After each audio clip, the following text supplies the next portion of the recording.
Board members, we're going to get started. We definitely have a quorum here.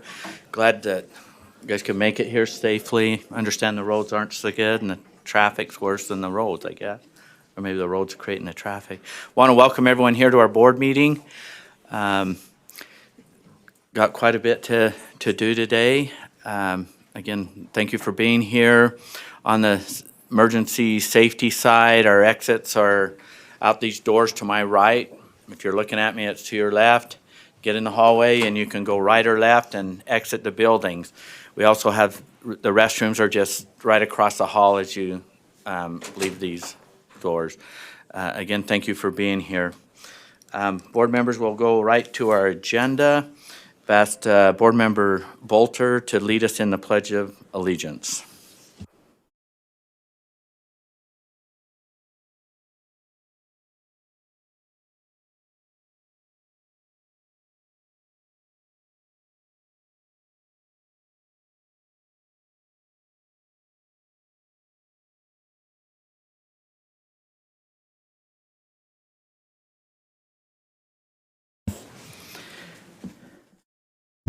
Thank you.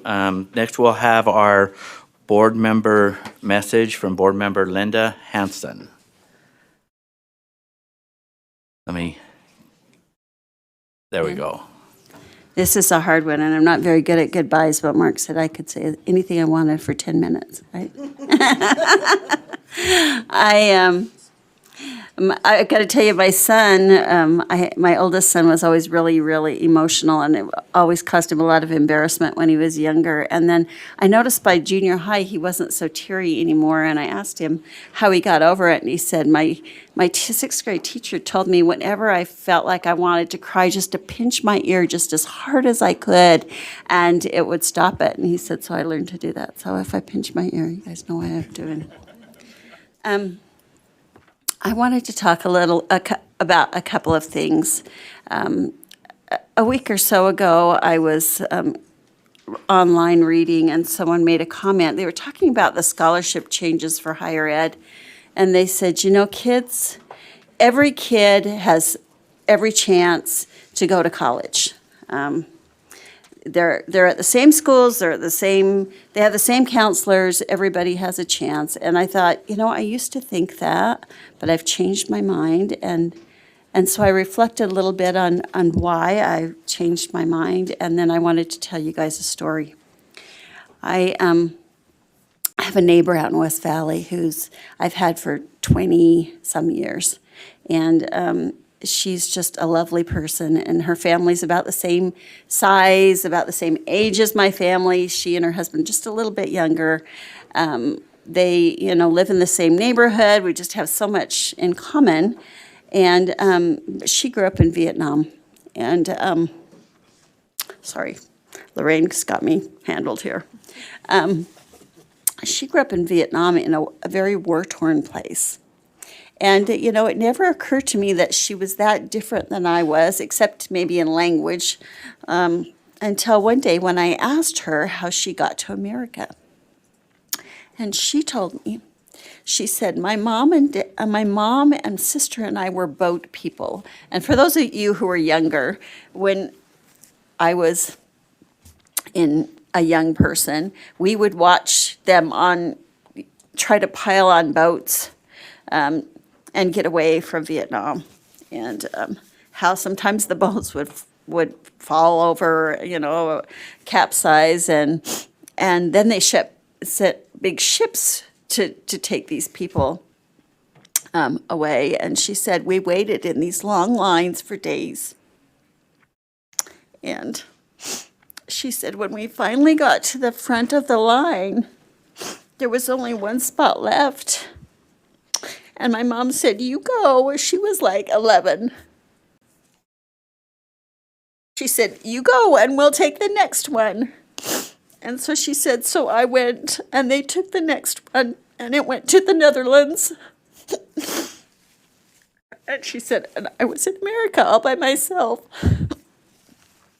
Now, can you imagine being 11 years old and being in America all by yourself with no family and no No one. And not knowing what happened to your mom or your sister, or just waiting and waiting. She said she waited for a couple of years trying to find out what had happened to him and didn't know they'd gone to the Netherlands. It was 40 years before she saw her mom. She said when she finally contacted her mom said, "We'll save the money, we'll get back together." And it was 40 years. But when she was telling me this story, I was, so distressed. She said, no. She said, people were kind. People helped me. And so she ended up in California, and then she got married and ended up in Utah. But she was very distrustful of government. And one day I could see her. She was coming at my walk, and she was just trembling, and I couldn't understand what was going on. I opened the door, and she said, "It's for my daughter. What are they going to do to her?" And she handed me a postcard, and it was just a postcard asking her daughter to be on a jury duty. And so I explained it to her. I said, "No, really." I used what my parents always told me. "Oh, it's an honor to serve, right, on jury duty." And she's like, "No, no, no." And I said, "Well, there's a little box here. She doesn't want to do it. She can just check that she's not available." And she goes, "No, no, we can't do this," right? Because she was just so distrustful of government from the experiences that she's had. And, when it came time for her kids, her brilliant kids, who were always getting awards in school to go to college, she would not fill out the FAFSA. She would not allow them to fill out the FAFSA because she was too afraid. And so her brilliant kids did not go to college. My kids did, but hers did not. And so, often we think that our lives are similar to other people's, but we don't realize what they go through and that they have such a different perspective. See, I spent all of that time thinking she was so much like me when she really had such a different view of the world. And so I just wanted to share that with you. The other thing I wanted to say in leaving was, I used to sit back there, and one of the reasons I ran was because I never heard anybody talk about how what the board was doing was going to affect special needs kids. And so the past 5 years, I've tried to speak up for them, and I begged and I pleaded, and I've shed a lot of tears here at the table. And this week, parents are calling me, and they're shedding tears because they're afraid no one is going to speak up for their kids. Please do not forget them. Sorry. Please, they're 13% of our population, and often we just don't think of how what we do affects them. And I know you'll remember them. Mark has promised me, right, Mark? He's going to remember. And I just wanted to leave those thoughts with you today. And I want you to know that I have loved being on the board. Last year, I had a teacher that shadowed me last fall, a year ago. And I asked her name's Amy, and she's a special ed teacher from Tooele. And I asked her what she learned, and she said, "You'll be surprised at what I learned." She said, "I've listened to board meetings." And she said, "I know you guys disagree all the time, but I learned that you're friends and that you get along." She goes, "That was the most shocking thing to me. It's like you guys talk about stuff at board meeting, and then you go and have lunch and talk about your families and your friends. And we are friends. And I have loved all the board members that I've served with. And I'm grateful to have had the opportunity. It's been an honor. Thanks." Thank you, Board Member Hanson. Tough to follow. You're gonna be missed. Which is next on the agenda is recognizing your service. And Miss Lorraine was really kind, and you've served in a lot of capacities. I'm sure we don't have them all here, but this is what I have listed. That Board Member Linda Hanson has been a board member since 2015. And we've come a long ways, haven't we? Has served on every standing committee, including as chair of the Law and Licensing Committee. She chaired the board's advisory committee review task force, participated in the Governor's Commission on Civic and Character Education, the Rural Schools Association Board, and was liaison to the State Charter School Board. She served on the board's licensing task force, School Leadership Working Group, Computer Science Task Force, Student Advisory Council, School Safety and Advisory Committee, and Teacher Supplies and Materials Work Groups, among others. I'm sure I don't have them all.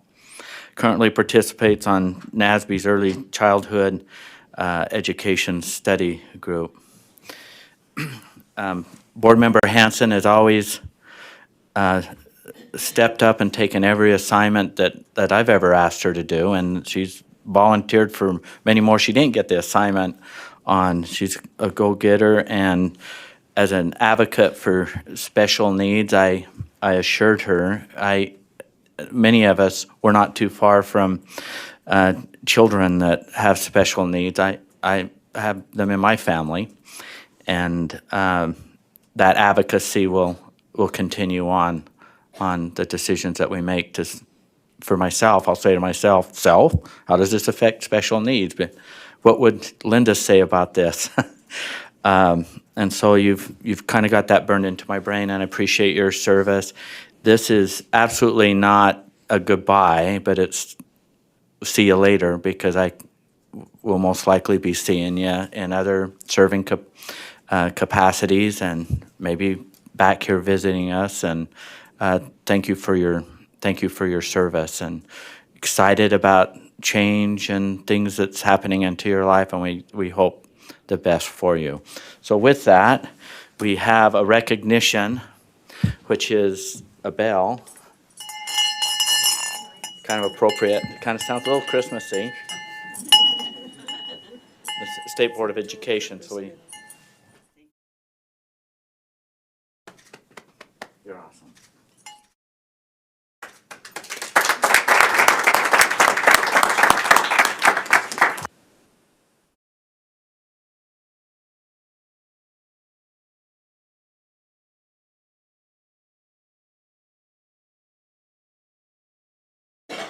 Well, I've got to see my agenda here.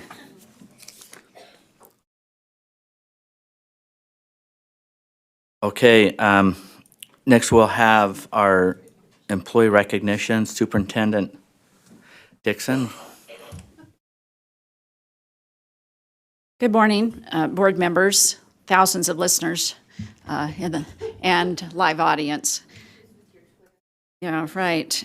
So I just love this part of board meeting for the opportunity that you give me to recognize our outstanding employees. This week, we've had a lot of fun celebrating all of our employees with our annual Christmas breakfast, and we dress up in silly hats and serve a nice breakfast, and it's our way to be able to greet and thank every member of our staff. You'll also see lanyards in front of you. We thought it was about time to identify ourselves when we're out in schools and in the buildings, instead of just a generic black string that we've been wearing for years. So we really appreciate Sherry, Reuben, and those who work to get these lanyards in place for all of our employees. And each new employee that comes into our office will receive a lanyard as well. But today, I want to recognize one of our outstanding employees, Malia McElvena. And so, Malia, come up. I love introducing you to people that sometimes are behind the scenes but do some of the most important work in this state, and Malia is one of those people. Malia is an employee that we recognized her for her just outstanding, consistent work. She's innovative, she's a problem solver, and Malia is the kind that when you're dealing with data and statistics where she works with Aaron Bruff and his team, people are always saying, well, let's skip Malia. Malia can figure this out. Malia can do it. And there was evidence of that just the other day when I was walking around giving lanyards, and people were huddled in her office where she was trying to figure out how to display the new data in RISE along with SAGE so that it was readable and usable for the public. And that's typical of Malia. She serves on a lot of committees, and her insights are awesome. She's just one of these people that's quiet but so wise. When she speaks, people really listen. And I would refer to E.F. Hutton, but most of you are too young for that reference. So we congratulate Malia, and as you know, we've challenged her to take 8 hours of admin leave. Erin said that's not something that she ever finds time to do, and has a parking place and all of those things that come along with it. So I present Malia to you and congratulate her as our Employee of the Month.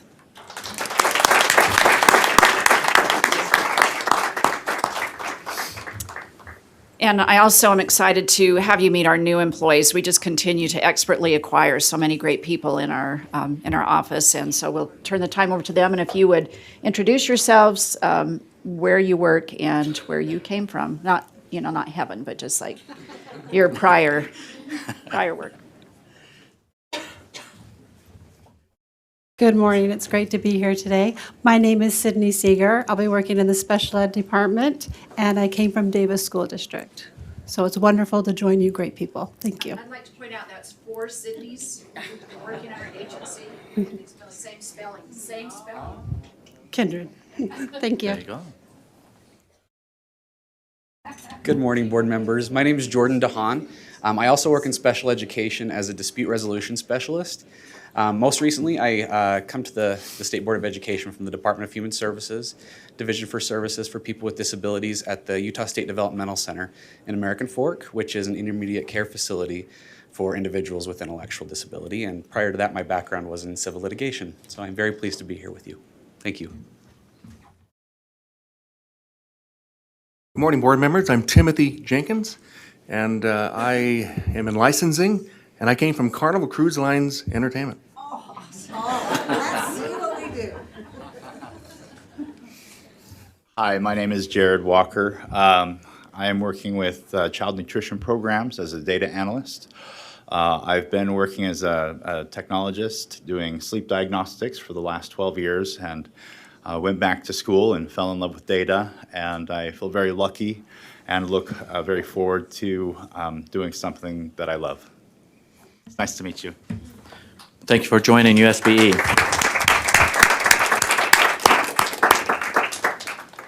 Thank you.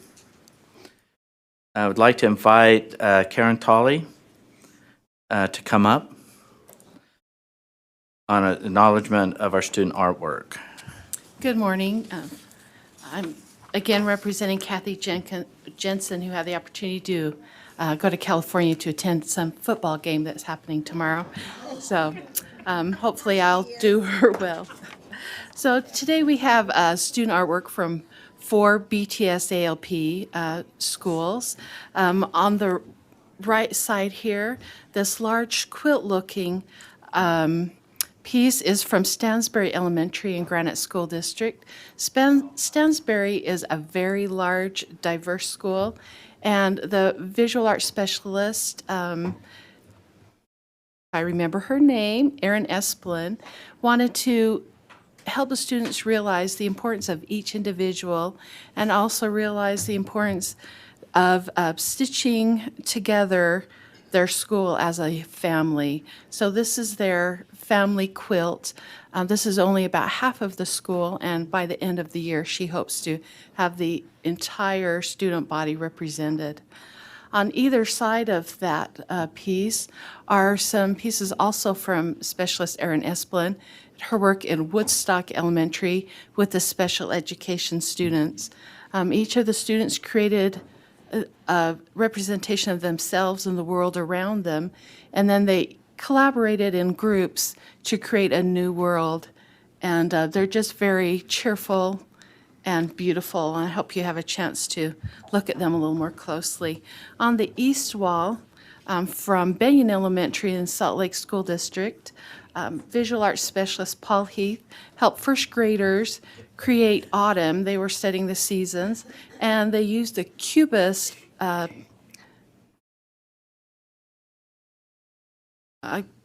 can't even think of the word.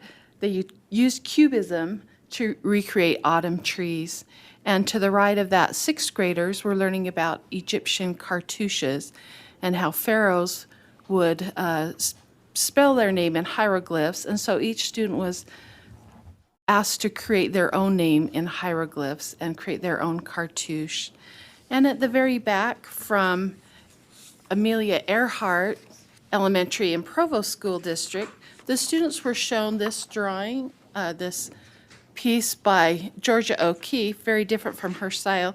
This piece is called Ladder to the Moon. I'll show you in the back. And each student was asked to think of their own way, devise their own way that they could get to the moon. And so using watercolor and applique, they have each devised their own way, whether it's on a balloon, jumping on a trampoline, or my favorite, a trampoline on a balloon. So I hope you will enjoy this month's student artwork. Thank you. Thank you.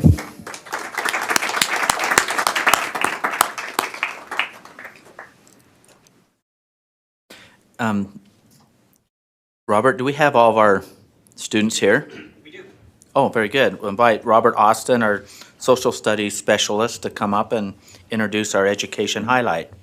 Good morning. I'm Robert Austin, the K-12 social studies specialist. Delighted to be here.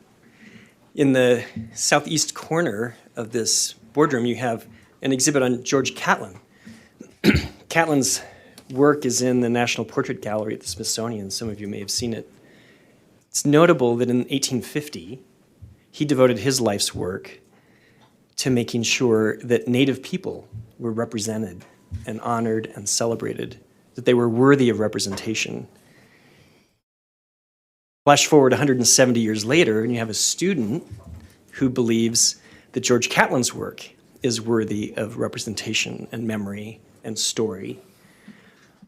And the connective tissue between those 170 years and all those generations of people is a program called Utah History Day, which encourages students to make choices about the kinds of ways they want to celebrate and learn more about history.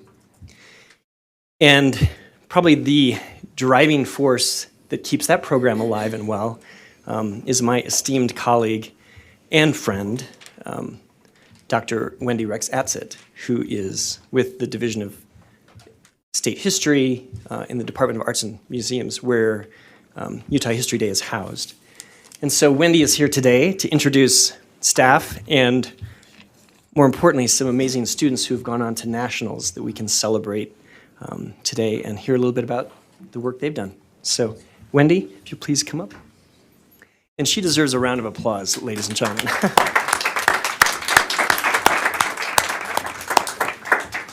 Thank you. Thanks so much for the opportunity to be here today. I am the state coordinator for the Utah History Day program. This program has actually been operating in Utah for since 1980 as part of the National History Day program. You may be more familiar with it as Utah History Fair, but we did change the name to align with the national program about 5 years ago.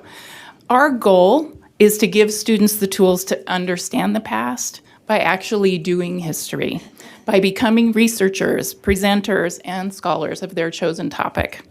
Our students gain academic skills that help prepare them for college and careers, and they also develop key literacies that prepare them to be civically engaged adults. Our guests today, we have 3 students here that all developed History Day projects last year and who qualified to attend the national contest last summer, where they were able to spend a week in Washington, D.C. competing. At that event, there are over 2,000 students there from across the country and internationally. So it's a very big deal. It's very competitive.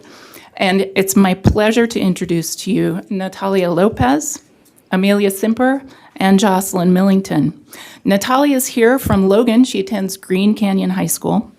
Amelia and Jocelyn work together on a project. They're from Saratoga Springs. And Amelia attends Vista Heights Middle School, and Jocelyn this year attends Lake Mountain Middle School. They're each going to speak briefly, and then after that, we'd be happy to take some questions from you. Natalia. Hello, board members. I hope you don't mind me. I do have a cough right now, and oh, thank you. Sorry. And I do have a mild cold right now, so you're gonna have to excuse that. So, yeah. My name is Natalia Lopez. Thank you for allowing me to be here today, and I would also like to thank Wendy for the opportunity to invite me here to speak. History Fair has been a very big part of my life. I have attended National History Day 2 years in a row now with my projects, both documentaries, on Brown versus the Board of Education and the tragedy and triumph of the East Los Angeles walkouts of the 1960s. And so through both of these projects, I have been able to see see history, and I have been able to see the past and how it might apply to the future today. We live in a world of constant change. And the 1960s, this was very much prevalent. And we must understand we must understand today that there is change that's going to happen. There's going to be reform, and we must see that through these projects. And what I have learned and what insights I have gained through these projects is very much that we must understand the world through a context, but at the same time through the perspective of others. And while me might have a perspective as people living in this world, others have different perspectives, and we must see that as well. And we must, and as you as board members must know this as well, that you must bring a change to these people in the best way that it might reach others. And through History Fair, I have gained the knowledge of research, of learning, of process, and of given the opportunity, of granting the opportunity to achieve something that is greater than myself. Through these projects, I try to strive to bring representation. And in my school, and what I have done through there has also reflected what I have learned through these projects. Coming here today even has included some of the skills that I've used through these projects. Preparing to answer questions, preparing to face all of you today through presentation and through these skills. And History Fair is a very valuable program, and it is valued, and it has not reached enough schools today. And even though it might not be possible to reach all schools and force them to do everything, and as well as it's not possible to force every student to be grand and go do the best in their lives. Their choices are their own, but it is something that should be pushed and should be definitely suggested to other schools, because through History Fair I have learned that we must be able to research. We must be able to have a strong work ethic in order to accomplish our goals and in order to accomplish what we see today. And we must be able to stand in front of people and present and be able to talk and be able to listen to others as well. And I don't have very much time here today, but what I want you to gain from all of this is that History Fair is valuable, and students are valuable in what they can do through History Fair.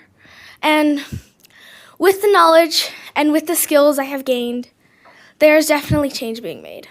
And definitely, History Fair is a valuable program. It should be pushed, it should be sponsored. And again, I would like to thank all of you today for allowing me to be here. But yeah, again, it's valuable because you learn, you research, you study. This is all stuff that prepares you for college. And I see that especially in the way that I now move forward in the projects I have at school.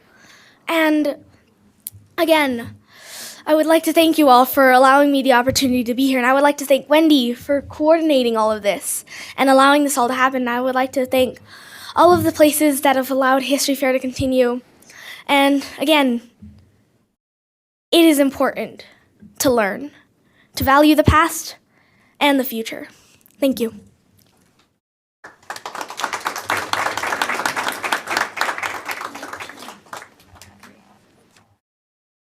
Okay, so I'm Amelia Simper. And I'm Jocelyn Millington. Oh yeah. So our project last year was called The Modern Reach of Henrietta Lacks. We did a group performance together, and it led us to the national levels. We were introduced to National History Day by our 8th grade history and language arts teachers. Competing at National History Day regionals became a graded assignment in our honors classes, which we worked on throughout the school year. About once a week, our teachers would give us free rein to work on our projects. At first, this seemed huge, but as regionals neared, we were allowed more time in class and that time became like really well used. Our research started out with reading a book called The Immortal Life of Henrietta Lacks by Rebecca Skloot. This was the main base on which our performance was built. As we went from source to source, whether it was a picture, book, website, or news article, we not only learned about our topic, but we learned how to learn and to research. Our teachers allowed us to teach ourselves, stepping in when we needed it, but mostly letting us run our course. We were taught by hands-on experience how to fact-check and properly collect information. We learned how to find key details and how to tell a story to teach a point. This was a really long project. We had the majority of the school year, almost 6 months, to finish our project. As the timeline progressed, so did our love of the program. We began to wish for all the time in the world so that we could truly understand the topic. Each time we thought that surely we found enough, we discovered something new and important. It was almost like something was pushing us to teach about Henrietta and tell her story. There was always something more to learn. Over that breadth of time, we created a 5-page bibliography, read, organized, and took in-depth notes on over 20 sources. This was a really good lesson on how to get into the fine details of a story. We also compiled and wrote and revised and revised and revised again a 9-minute long script, and then wrote a process paper on our experience throughout the project. That may not sound like a lot, but adding on homework and extracurriculars onto that really makes each day a mountain to climb. We both are athletes and play at least one musical instrument, not to mention honors students. The thing is, since we had more to do, we learned how to prioritize. Time management was probably the skill we best developed through NHD. We met our deadlines and pushed forward. As we discovered new skills, our friends enjoyed the challenge as well. Many of our classmates chose events everyone knows about, but the ones who found a truly unheard of event or person turned it into a passion project and went to great heights with it. You can't make something special out of event and teach others about it if everyone knows everything already. The people who chose events they didn't know how to research or were unfamiliar with were the ones who grew the most. By choosing something you didn't know how to do, you admitted that you didn't know everything and had room to improve. It was taking a bigger risk, but it had a bigger payout. The more you didn't know, that much more you learned than others. In all actuality, everyone who participated found out how to use old and new skills to expand their knowledge. This experience took a considerable amount of effort, but our final project was worth it. We put our hearts and souls into the project and discovered passions for subjects that weren't exactly our favorites. Before 8th grade, history was probably our least favorite class. Being told what, when, and how to research never let us learn all that history can offer. It really drove people away from history and its benefits. We could never love learning because we didn't know where it could take us. Being able to research what we wanted to and just be given some guidelines and then set loose allowed us to experience history in a new way we had never thought of before. Being given the ability to choose really hit home the truth that everything is history. We'd known that before, but never fully understood it. This experience broadened our horizons and changed our view on research, and gave us a love for exploring new topics that we're interested in. History is something that is taught everywhere. National History Day taught us that history isn't just textbooks and lectures. History is constantly happening at all times and is influencing the world around us. You choose what your history is about and can make it your own. NHD gave us a love of learning and research, and we changed in ways we never thought possible. We hope this experience can continue for the future students as well, and wish for our history to involve more National History Day.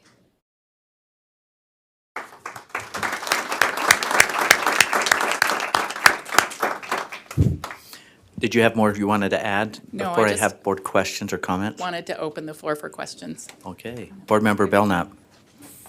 Thank you, Chair. First of all, I'm just going to age myself because when I was talking to these young ladies before, their mothers were sitting with them, and I wasn't sure who were the students and the parents. But I did want to ask if you have teachers here, or if you would tell us who your teachers were who helped drive this for you so we could recognize them. Our teachers aren't here today, but Mrs. Callway at Vista Heights and Mr. Roberts. Sorry, and my teacher isn't here either, but I had Jeffrey Lowe from Thomas Edison Charter School. He was my history teacher for 7th and 8th grade, and currently I have Gordon Peer from Green Canyon High School, who is supporting me through my most recent endeavor at this project. Thank you. Other questions, comments from board members? Superintendent Dixon? Thank you, Mr. Chair. Just a point of privilege. I want to acknowledge Robert Austin. He has had so much passion about this project for as long as I can remember, and I truly believe that we wouldn't have the project we have today without both he and Wendy. And I know you feel his support, Wendy, and I would be remiss if we didn't acknowledge his passion and the outcomes that he strives to engage students in every day is evident in the way these young women present themselves and the passion that they've had for this project. So big shout out to Robert Austin and his ongoing support. Robert, and will you work. stand? Hey, thank you.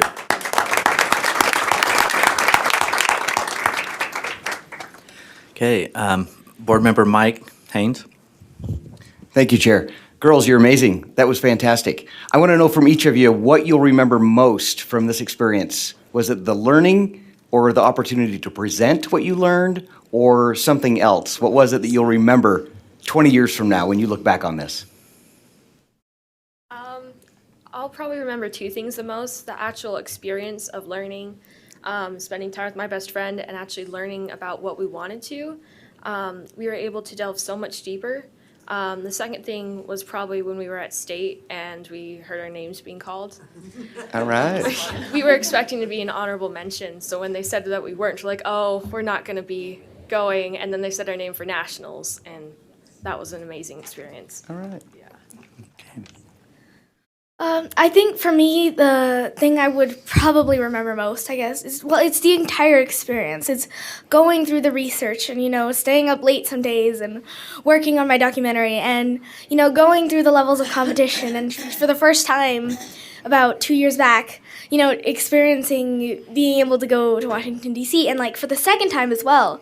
That's also an experience as well, realizing that suddenly, wait, you're going to go again and that you're going to be able to do this all over again, except this time you've learned more and you can actually appreciate what you're doing instead of being nervous all the time about actually succeeding. But yeah, I think it is the experience and just in general that I will probably remember. All right.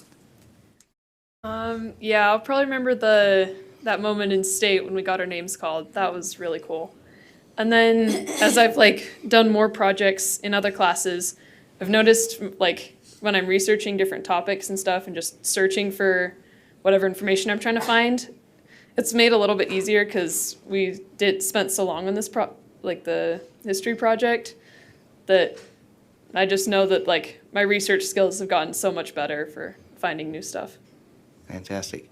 Well, congratulations to all three of you. You have a great light about you. You're brilliant, and I hope that you find opportunities to mentor others and share what you've learned and inspire those friends of yours and people that you associate with. Congratulations. Board Member Cindy Davis. Did you by chance track how many hours you have spent on this project? I sort of did. I know it was over 100. Wow. I rounded down.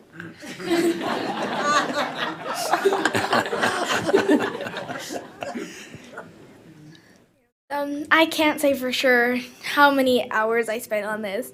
Definitely, I have spent probably, I honestly don't know. It's just so much work to be able to get this done, but at the same time, it's exciting and invigorating to work on this as well. Yeah. Well, thank you for just your great example. And I was taking a picture of you, but then I had to take a picture of the Wall of Moms and found that site particularly touching. So we do a lot of work with schools and educators and understand what goes on with parents, and we're so grateful. We're all on the same team. And I want to thank you for your example, number one, and number two, for making the choices that you're making with everything that's out there in school, that you chose to get involved in history. But a question I have for you is, as you're looking at history, do you see yourself personally participating and being a part of it, being something that might be researched? And that is, do you see yourself playing a role in making history? Because you have today, because you're on our agenda, and your names are listed and all of that. So my question to you is, do you see a place in history for you? I don't know. It's a big question. Well, I'm hoping to be a scientist, and through that, hopefully I can make history, finding cures, and learning new things. There's always a hope that you make history. I mean, through the sands of time, you can't always see what's going to happen, whether you leave your mark on the foot. And, there is always that hope. And I guess I do hope that one day I'll leave my mark in history and, maybe someone will remember me someday. And, it's always that hope. Thank you. All right. Well, it's a tough question. Board Member Mark Marsh.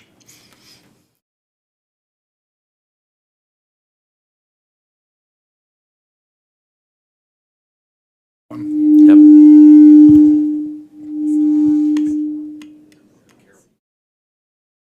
Is it me? I think he meant me, Mark. Is that okay? Oh, well, it showed up on here as, Oh, okay, Board Member sorry. Lear. And I just wanted to note that there are 3 young women here who studied women through the Board of Education, through Brown versus Board of Education and Henrietta Lacks. And I think that's kind of noteworthy. And congratulations for choosing those topics and being those amazing young women. I'm not seeing any other questions or comments. What's that? Mark, did you have one? Yeah, I did have a question. Okay, we'll try it again. All right, I'm gonna. Hey, come use my mic, will you, Mark? Okay, I'm gonna pull it away from me, having done a little public address in my life, and I have a loud voice. I just wanted to ask you a question. You guys spent some time in Washington, D.C. What was the biggest takeaway, the most interesting thing that you got to experience or see while you were there? Because you were in the heart of the museums and monuments and things there of our history of our country. So I'd like to hear from each of you what you picked as your favorite outing. I really liked being able to see, we went to the National Archives building and saw like the Constitution and the Declaration of Independence. I was like, wait, these things are actually real? Because you've always like heard about them and stuff in school. And we visited the Lincoln Memorial, and I saw that and I was like, this is huge. I didn't know that, like, I knew that they existed, but didn't actually like realize they were actual places you could like visit and stuff. My favorite part was probably visiting the Air and Space Museum and being able to see the Discovery Space Shuttle. That was just awe-inspiring. For me, visiting Washington, D.C., there's all this great stuff that I got to see, but I think the most impactful for me was when I first went to Washington, D.C. It was the National African American Museum of History, and it's an experience. It really is. The way they have structured the museum, it's more than I can describe with words. It touches you. It really touches you, the way they set it up and the way they begin with how African American history started in the United States. And as we all know, that was a tragedy, how it began. But from there, it brings you up. It literally takes you up through the building. And as you continue to rise through the levels, it brings hope that there is a future. Thank you. Okay, I'm not seeing any other comments or questions. So students and parents, Robert and Wendy and teachers and all those that support, thank you for being here today and being a part of our board meeting. We hope you have safe travels, and thanks again. Thank you.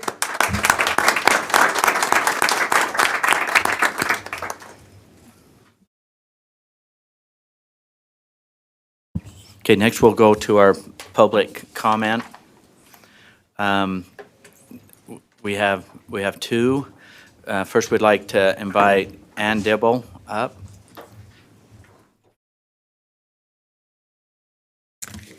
Hi. 3 minutes, and Okay. so we'll. I just wanted to say thank you for this opportunity, and I wanted to quickly note that I participated nationally in History Fair in 8th grade.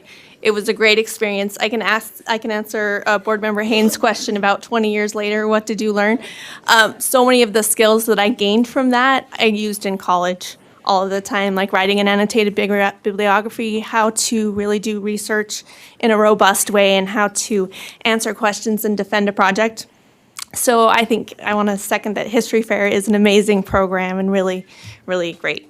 Okay, anyway, I am here today to address the topic of accountability standards. I'm a licensed educator in the state of Utah, and I taught for several years in Utah public schools. This experience has allowed me to witness up close the unique strengths and challenges faced by many schools, by many members in our local school communities. I now work at the University of Utah as a program administrator for a fine arts teaching program, and I'm also a professional development coach for art teachers around the valley.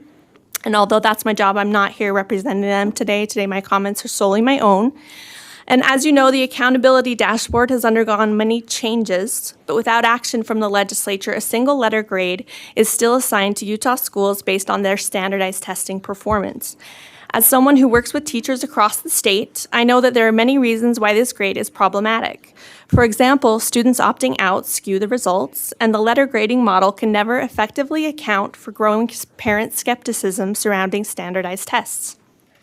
But it's my relationship with teachers and students, specifically in the arts, that give me a more nuanced view of what the letter grading model leaves out.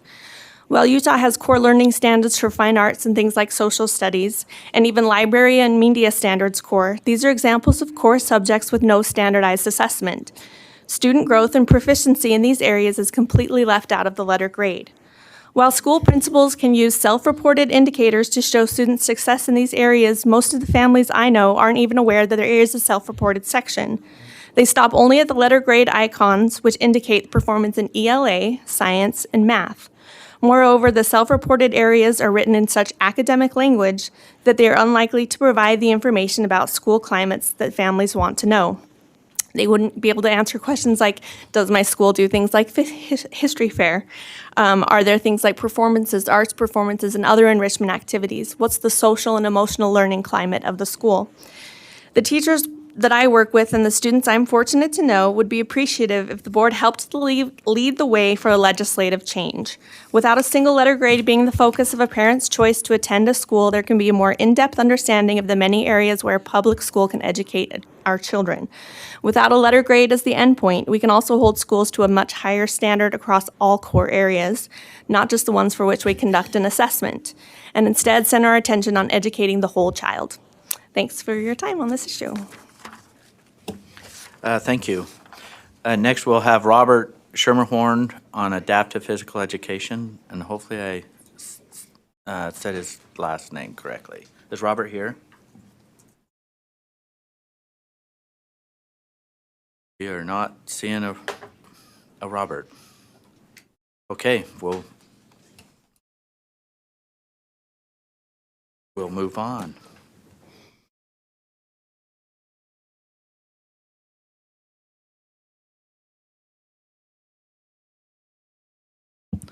We happen to have in our audience a visitor that's got a new assignment. So for board members, if you see this individual, he is the superintendent for the Jordan district. So it's Dr. Anthony Godfrey. Is he? Would you stand? There he is. Okay, good to see you. Welcome aboard. Okay. All right, next we'll go to the general consent calendar. Hold it, nope, superintendent's report. I'm hurrying us. I don't know why. Superintendent, you ready?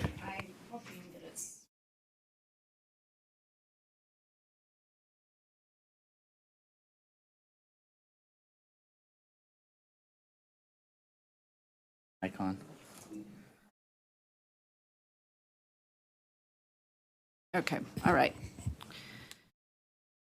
Board members, I hope that you have been hearing, seeing our Portrait of a Graduate as a more visible document that makes the Board of Education's vision living and breathing in our schools. The Portrait of a Graduate is really catching fire not only in our state, but really getting some national, international attention. I'll talk about that in a minute. Really, when we think about the board's vision, the Portrait of a Graduate is our vision defined. And I'm so proud that we've thought about it in this way and played it out and really engaged stakeholders in the process of thinking about when students leave our system, what do we hope that they will know and be able to do? And not just a set of words, but make it very tangible. I love talking to young people about the Portrait of a Graduate, our teachers. As I've been out visiting schools this year, I bring it up in every setting, and without fail, in every single district, our educators are aware of this. And in some cases, they have gotten together as teams of teachers and administrators in their district and played it out in their schools, thinking about at grade level. What does it mean for a kindergarten student? What does mastery look like in second grade? What does autonomy look like in fourth grade? So they're really thinking about this at every level. And I'm just so excited about not only the document, but the outcomes from the document. So you might refer to it as the Utah Talent Map, or the Portrait of a Graduate means the same thing, but I want to just walk through this a little bit, and then I'm going to end with Dr. Norman talking about her experience with this on an international level. So when we think about the Portrait of a Graduate, and thinking about it as a map or a roadmap, because we are on the road to awesome, right? So we need a map to get there. And thinking about mastery, autonomy, and purpose. So when we think about mastery, most people really get the concept of mastery, but we often stop at a very baseline level and don't think about the demonstration of mastery. And that's where we thread that needle of personalized learning and competency learning, and thinking about how do students show mastery. And there are multiple ways to do that. And to show, when we talk about depth of knowledge, that's been in our standards and something we've promoted for the last, since like 2012, we've been talking about depth of knowledge. But to really see that play out in our Portrait of a Graduate is, I think, very powerful and tangible now for our teachers. When we talk about autonomy, it's really helping students have self-confidence. We saw evidence of that today. Wasn't that amazing to hear in the students' own words how they've gained confidence through working on their history project and being able to give oral presentations and to research and be confident about what they're learning. So it's not just about thinking independently, but acting independently. And I would even add interdependently as we think about teamwork as an important skill. And then we want our students to think about their purpose in life, to have a broader vision of themselves than in the moment. And I love how the Portrait for a Graduate really can help students learn to think about how their decisions are made and how to shape their goals. And it really does offer a sense of direction for our students. I hope that you'll also see that the initiatives as a board that you've taken on and how they're woven into this map. So when we think about mastery, it's not just the core academics, but it's really our digital footprint and being mindful of that footprint and being able to function in today's world.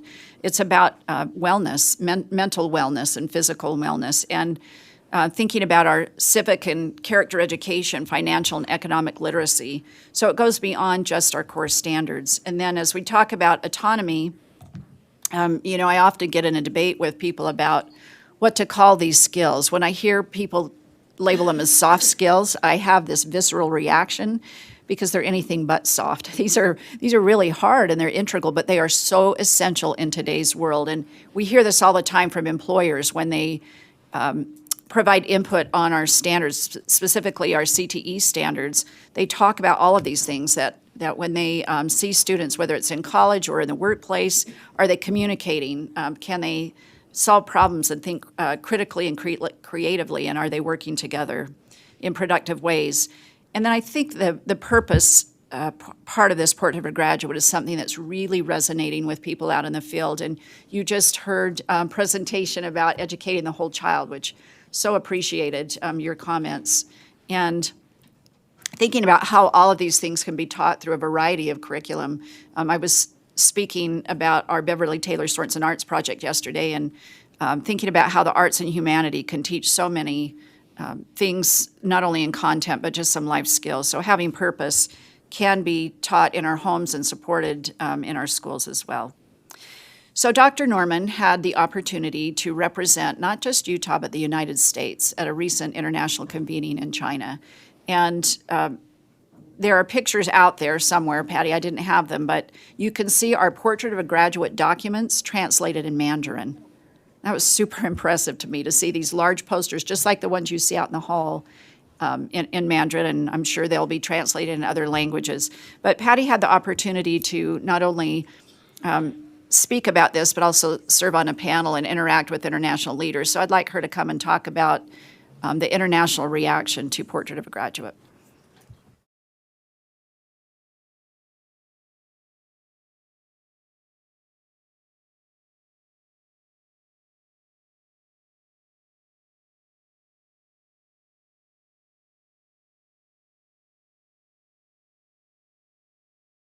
Ready?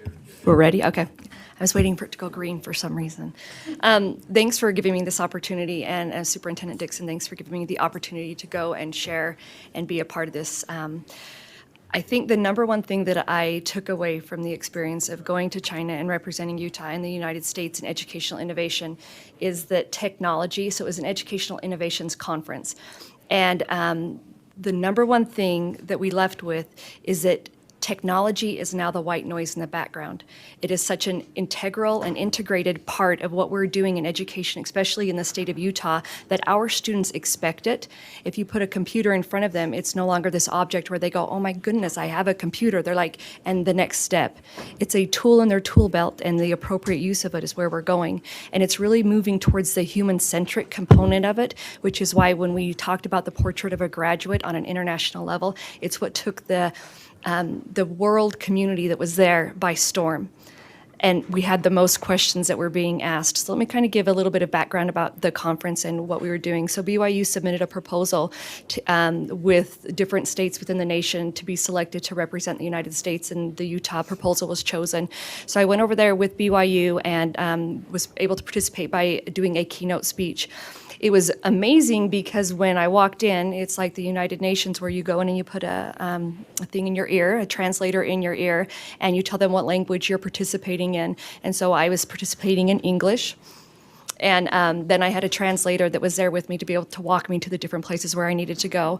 When the main speakers were speaking, they would speak in a language, and it was being then translated into all of the world languages of everyone in the audience. In the audience, there were about 22,000 people, and then there was over 2 million people that participated online throughout Beijing and the other universities that were participating as well. And when questions were asked in giving this presentation, you can kind of see the black translator in my ear. I would speak, and then it would be translated. So there was always this delayed reaction that would happen that was kind of reminded me of when you're on and you see someone on the news, and they ask them a question, and then they wait, and there's a response that occurs. But I wanted to talk specifically about what that means to the Portrait of a Graduate. So I'm going to just give you something that we don't often do in education, which is to take the time to celebrate and to look at the outcomes, not just for what they are for education right now, but the greater outcomes of what that means to the state of Utah as a whole. So some of the contributing stats that go along with it is in Utah, we have about 92% of people over age 25 have a high school diploma, about 92%. About 32.5% of Utahns over the age of 25 have a bachelor's degree. About 1/3 of our population. We have 93.5% who have a computer at home, and 83.7% that have broadband internet.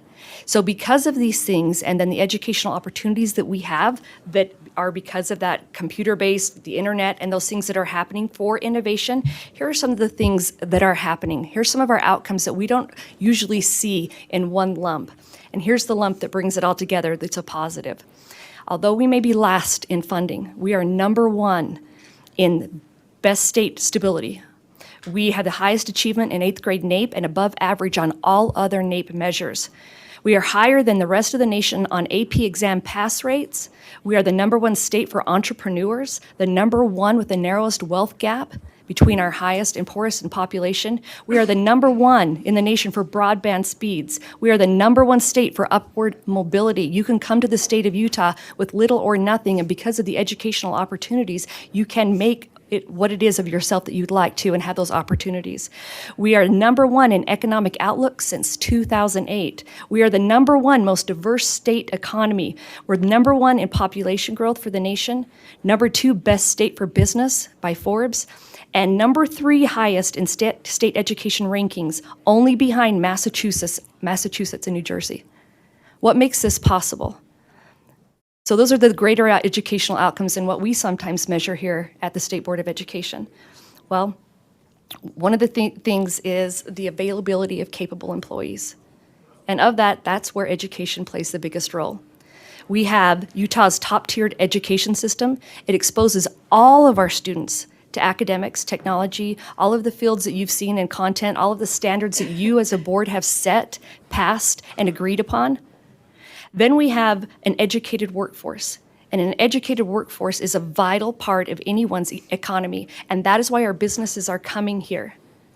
And when we talk about Silicon Slopes, that is why they're resting here and everyone else is trying to come as quickly as possible. Then we look at what makes that up. So when we went out and started talking about the portrait of a graduate, we said what it really matters to have a high school diploma. And that was, some of that work was led by,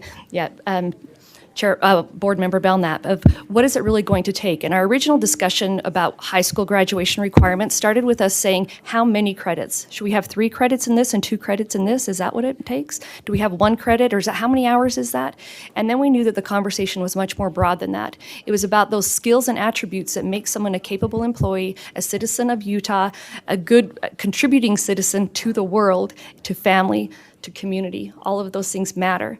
And in going through those stakeholder groups, it was really about saying to freshmen at the university, what did you wish that you would have taken? Financial literacy, more things because now you have debt. It was talking to the youth in custody saying, what could we do better as an educational community? And they said, it's not about you, it was about us. We weren't engaged. But isn't that really about us? It really is about us. How do we engage them so that they become someone who helps Utah's economy instead of takes from Utah's economy? And if we can help them through this process and start saying what matters, which is what our Portrait of a Graduate does, with those 13 elements, that is groundbreaking. That is groundbreaking to look back at what Superintendent Dixon just put up there to say, this is what matters to Utah. It's not those soft skills, it's those important skills to not only make me employable, but to make me a productive citizen, and to value the things that are worth valuing. And when we started to talk about that, that's when the second part of the presentation, where we were put on a panel, and on that panel were 7 other countries that were selected because of what was submitted. The first was the keynote that was submitted with BYU. The second was selected because of the presentation material. So that was selected after everything was entered to say, we would like for you to represent one of the 7 countries in the nation for educational innovation. So if you look at the skill set of those 13 competencies, that's what innovation is now. Innovation is human-centric. It's about those skills and attributes that students for mastery, autonomy, and purpose are able to do with technology as an aid, as an instrument. But it takes that human-centric component. It takes the human to be able to say what we're doing is honest and has integrity and responsibility. I just heard a stat this morning, only 14% of our students, through various testing measures, and I can't remember which one it was, only 14% of our students are able to distinguish between opinion and fact. So when we're looking at these things that need to happen, the Utah State Board of Education has led out, and the world is looking.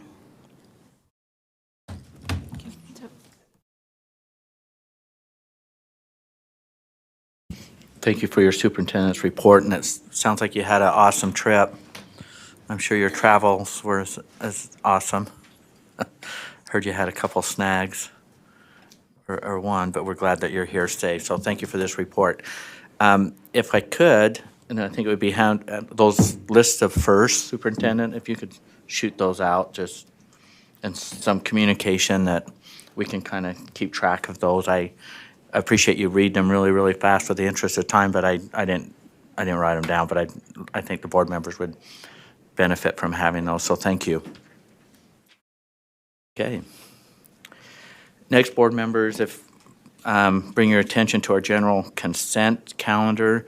At this time, if there's items you would need pulled for discussion, this is time to do it. Board Member Laura Belknap. Yes, Chair, I'd like to pull number 6, R277477.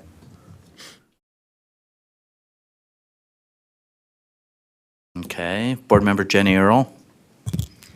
Sorry, I'm not pulling mine up yet. Maybe someone could tell me what number this is. It's the early childhood one. I just had a question on it, so. 12. Okay, so 12. Yes, that's the one.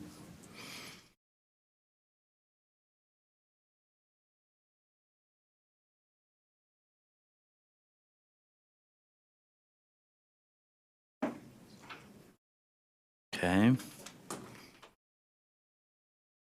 Vice Chair Brittany Cummins. I move that we approve the consent calendar. We have a motion to approve the consent calendar with those items pulled. Is there a second? Oh, a bunch of seconds. Not seeing any discussion, so let's vote. All in favor? Oh. Sorry. Oh. Will you turn your mic back on? Vice Chair Brittany Cummins. So on item 7, I just want to be clear, are we approving draft 1 or draft 2? The backup documentation talks about draft 1, but there's a draft 2, so I just want to be clear.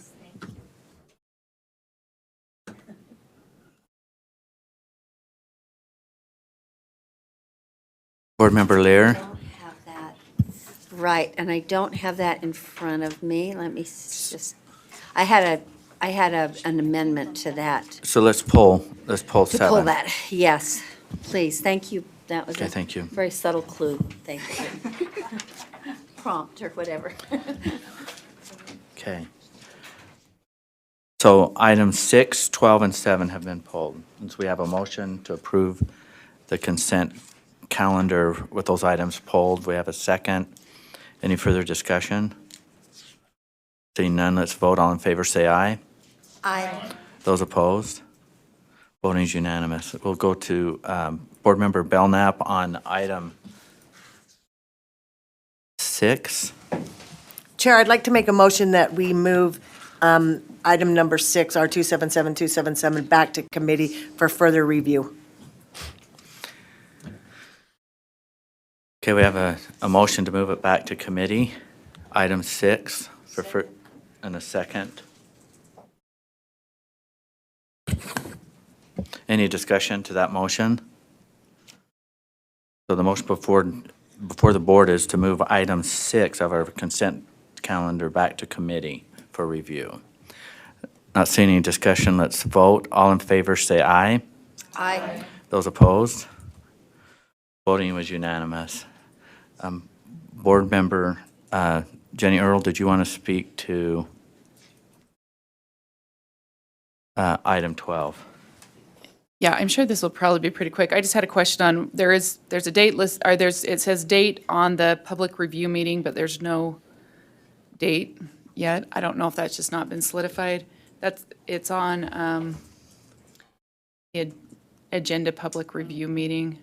I didn't know if that was a miss or if there is. And I do realize there's a public review flyer, so I didn't know if how those were coordinated. I don't know if there's someone. Okay, please come up. So.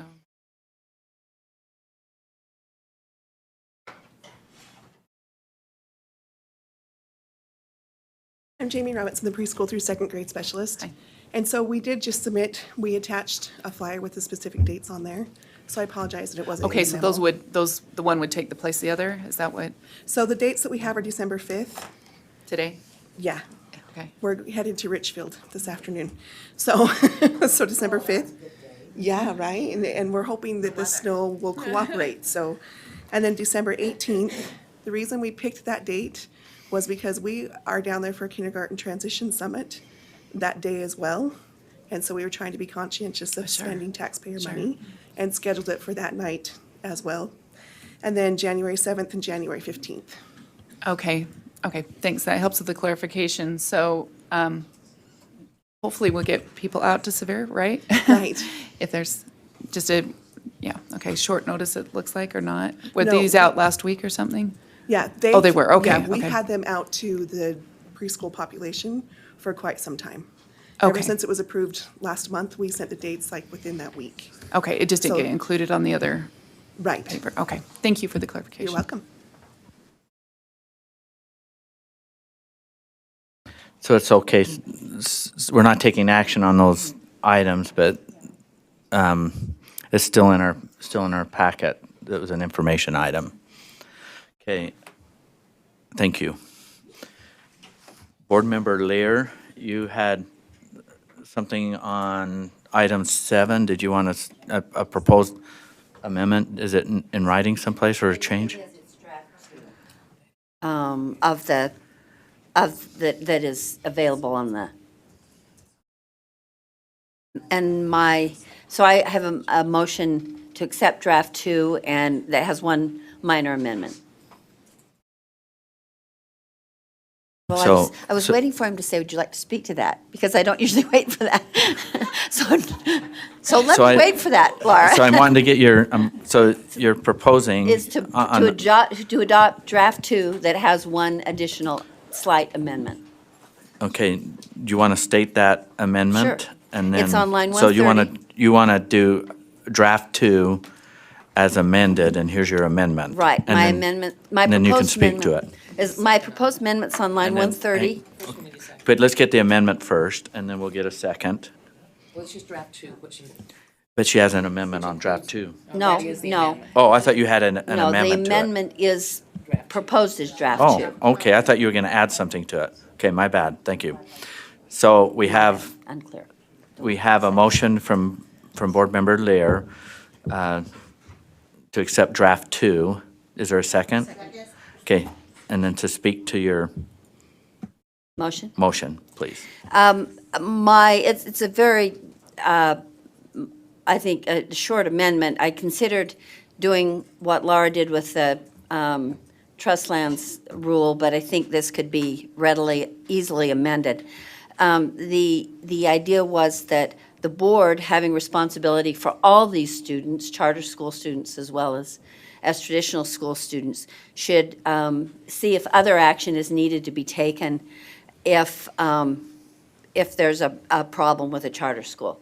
And so I wanted to give the board the latitude to do that with line 130, take other action in the direction of the board. The superintendent would be able to do that. Okay. Okay, discussion to the amendment. Vice Chair Brittany Cummins. I'm going to speak against the amendment just because it seems very open and vague to say that the board can take other action. Pretty much, the intent of the rule was to allow some leeway for the superintendency to look at disbursement of funds in situations that might be uncertain or possibly precarious. And obviously, that's unknown depending on the circumstance of the charter school. But to say we can just take other action at the direction of the board seems really open to anything. And I don't know that putting something like that in rule, saying that, well, we could put you on a reimbursement, or we could do anything else under the sun, I think is a little bit vague and leaves it in a precarious position as far as what the expectation of that probationary state of a charter school might look like.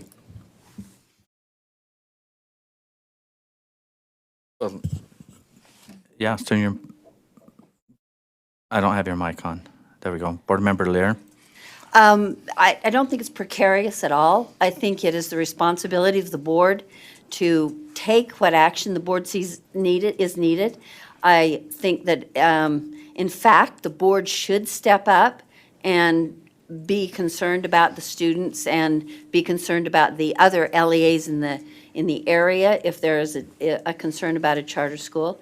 I think it might be possible, whereas number A says place state appropriations in a reimbursable status for 2 months might be the direction to the superintendent, might be for 9 months. I think that it gives some opportunity for flexibility for the board that the board needs. I know that the prior board thought that rules should not limit the board's authority at all. And I've always been a fan of saying, no, I think that the board should tell others what action it's going to take. But in this case, I think it's so crucial, and we've seen some recent examples of problems that the board needed to react to quickly, that I think we should have the authority under this rule to give the superintendent that opportunity. Vice Chair Brittany Cummins. Has this amendment been looked at by legal counsel? Do we have the legal authority to do anything we want to a charter school that's been designated in probation?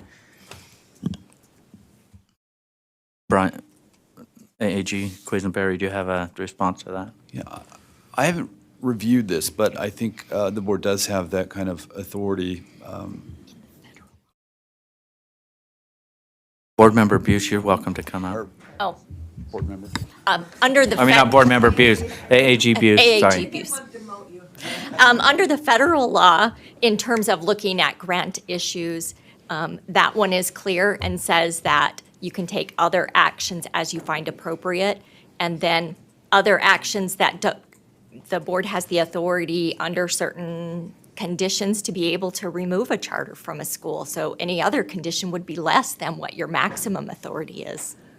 So I can't imagine one that would be more drastic than that when you have that authority. Does that answer your question, Brittany, Vice Chair Brittany Cummins? Yes. So we, as a state board, have the ability to remove a charter? Under conditions that you look at the statutes that say if the authorizer shows this happens and this happens and this happens. So there are stages that it needs to go through and things that have to happen. But in terms of you being able to put conditions on a charter, that's something that's very common in like the federal law. It says here are 4 or 5 things you can do, and then they add a catch-all that says any other action at the discretion of the SEA. The charter school would have an opportunity to be able to at least respond to that and challenge it under due process. Not necessarily have a hearing, but be able to respond. So I can't point out to you exact statutory authority that says, yes, you have the authority to make them operate under certain conditions, but like Brian said, I foresee that it's something that's within your power. Board Member Lear, did you have another comment? If it would make Board Member Cummins, Vice Chair Cummins feel better, if it makes other board members more comfortable, I would be willing to say take other action at the direction of the board consistent with the law. If that is kind of a qualifying phrase that would give, again, greater comfort to board members that it's not completely wide open, it's not any action at all that's arbitrary. Okay. Board Member Belknap? I think for clarity, if we go back to 122, line 122, it's very clear that the only time you can do line 130 is if the school is on probation or if they are pending closure. It doesn't give you anything like on a warning status or anything else. It's very clear of where that opportunity or that option is. So that would limit our power. That it does for this. To some extent. Right. Any other questions or comments on the proposed amendment of draft 2 for R277553? Vice Chair Brittany Cummins? If I could make the motion to include the language, the amendment, to amend the amendment to say, take other action at the direction of the board consistent with other federal and state laws. And I'll second that. So we have an amendment to the amendment, and we have a second. Who seconded it? I did. Can I second it? Yeah. Any discussion to the amendment to the amendment? Without saying, but. Where is it being written? Am I seeing it?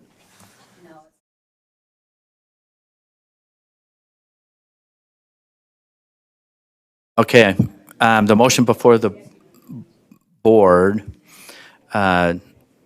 is to accept the amendment to the amendment, which adds consistent with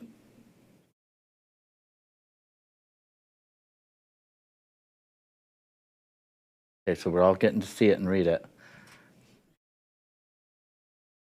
The phrase at the end of line 130, consistent with other state and federal law. Is it law or laws?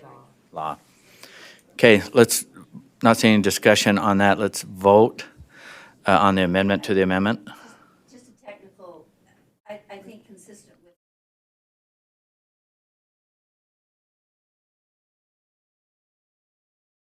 Are you okay with that in your? Okay. Without objection, we'll have it. So the proposed amendment to the amendment is to add the following phrase at the end of line 130, consistent with state and federal law. All those in favor say aye. Aye. Those opposed? Voting was unanimous. So the motion before the board is to accept R277-533 draft 2 as amended. I'm not seeing any other discussion. All those in favor say aye. Aye. Those opposed? Voting is unanimous. I think that takes care of all of our consent items. Okay, Deputy Superintendent Scott Jones, monthly budget report.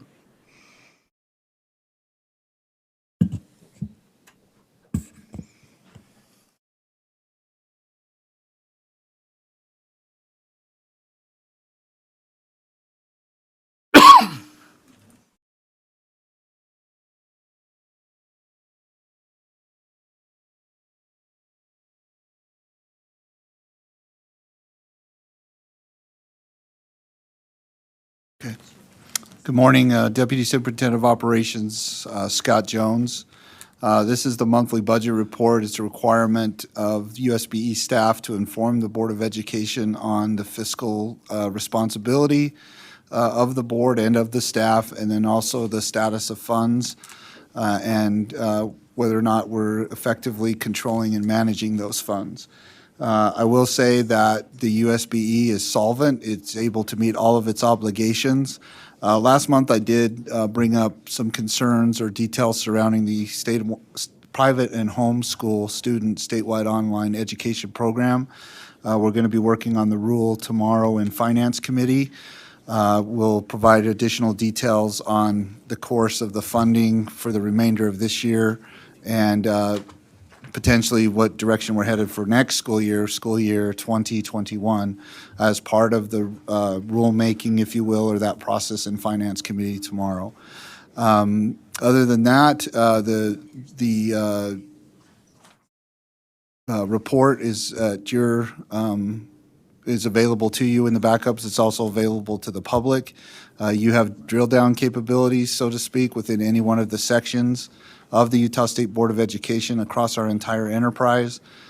Subject to any questions or concerns with any of these sections or the report, which is effective as of the end of October or October 31st. This concludes the monthly budget report. Any questions or comments from board members on the monthly budget report? Board Member Belknap. Thank you, Chair. Scott, as I was looking this over, I didn't really see anybody anywhere, but do we have any departments that are exceeding where they should be at this time with their budgets?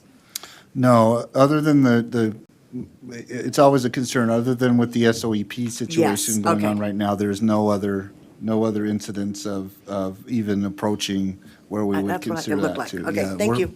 We're fine, and that SOEP situation is a lot to do with systems, communication issues, things like that we're on top of, and we'll address those further by way of the rule tomorrow, the discussion in Finance Committee, ma'am. Thank you. Yep. I'm not seeing any other questions or comments on the budget. Okay. With that then, Chair, if I may proceed to the discretionary funds report. Please do. Is orientation for the board members, and I know I do this every time, but it's important that we start in the upper right-hand corner.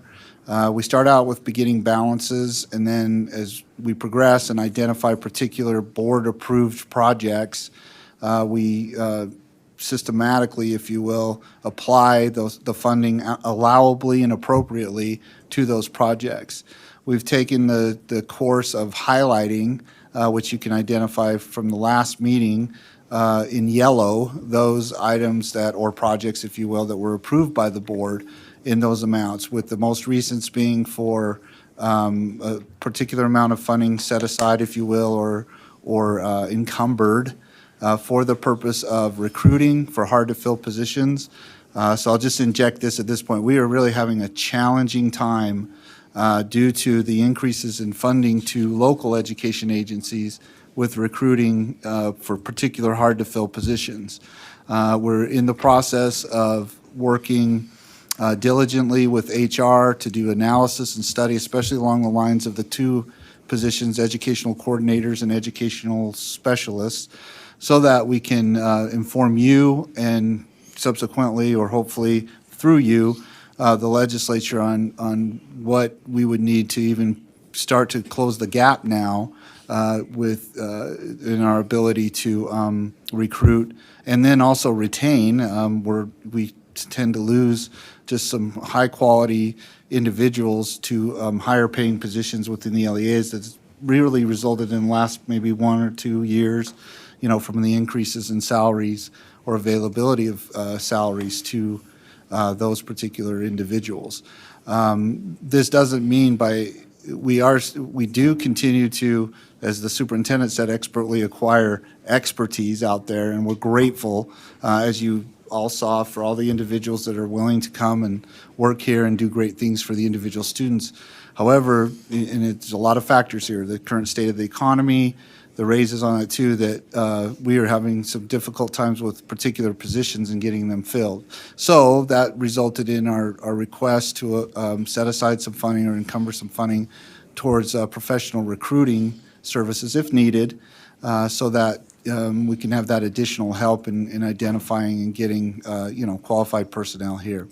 Then the other one was the $25,000 that was approved by the board for I don't have all of the details on this, but we will have details because my understanding is Board Member Earl's been working with Chief Staff Stanley and Sarah Young as well to move forward with, basically a promotional campaign on just how great it is and how awesome it is to be an educator here in the state of Utah, and all of the great things that current educators are providing and what future educators will as well.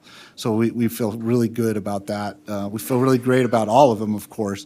This is really a great opportunity just to really get out there and just show what great things we're doing, or the educators are doing. And, hopefully that'll be a way of ensuring that we have just more and more fantastic personnel coming through the system, if you will. The throughput of educators through the higher education, University of Utah, all of those too. So thank you for that. Any questions or concerns about the discretionary funds report? I probably went on too Board long. Member Lear? Can I ask a question to Deputy Superintendent Scott? You bet. I wonder if you are and if this is simplistic, and of course we are, Carol, you can say so, but I've had some conversations with employees in other state agencies that have said the same thing. Yeah. And what you're saying now about especially the coordinator positions reflects what I'm hearing, that the salaries are comparable until about 7 or 8 years in, where then there becomes a great disparity. Yeah. And that may be a little bit different from different agencies, but I'm wondering if you're working with other state agencies, because I think what we need is a significant bump in state agency employee salaries. Sure, yeah. So the answer is yes. We are working with other state agencies, not directly though. HR, as you know, we have support from DHRM. So as part of this process, they do a really good job of looking at, educational coordinators are unique to us, to this agency, right? So they did, as part of their analysis, they also looked at comparables, my understanding to comparables in other state agencies. More so, though, the analytics will come from comparisons of like positions in LEAs. And that's been a process that Deputy Superintendent Norman is on, and as myself, from the fiduciary side or from the financial side. So yes, the answer is yes. We are doing that. Because it's true, not just in the educational coordinators, we also have like positions titled IT analyst, right? So then comparing that with the other agencies, we've done that in the past too. And if you recall, the board did actually work to, or use the funding to close that gap when we were experiencing the inability to do that. So we'll further develop this and come back to you with some solid recommendations and some great data on what we need to do going forward and ahead of the legislative session. Just to follow up, Chair? Yes, go ahead. I just would really recommend that you work with, like, for instance, the AG's office, because that is another state agency, and I know it seems like we're hiring more and more attorneys, but that's just one example of an agency that's finding at 7 or 8 years that their trained employees are going to other local, our version of LEAs, where they can make more money. And it is, to me, it seems so counterintuitive that the state level people who are supposed to be making policy for the locals are underpaid compared to those in the local trenches. So I think Chair, if I may, I think you'd see agreement with that too, with Board Member Lear's assessment, and we will do that. We'll proceed accordingly. Do we have any questions or comments on this portion of Deputy Superintendent Jones's report? That concludes the report then, sir. Okay, thank you. Yep. Next, we'd like to invite Melanie Heath, the Associate Commissioner, Utah System of Higher Education, to come up. And then after her presentation and this agenda item, we'll have a break. Hey there. Melanie, welcome. Hi, thanks so much for having me again. It's a pleasure to be here with you all. My name is Melanie Heath. I'm an Assistant Commissioner with the Utah System of Higher Education. Here with me, I have Spencer Jenkins, who's the Chief of Staff for the Commissioner of Higher Education. So thank you so much for having us. I especially wanted to thank those of you who were integral in the planning and success of the K-20 Summit. Especially a big thank you to Vice Chair Brittany Cummins, who led a really great discussion at the summit and graciously got her steps in by walking around and passing the mic around to everyone like Oprah. It was really great. Thank you.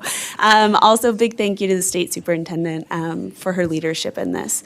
Last time we talked a little bit about the K-20 Summit's purpose.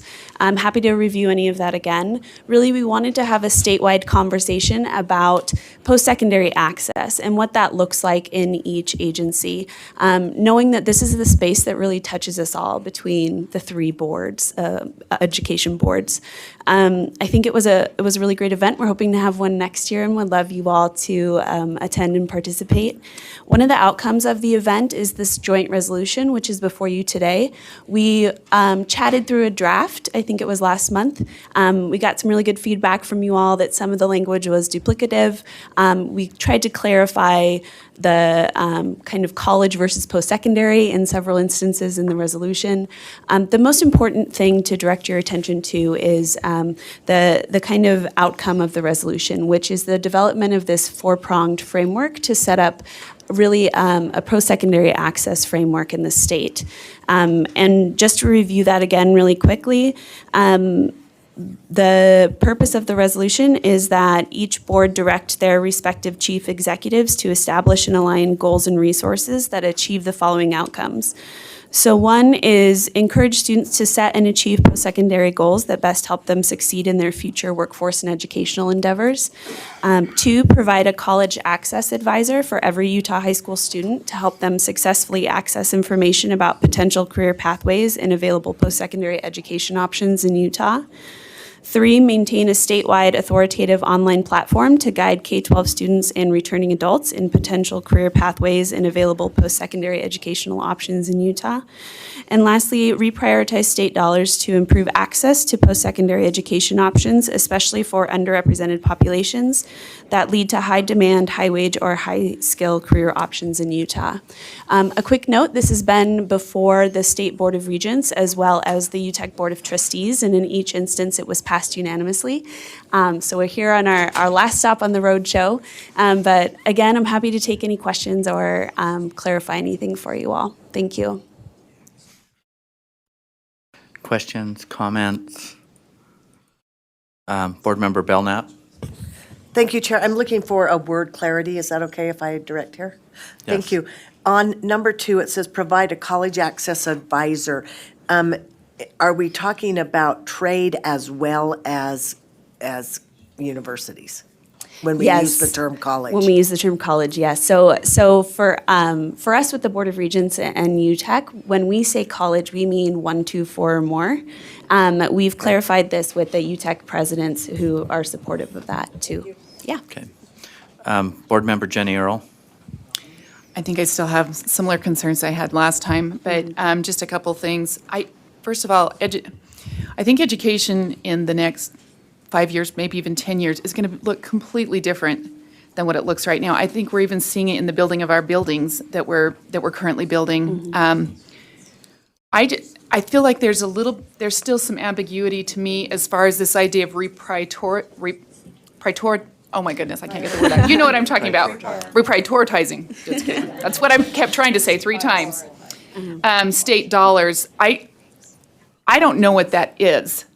And so it's really hard for me to put my vote behind that when I'm not sure. To me, it seems ambiguous. I'm sure maybe everybody else has their vision of what that is, and I apologize, I didn't attend the conference. Maybe it was spelled out completely there. I feel like there's some uncertainty to some of this, and then we will be obligating ourselves to whatever this is when we sign on to that. We're saying, yep, we agree with this, but yet I feel like it's out there somewhere, and I don't know if it means, we went down to the Excel and Ed. One of the speakers talked about, 2 years before kindergarten and 2 years after being public education, so to speak.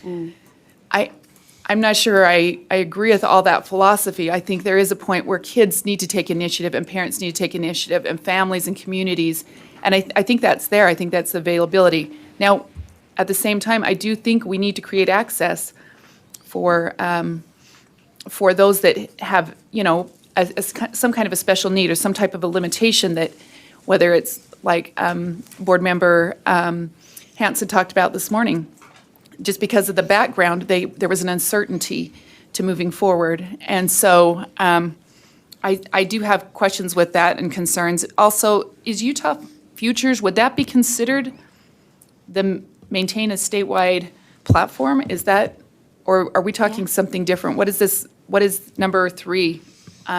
What is that referring to? Can I Yes, respond? please. Yeah, thank you. So I appreciate your comments. For kind of your first point around point 4 about reprioritizing state dollars, we kept the language in there at that level because I think that looks a little different based on which agency it's in, but we wanted all agencies to kind of look at things through this lens of access and what state dollars they have access to reprioritize those or consider reprioritizing those towards post-secondary access. One example of that is the Board of Regents recently put together recommendations around our state scholarship dollars.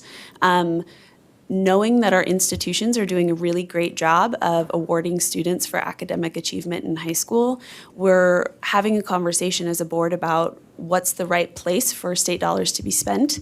And the Board of Regents has come to the conclusion that really more need-based aid is a priority for the Board of Regents. So we're looking at our state scholarships and what that could look like towards that end.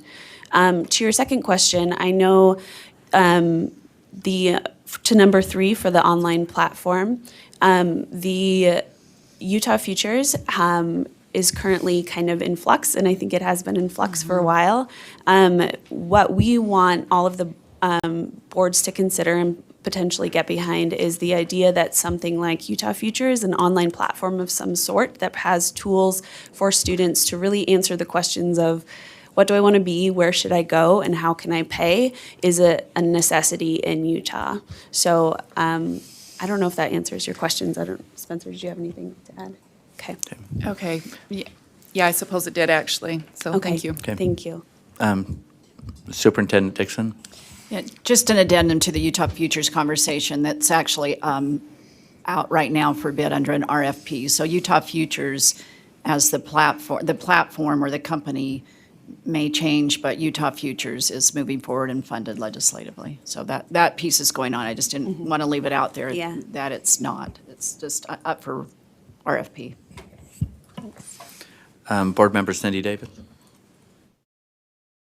Oh, there we go. Do we have access to that data of, the rationale that prompted this? How many dollars are being given out already for academic scholarships and what prompted that state dollars need to go this direction?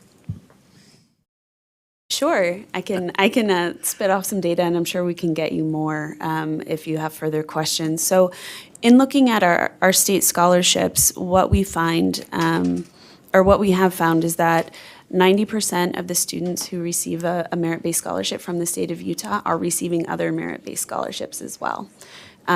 We are among the last states, I think, to get on board with a broader and more robust need-based program.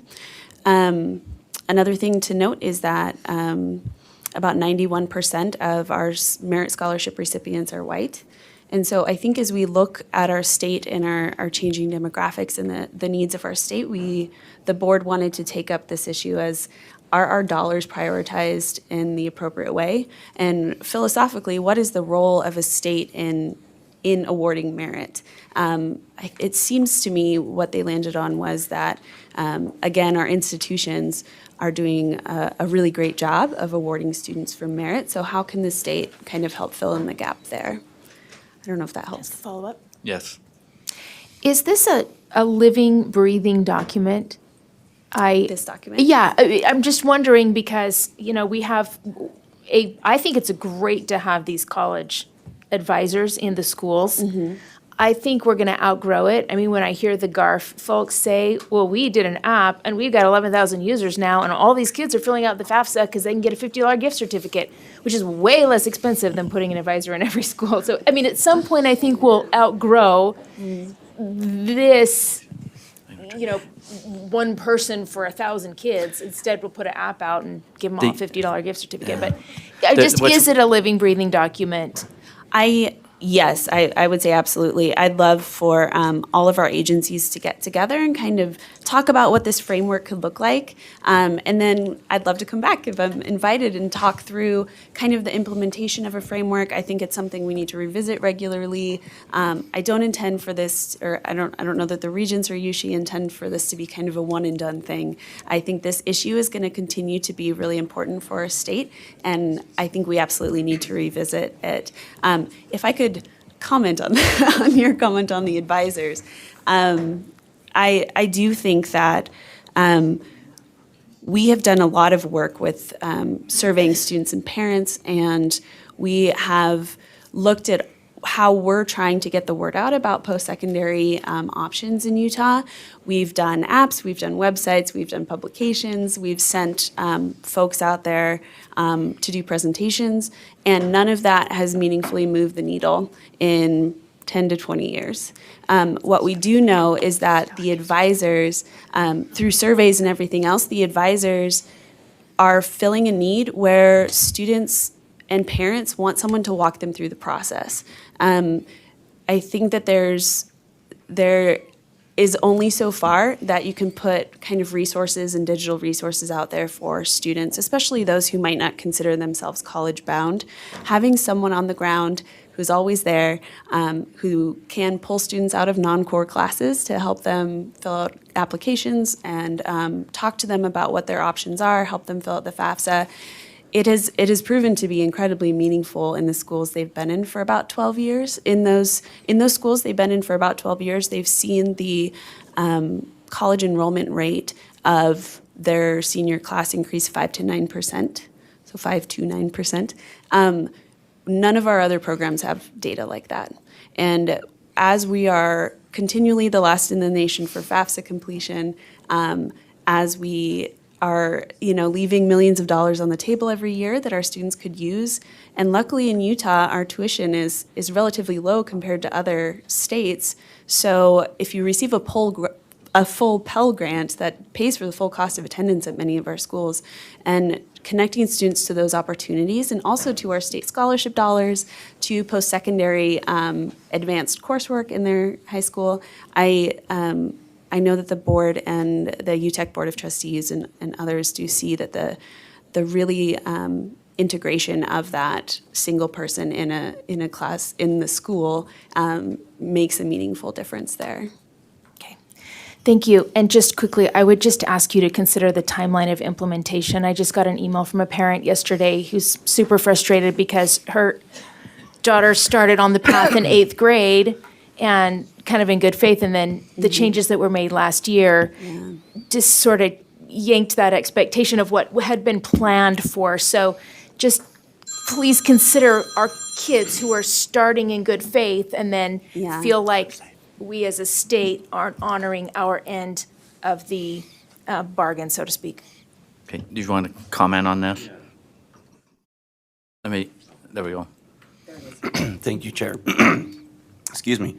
Spencer Jenkins from the Board of Regents. Your comments, we very much appreciate them. And what I hope in response to your question about, is this a living, breathing document? What we hope to be building is a living, breathing relationship around college access. To your point about the Regent Scholarship and those changes were legislative changes. We did not, some of these changes we did seek, some changes were legislatively mandated. What we feel like is by having a more living, breathing, relationship with the governing boards of education in Utah, it will create a little more of a proactive voice when it comes to college access that does help us create a more leading strategy around state scholarship programs, state aid, so that when legislators do have some interest in making changes or they have concerns, as the three governing boards, we have a little more of a solidified voice around this issue. So we have quite a few other comments and stuff. We don't have a motion on the table, but I just want to remind the board members what this is. What this is there's three organizations that want to come together in a joint resolution that will drive future conversation, future direction, future when the three are trying to align instead of being three separate entities. And there's been quite a bit of work that's gone into putting this together. There was feedback that went back to your group. So this doesn't have any guarantees in it, except by being a part of this resolution that these four areas are going to be an area of focus and everyone's going to play their role in that. It's not going to take funding away or grab or whatever. It's to try to unify these three education entities in kind of a common purpose and goal to take care of these things. Did I state that did I miss any of that? No, that was So great. we're getting down into the weeds of operation and what to expect next, and the action will be done not by this group, but the actions will be done by these separate entities, ours included. So we play a role in this on the things that we do moving forward as priorities and other things. So you can keep that in mind. Board Member Janet Cannon. Thank you, Chair. I feel uncomfortable about the language in number 4 where it says reprioritize state dollars. I would feel okay about it if it just said improve access to post-secondary education options. I know that in years past, we have had state dollars that we have shared with higher ed, and that's kind of been a real sticky wicket for a number of years. And if I were a legislator and you brought me this document that said reprioritize state dollars to improve access to post-secondary education, and it's signed by the State Board of Education, I would think that the State Board of Education would be okay with giving up some dollars to higher ed. And I think when all three of us come under that single funding source and there's always competition for those dollars, that it's my responsibility as a board member of the State Board of Education to try to get some more dollars for public education, which for the past 30 years has been the lowest per pupil amount in the United States. So if you could take out the reprioritize state dollars part, I would be in favor of the rest.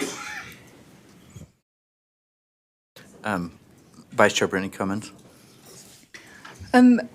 I see these as vague on purpose because they're aspirational for each individual board to look at. So number 4, when I read reprioritize state dollars, it's just what we're going to be talking about in a few minutes when we get our legislative priorities. One of our requests is to reprioritize a funding request and look for more money for concurrent enrollment and the accelerated program. And so that's within our wheelhouse here at the State Board of Education, is looking at our funding source and our current appropriations and saying, how are we going to look at things through this lens of access to secondary? Because secondary access isn't just left to K-12 or the higher ed institutions and the technical colleges.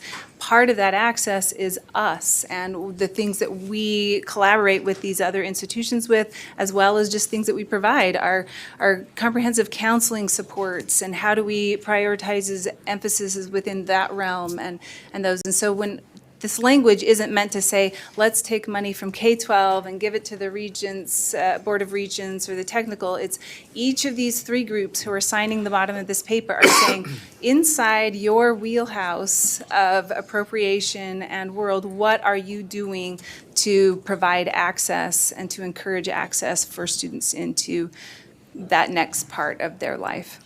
And so with that, I would like to make a motion that we adopt this resolution. We have a motion and a second, and the motion is to adopt the joint resolution to direct education leaders to develop a state post-secondary education access framework. Discussion to the motion. Board Member Jenny Earl. I guess mine goes back to a question now. I don't know if it's pertinent now to the motion or not. But I'm just curious on number 3 about the amount of data we're looking at in order to perpetuate. I know we're not just talking K-12, we're talking adult, potential career paths.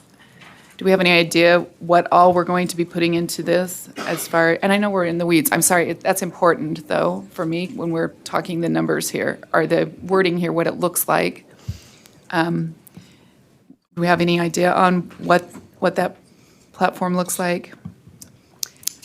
Do you mean Again, so yeah, how much data? What is the data we're putting into this? Right. Is it all secondary? Is it all workforce services? Is this an all-inclusive so that, any agency can go here and pull out whatever? So you're talking about Utah Futures and maybe the next iteration of it, that statewide online platform I suppose, piece? is this specifically Utah Futures? Is this what we're identifying here? So It says authoritative. Is that what that is? Yeah, so Utah Futures has been around for a while. The funding for it has been one time and in flux. And right now, as Superintendent Dixon mentioned, the kind of platform of that service is out for RFP through Talent Ready Utah. And so I think what number 3 is saying is that whatever that service is, we need to maintain it. We need to make sure the data is robust. We need to work with UTEC and all of our partner agencies to ensure that we have really great databases. I think in my world, what I envision that to be is really a website that answers those 3 questions I mentioned earlier, which is what should I be? So interest profilers, career assessments, those sorts of things. Where should I go? Types of degrees and programs that are available in any post-secondary institution. And then how can I pay? So connection to FAFSA resources, the scholarship database, those sorts of things. So I think that is going to be a really specific and meaningful data-backed tool for the advisors, for example, to use in their conversations with students about those 3 questions. I don't know if that helps. Yeah, okay. I have, again, a concern that we're going to get ahead of ourselves. In other words, that I think technology and the way education's going to go, we're going to be forming things that, anyways, that we're going to be spending money on things that we're going to end up backtracking on because we've got a different, innovative way of doing it. And so anyways, who knows? I guess that we'll just see what the future brings, right? So. Yeah, absolutely. And I do think that whatever that looks like, if the form that takes, whether it's an app or something different, I think we'll need to continually look at to make sure that we're meeting students where they are. So that's a good point. Okay, thank you. Thank you for your time. Board Member Linda Hansen. When you're talking about underrepresented populations, are you including people with disabilities? Because, only 30% of them have jobs. And of the ones who want jobs, only 30% of them have jobs. And so I just wonder if those conversations are taking place when you're talking about ethnic diversity and all those other diversities. Are you talking about people with disabilities as well? Yeah, I think we would like to be expansive. When we define underrepresented, it's really populations and ethnicities and any other subgroup that is historically underrepresented in higher ed. And so I think as a state, we need to decide what that looks like and then move forward with a strategy around that as well. Thank you. Yeah. Board Member Cannon, Janet Cannon. Yes, I'd like to make an amendment to the motion. The amendment would be to remove on number 4 the words reprioritize state dollars to, and just begin number 4 with improve access to post-secondary education options. Okay, we have a proposed amendment, but I'm not sure if it's, we're to the point where we either take or reject on this because of the groups that are on there. We can certainly give feedback. Well, and can I speak a little to? Yes. The other two groups are post-secondary, and so their funding streams are improved by reprioritizing those state dollars, whereas the K-12 might be looking at a deficit if we reprioritize those state dollars. Okay, but you want to? Yeah, we don't. Before I accept her, isn't that where we're at? You're Sure, at this place of certainly not this- amendments. It's certainly the discretion of the board to make changes, and we'll just work with the other boards if this change is adopted by this board. We'll try and work with them in adopting that change. Yeah, and I just want to echo what Chair Huntsman and Vice Chair Cummins mentioned earlier about this is kind of hopefully a guiding light document as we kind of work more closely together and develop those relationships. I anticipate that whatever this structure looks like, we would love to come back and have further conversations with you as a board. And so that language in there, I don't think it prohibits the next step of actual implementation. I think it's there to kind of facilitate a conversation about what this could look like in the post-secondary access space. And then we'd love to come back and talk about implementation when we're ready to do that. So I don't know if that helps, but. So is your amendment, or are you still wanting to move with your proposed amendment? I would like to move with the proposed amendment. Okay, so the proposed amendment is to change the words. Did you get that? Just delete 4 words, reprioritize state dollars to. Just delete that from number 4. And then number 4 would read, improve access to post-secondary education options, especially for underrepresented populations. Okay, it's going to show up here to make sure that we're getting this right. Okay, do we have a second while she's bringing that? Is there a second? Second. Discussion to the proposed amendment as it's coming up. Vice Chair Brittany Cummins. So my question is just a technicality of should the motion be to recommend a change? Because we can't amend this document. The document doesn't belong to us, right? And so do we want to recommend a change to remove those 4 words is my question, is the motion. So and I'm not the judge and jury on this. However, there's a resolution that came before us the second time, and my understanding is from the collective group that it's to accept or not accept, but, and so it's like, okay, where do we go from here? It's either we don't like it or we don't, we do or we don't, No, but now we're I putting think up. if there are changes this board would like to see, I think what would be most helpful is if we could adopt it, if you guys could adopt kind of it with whatever changes you have, and then we could take that changed resolution back to the other boards for their consideration. All right, And so I we would- want to but make I- sure we meet their expectations too. And I would say, I think, given what Board Member Cannon is saying is a legitimate concern, and I think for the other respective boards, I don't want to speak for them, but I would guess that they would be perfectly willing to adopt those changes as well. So I think, as far as, for purposes of efficiency, I think adopting this change by this board formally, the other boards will probably line up behind that. Okay, so we now have the proposed amendment to delete from number 4 the words who's got me started on that? Reprioritize state dollars to, was there another change? Okay, that's the change. We're speaking to the proposed amendment. Board Member Lear. I support the amendment because my concern was going to add reprioritize you. It's contagious, You've isn't tied me in it? yes, you've tied me in knots now. I said those words are not meant to be verbs. That's part of the problem.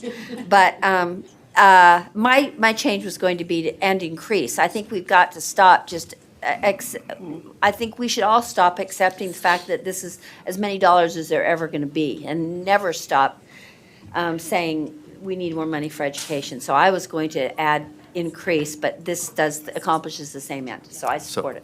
So you're supportive, thank you. Board Member Bolter. Just a technical question. If we pass the resolution with that change, but then it goes before your board and they don't agree with it, then will it come back here for another revote? Yes. Okay, You guys just wanted love to- seeing me, yeah. I just wanted to make sure Yeah. because I'm hesitant about the reprioritize part. I know, right? You said it. And I'm concerned that members of the governing board, us that are elected to oversee these state funds, weren't invited to the table. I know staff was, but we weren't, and we're the ones elected to oversee these funds. And so it feels like after the decisions were made, now we want you to sign on as the governing board. And so I would ask that perhaps we invite some of us that are elected to specifically oversee these things to come to the table and Vice Chair and Brittany, speak. comments? I would just add that we were all invited to the summit where this was discussed. So just a clarification that we were all invited to that discussion on that evening to be a part of any amendments that we wanted to make at that time. It was a day in Utah County. Yes, it was. Okay, I'm not seeing any other questions or comments to the proposed amendment. So let's vote on it. And the proposed amendment is to delete from number 4 the words reprioritize state dollars to. Hey, it worked. All in favor say aye. Aye. Those opposed? Voting, you opposed? We have one. Okay, so we have a amended motion before us to adopt the joint resolution to direct education leaders to develop a state post-secondary education access framework as amended. I'm not seeing any other discussion to that amended motion, so let's vote. All in favor say aye. Aye. Those opposed? No. Will the noes raise your hand? We'll get those. We have two. Got it. Motion passes. Thank you. Thank you, appreciate your time. Okay. Board members, we're going to take a 10-minute break. 10 minutes, so let's jump right back in here. Thank you.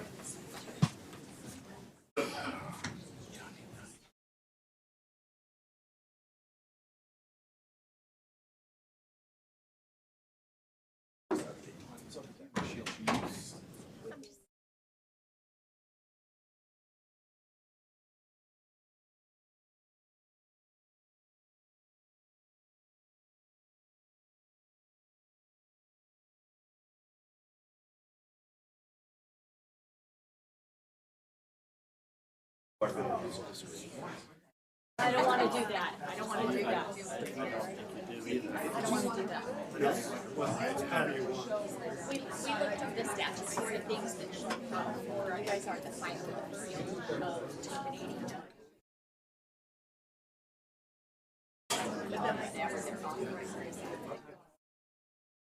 Yeah, I just want to talk about that transition.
Hey, board members, if we can get you to take your seats, we'll get started again.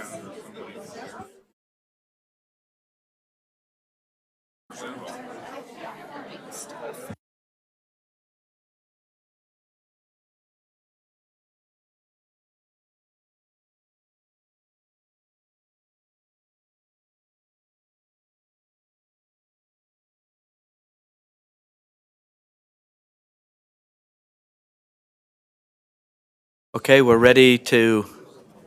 members, we're ready to get going here. Where we at on our agenda?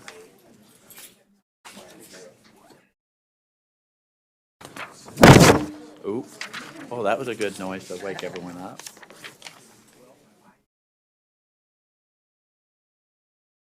Deputy Superintendent Angie Stallings, you're going to lead us through our legislative policy request. You have some updates before we dive into this? Okay, let me turn this on. Thank you, Chair Okay, Huntsville. there you go. Thank you. Good morning, board members. Angie Stallings, your Deputy Superintendent of Policy. We just have 2 items today to bring to your attention. The interesting thing about both of these items is you may have briefly heard something about both of them, and both of them actually have bill files open already. So this is kind of unique in that we're not necessarily asking for bill files to be open, but we want both of these concepts to be added to your request for statutory changes and to just make sure that you're aware or a reminder of both of them. So the first one, as you may remember and recall, in October, our Regional Service Center colleagues came and presented along with Deputy Superintendent Jones about the report that they gave to the Public Education Appropriations Committee. And that was the result of a study that the legislature required the board to do along with our Regional Service Center colleagues, and then report to Public Ed Approps.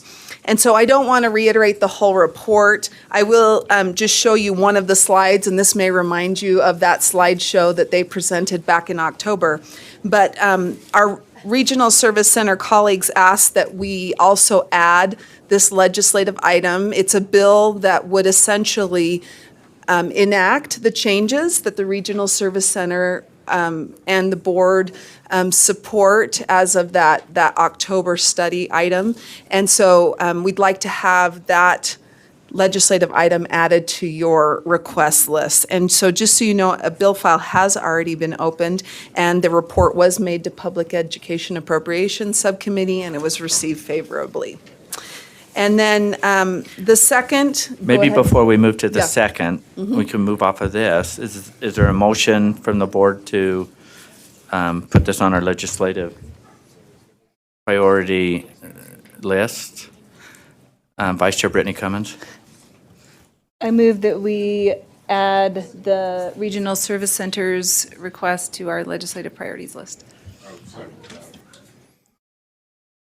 Okay, did you want to speak to that, or has it already been said? Okay. Is there any discussion on? Not seeing any. Let's vote. All in favor, say aye. Those opposed? Okay, voting's unanimous. So that's added to our list. Okay, please continue. Hey, good morning, everyone. Jeff Van Holten, Policy Advisor for the board. The second one, I will just state up front, you are getting me instead of Sarah Young, so definitely getting the B team here on this one. But I will do my best, so I may not be able to answer all of your questions. But this is the Utah Prime program. It is an initiative you may have heard about. Senator Milner and Representative Val Peterson are moving forward on this idea that in the general concept is to create a certification process in which students can begin working toward their gen ed requirements in higher ed while in high school, receive a certificate for that, and be able to utilize that at any of the public institutions here in the state of Utah when they graduate high school and dive in and kind of get a fast pass in terms of moving forward in their college education. So that bill file has already been opened. We have been asked to work with the legislators who are wanting to kind of consult with the board and staff on ideas and moving forward, but that's the second request. Board Member Cindy Davis. You're up. Do we have a motion? I don't have a We question. don't have a I motion just- to put it on our list. Can I still speak in favor, or do I need to wait? Well, you can make the motion and then I'd speak make a to- motion To that- add to Prime add Utah Prime program to our list of priorities. Okay, do we have a second? And we have a second. You want to speak to the motion? I do want to speak to it because if I understand correctly, part of what this is going to do, we already have high school students who are earning credits while they're in high school, and then sometimes they're getting to their choice of university, and then they don't actually work for them toward where they're trying to go. And so this is, I think, going to help mitigate that problem, if I'm understanding it correctly, and that's why I support it. Okay, Board Member Lear? Well, now with Cindy's comment, maybe I misunderstand, but my concern was, I am more of a fan of having students take the opportunities they have in high school. I am not such a fan of pushing them through high school and college quickly. And so, speak to me about how this affects students' ability to take the optional courses and the non-required courses they would have the opportunity to take in high school. Don't want to detract from that. Like I said, I'm not a super fan of kids rushing through high school and rushing through college. I think there is such a great opportunity there to become a whole person. So speak to me about that. So Nathan Ock, Early College Specialist for Utah State Board of Education. As we had conversations about the Utah Prime program as a whole, there was a number of representatives both from UTEC, USHE, and USBE that brought up similar concerns. And so the other tiers of the Utah Prime initiative, the Discover tier and what's the second? So the launch tier and the Discover tier offer opportunities for students to take lower amounts of credit than would be required to complete that gen ed certificate in both kind of concurrent enrollment experiences as well as CTE. And so what those of us that were involved in the discussions kind of intentions were with especially the Utah launch tier was to provide students the opportunity to kind of explore those experiences without needing to rearrange their entire high school experience to try to drive like maximum credit achievement. And so what we've seen from a data perspective is that students earning 6 to 9 credits roughly of concurrent enrollment have a much higher likelihood of both entering post-secondary experiences as well as persisting in those experiences. But after that 6 or 9 credit kind of threshold, the return on investment, so to speak, is lower with increasing rates of persistence in college going.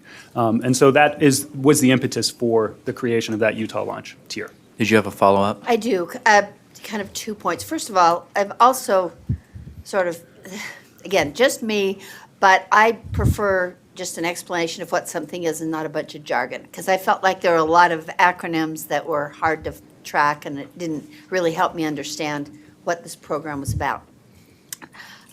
Secondly, now I may have forgotten my second point, but that your explanation does help some. I'm just a little bit cautious about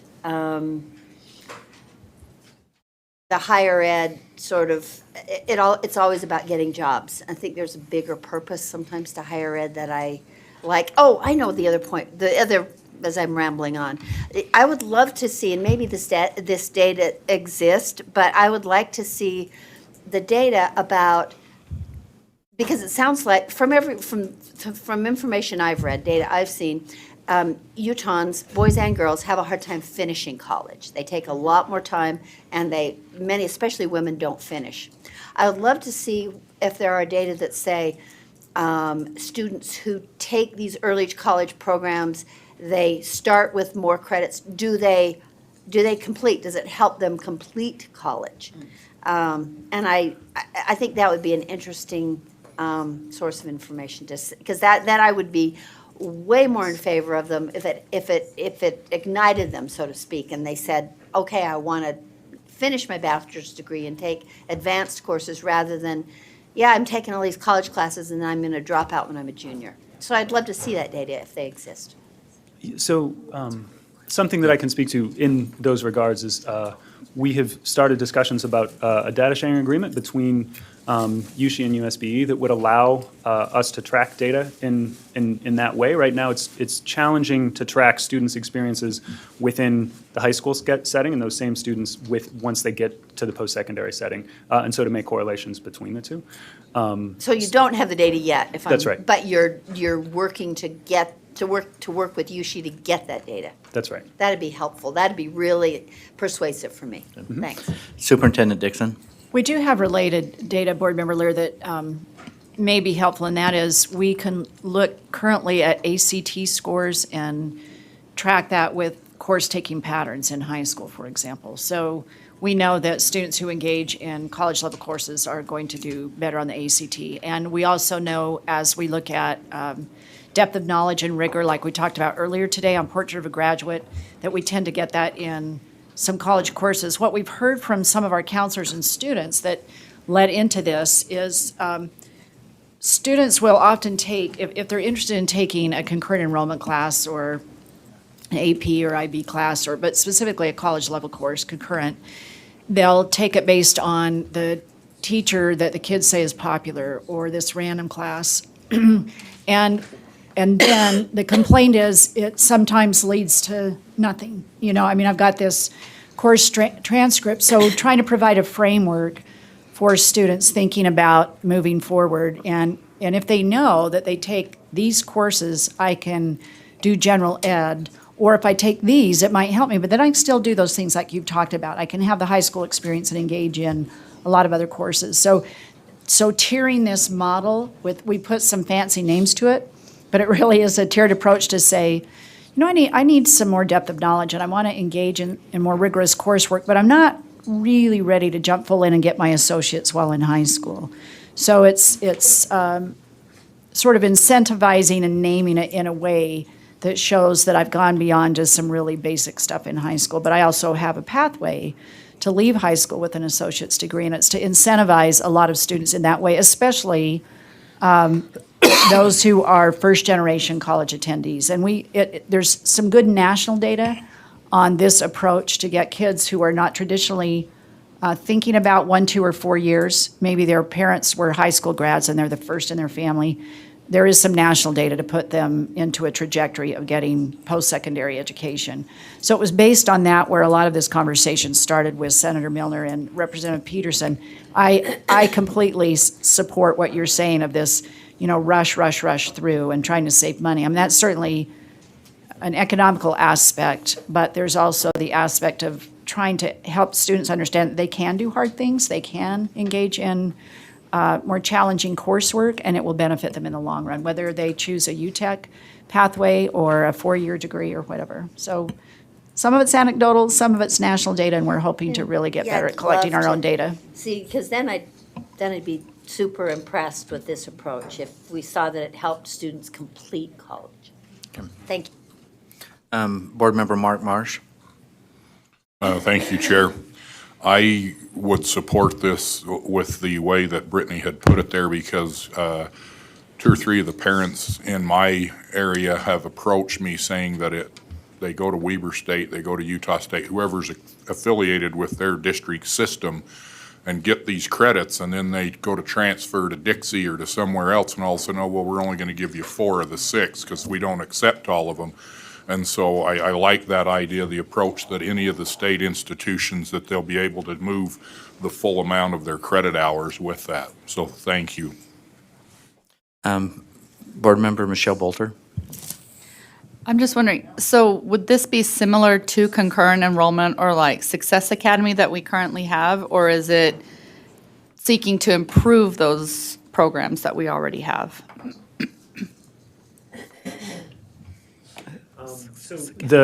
It would be the same concurrent enrollment credit students are currently earning would be applicable for these experiences. And the program is still drafted, obviously, but specifically with regards to those gen ed requirements, the ones that are transfer, or the ones that students are going to be pursuing regardless of the degree that they're in. Okay. The motion before the board is to add Utah Prime to our legislative request. Any further discussion? Seeing none, let's vote. All in favor, say aye. Aye. Those opposed? Voting is unanimous.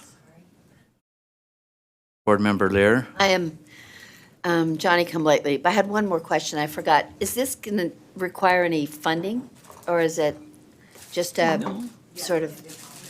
Yeah, there is a ask. It's in the, okay. So, It's at the bottom of our, yeah. yes, apparently it does. And so it will be discussed in the next item. Okay, so there's, and it would come from the, general fund or education fund? That is not, I'm not sure about that. Okay, we'll wait till we get there. Okay. Thank you very Yeah. much. Sorry for that late question.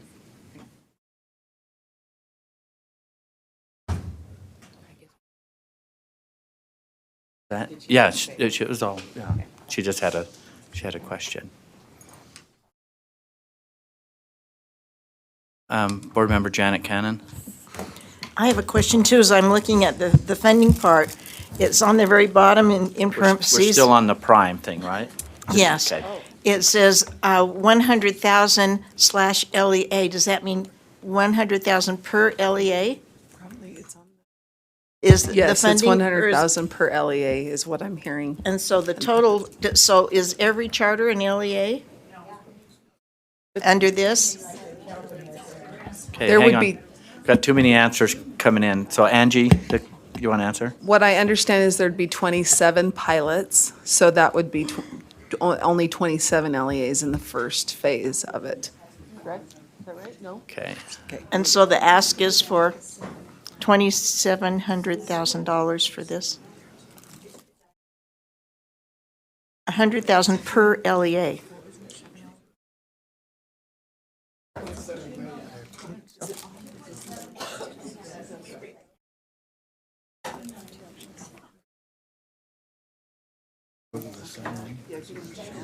Oh, is she trying to pull it up? Yes, I'll bring it up, but I Deputy can read it. Superintendent Patty Norman, if you look on the Hey, prime hang on one sheet- sec, Patty. Let's wait till I have at least 8 of our board members paying attention to you. I'll look around. Okay, you're good.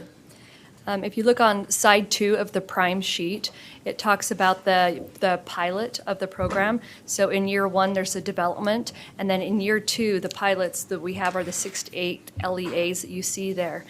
And I'm not sure about the charter schools on that. Sarah Young has been creating and implementing all of this, and we can provide more clarification at the end of this meeting to be able to. What's that? I missed the comment. Oh, okay. I know. She's never allowed to not be here again. I'll just okay, yeah. Okay.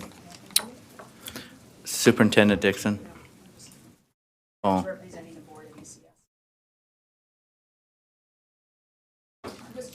Okay.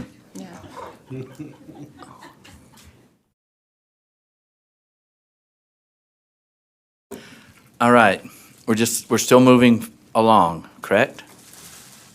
You ready to go on our next, or Angie, does that conclude? That did conclude mine, yes. Thank you. Okay. Scott? Okay, next up, within this same agenda item is the process where we begin the prioritization of board requests ahead of the legislative session. This process has worked well in the past, and it's a little bit different this year. For this December meeting, staff are respectfully requesting that the board take motions to at least identify the top 5 priorities.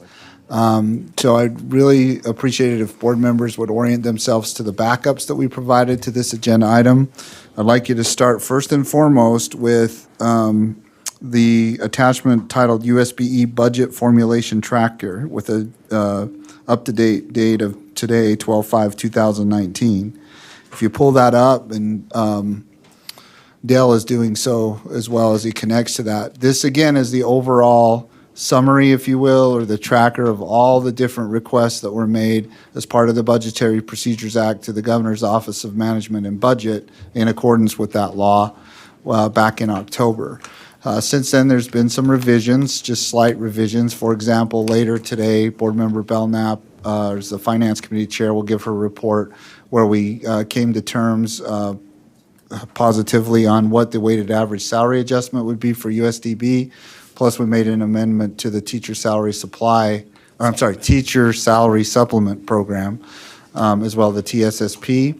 Then as well, and this is the important part, there's been an update because as I articulated and testified to all of you at your November meeting, the Common Data Committee process had not completed yet as of November. However, now in this board meeting, it's completed, and we arrived at a consensus on what the amount of a percentage increase to the value of the WPU is and what enrollment growth would be, subject, of course, to your prioritization and then subsequently the funding of it during the legislative session. So again, this is also an excellent tool for you to use because with each request, we summarize the business case itself. So you don't necessarily have to drill down in the business case, but the business cases are always available to you for additional or more detail than we provide in the summary column.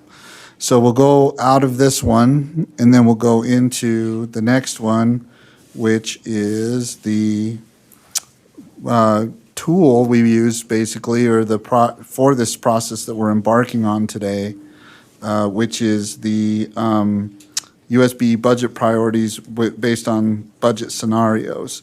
So if you'll pull that up, what we've done here, which seemed to work excellently in the past with all the board members, is to provide an as-if new education funding was $2,500,000, or more than that, please, $250 million, new education funding at $350 million, and new education funding at $450 million. So with that, we typically would start with some more direction or guidance from the chair and or vice chair with a initial motion to start the process with the intent of arriving at, in this meeting, coming away with your top 5 priorities in this meeting. However, it doesn't mean that that can't change or that, we can adjust accordingly as we get more developments, i.e. the release of the governor's budget, more information on tax reform, things like that. We're very crazy adept and agile because if you recall too, you as a board meet weekly, when the legislative session starts. So there's always that ability to adjust your prioritization and adapt. It just helps going into the session for the legislators, and then especially to the public to know where you're headed as far as your prioritization and the process goes into the legislative session. So with that, Chair, may I turn it back to you and start the process? Okay. Thank you, Deputy Superintendent Jones. We'll get started here. Vice Chair Brittany Cummins. I have a question first, then a motion. Is that Yes. good?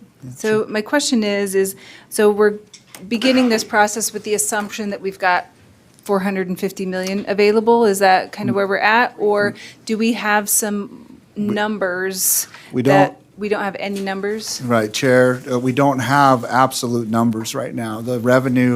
The absolute revenue, as you've experienced in the past, that, hey, this is what's available to public education, typically does not come available to us until roughly the second week in February or first week in February.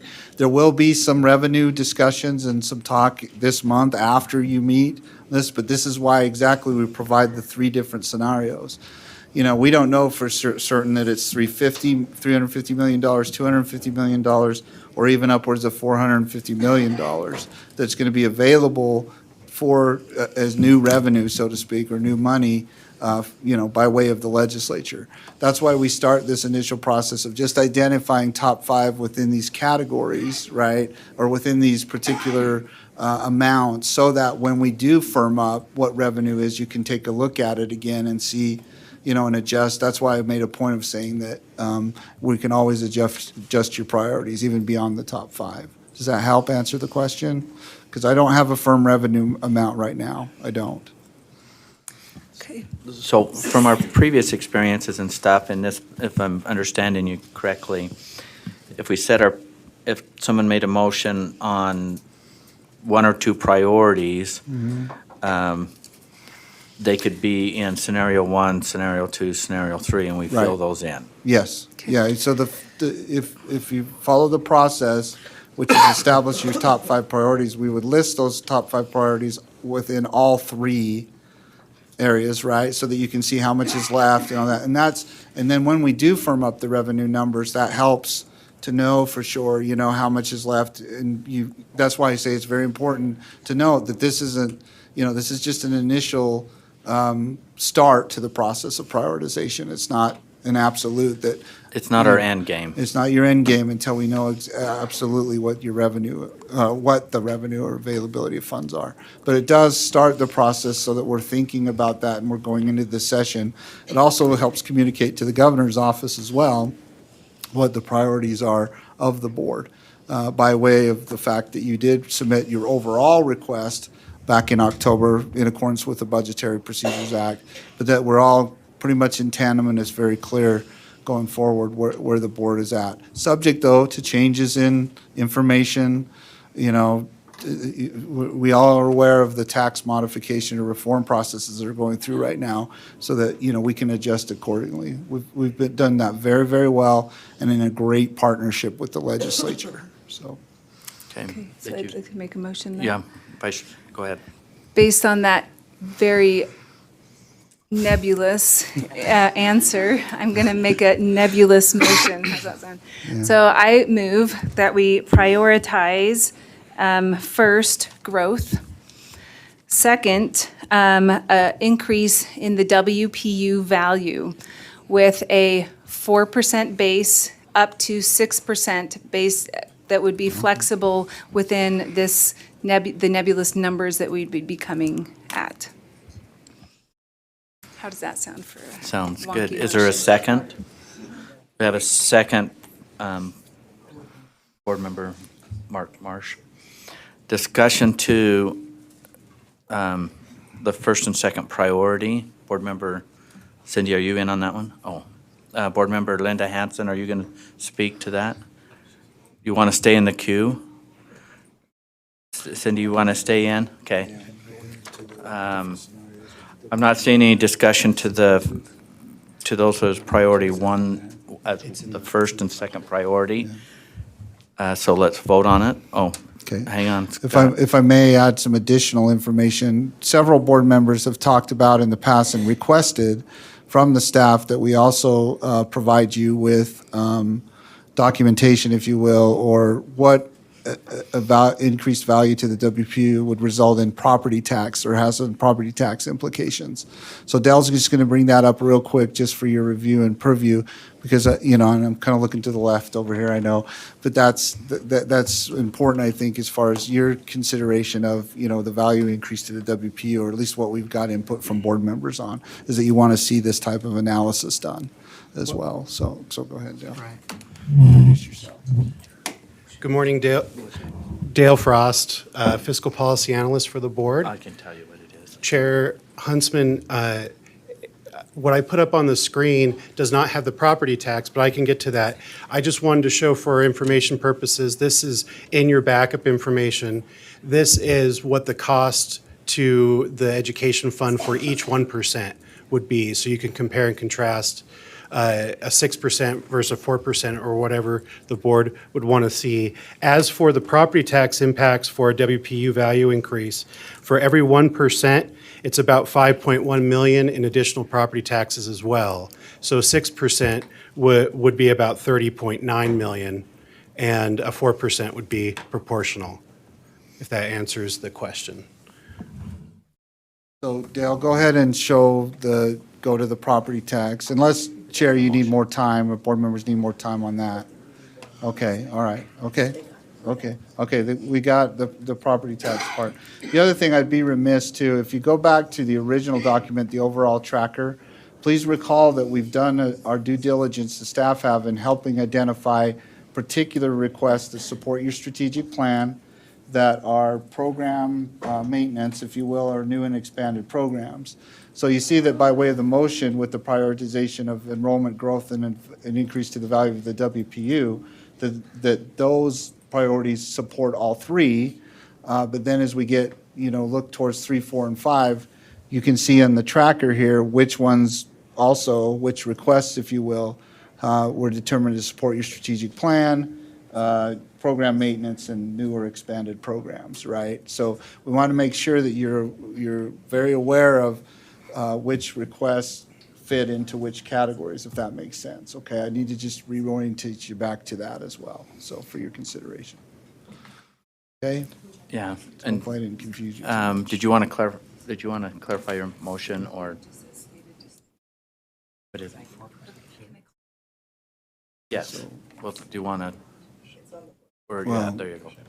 So only. And I just want to make clear, just in case it's not, that difference between the 4 and 6 is based on revenue projections as they come out. So if revenue projections are low, then our request maintains that base of 4%. But if revenue projections are fantastic, that we increase that WPU increase proportionately to that, but just allowing for some flexibility in the requests that we have in other places. Okay. Anyone wanting to speak to the motion? We have, okay, Board Member Lear. Germain to the motion.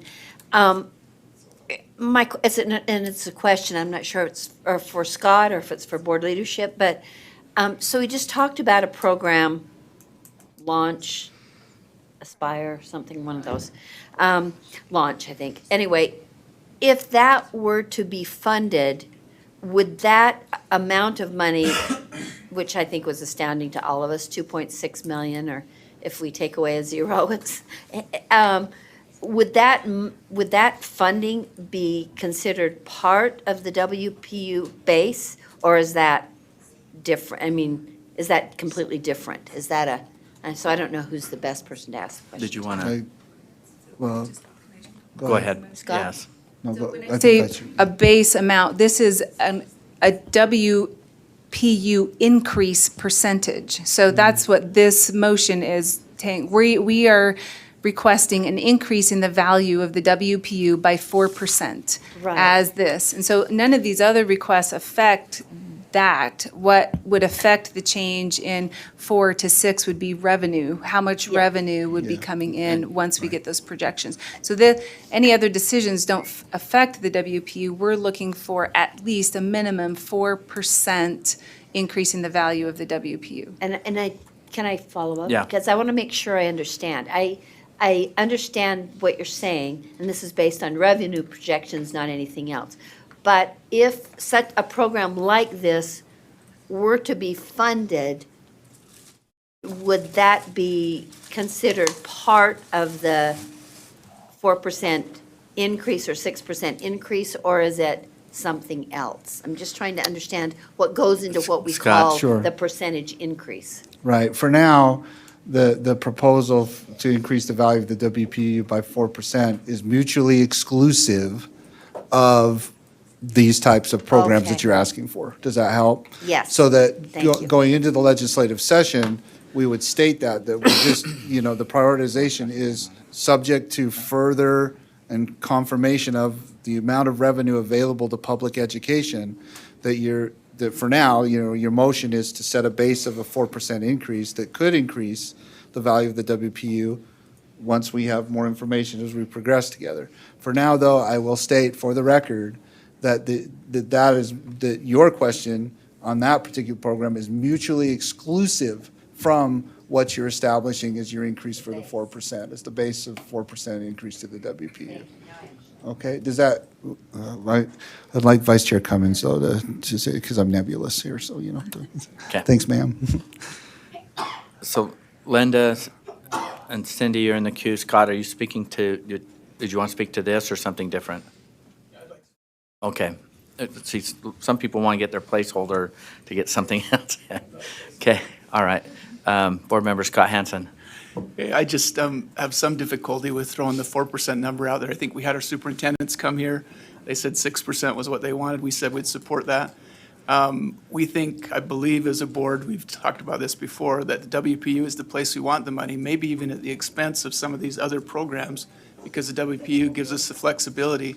And if I'm a legislator and I see base of 4% with the possibility of increasing to 6%, I put 4% in my little notebook about what, the board wants. So I'd speak against the 4% base, and I think that we should, stick with 6. Janet, did you want to speak to this? Question. Okay. We are looking at these 3 scenarios here, and they all look at, they all have those first 2. Is this motion to any one of these specific scenarios? Or does it apply to all 3 of them? No, so Chair, as I stated earlier, we just wanted to start with a base motion, right, to do that. So we've listed 1 and 2 based on this motion. You can change that. But whatever 5 prioritizations you make today will be in all 3 scenarios with the revenue, so that you can see, if down the road, when we confirm revenue, if $450 million is available, what 1, 2, 3, 4, and 5 results in what's left over or not, or things like that. It's a good process. It really is. So 1 through 5 would be in all 3 of the different revenue level scenarios. Okay, so again, this is just a starting point.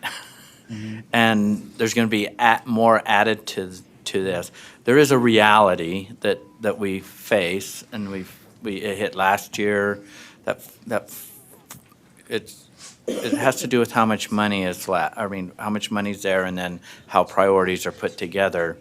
And so this is going to tweak as we come and go, and then we're going to be in a position to say on some of these priorities as they get down into 7, 8, 9, and 10, and it's like, oh, I really want number 10, but at what price? Is that going to come off the WPU? What am I going to sacrifice to get it? And we're actually putting ourselves a little bit ahead of where the legislature is, because they're going to have to do the same thing, except they're the ones that have the last say, not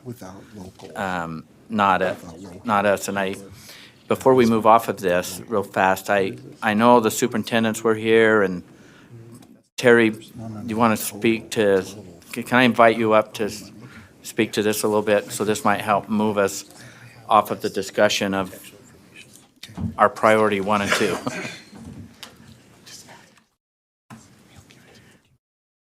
Okay, your mic is on.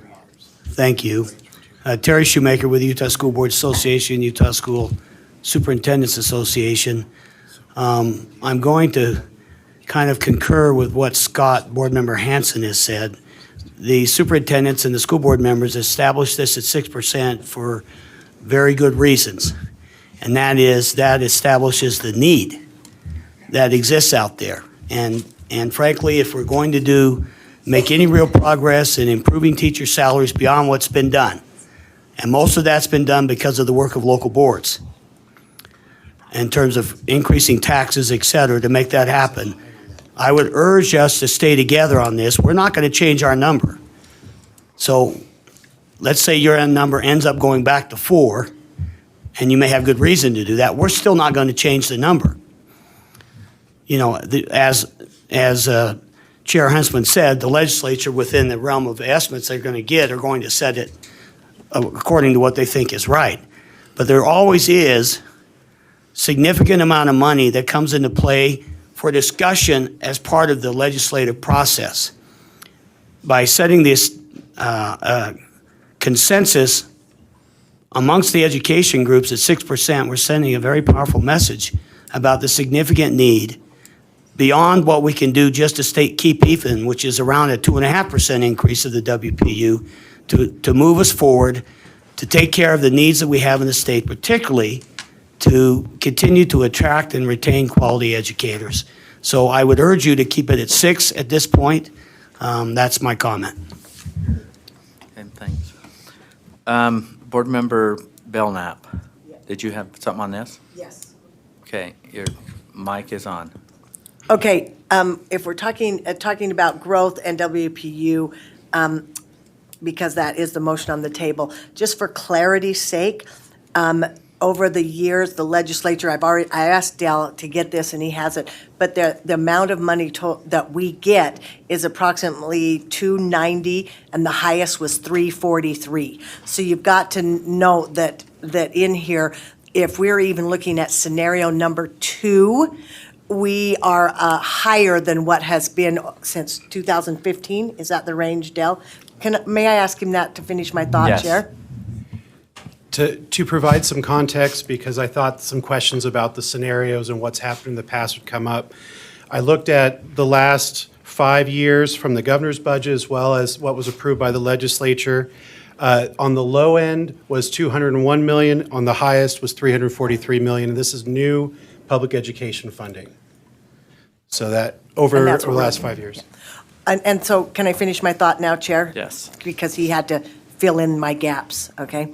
And so if we're looking at even at scenario number 1, there is nothing else to prioritize. We're already $7 million in the hole at 6% WPU. And if you look at number 2, we have 92 here, but I'm not sure we're going to get 350. And so prioritizing 3, 4, and 5, we have to be really careful that it's probably not going to be 92. And so if we stay at 6%, and I told you that before, you can't have your cake and eat it too. And if you stay at 6%, then you can't prioritize a lot of other items. So we just need to be really careful about what else we prioritize. Okay, Scott, did you want to talk to this? Yeah. Okay. And I think echoing what Board Member Belknap just said, that by setting the priority at first to fund enrollment growth, I think that's a given, and stick with the 6%, that we are telling the legislature that we would give up some of the others if that money's not available. I think that does give us the most flexibility for the LEAs to put the money where they need it for their teachers or students or whatever their needs are. And I would make a motion to amend the motion that's on the table to say that the board prioritize first enrollment growth and second an increase to the value of the WPU by 6%. So you want to amend it to 6%, period. Is there a second? Second. We've got lots of seconds. Discussion to the proposed amendment. I'm not seeing any new. Oh, Board Member Jenny, are you speaking to it? Is that what, or are you just getting in the queue? That's what I'm just, you want to speak to the amendment? Yes? Okay, all right. I want to make sure, okay. Not seeing any further discussion to the proposed amendment. All those in favor say aye. Aye. Those opposed? No. For the ayes, raise your hand. Board Member Janet Cannon, Board Member Mark Marsh, Board Member Scott Hansen, Board Member Cindy Davis. He's for 6. Okay. Board Member Sean Newell. Board Member Mike Haynes, Board Member Lear, Board Member Gravitt. Motion passes.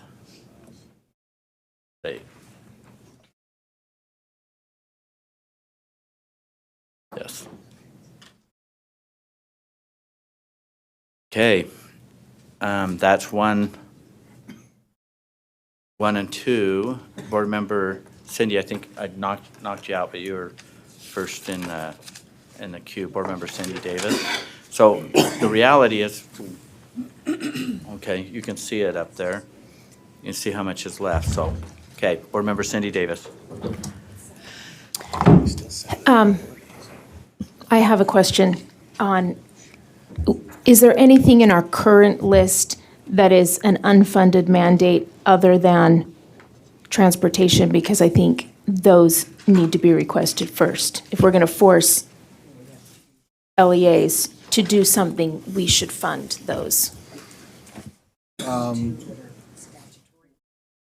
Yeah, so, On our list, yeah, okay. what do we have that are unfunded mandates currently? Funding, Not funded completely. okay, I don't, both.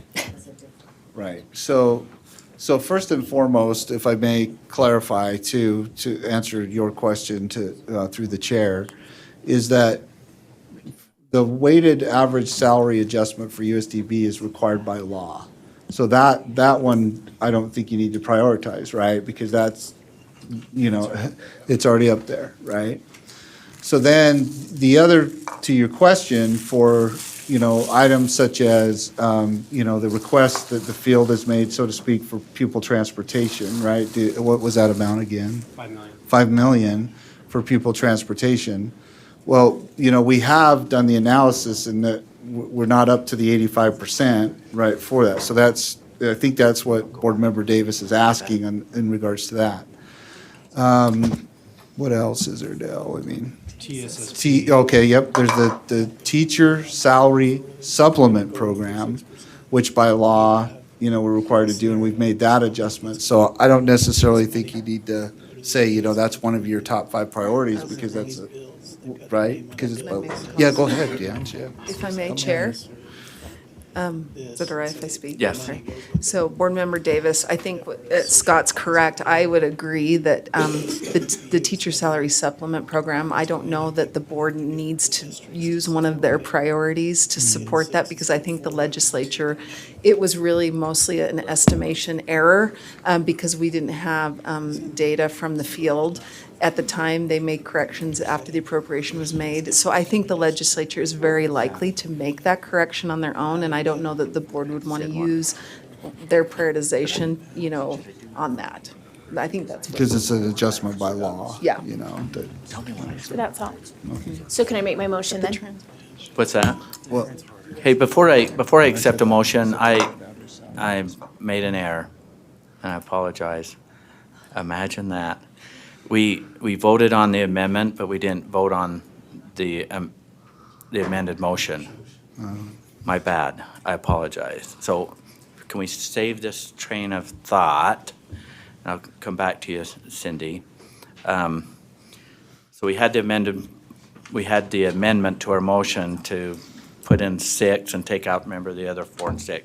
That passed. So the amended motion would be to fund growth and then fund the WPU at 6%. So that's what I'm going to call for a vote. I apologize. Okay, somebody's got to keep track of me on this. So that's what we need to vote on at this time. So the motion before the board, the amended motion to the board, is to fund the growth, and then the WPU, the second is the WPU at 6%. All those in favor say aye. Aye. Those opposed? No. Well, the ayes, raise your hand and be counted. Board Member Janet Cannon, Board Member Mark Marsh, Board Member Scott Hansen, Board Member Cindy Davis, Board Member Sean Newell, Board Member Belknap, Board Member, excuse me, Scott Nielsen, Board Member Mike Haynes, Board Member Lear, Board Member Gravitt, Vice Chair Brittany Cummins. With the noes, who are the noes? Jenny Earl and Bolter and Linda. Thank you. Apologize. So you guys keep me in check. I'll do better. Okay, now we're back to this conversation, and Cindy, you wanted to make a motion or something based on, and then I think you had some questions. After her motion? Okay. I move that the priority number 3 spot be the 5 million for transportation, as it is the underfunded mandate in our list currently.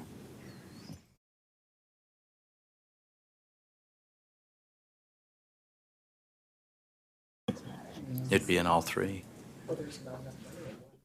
Okay, we have a motion to put transportation, that transportation in 3.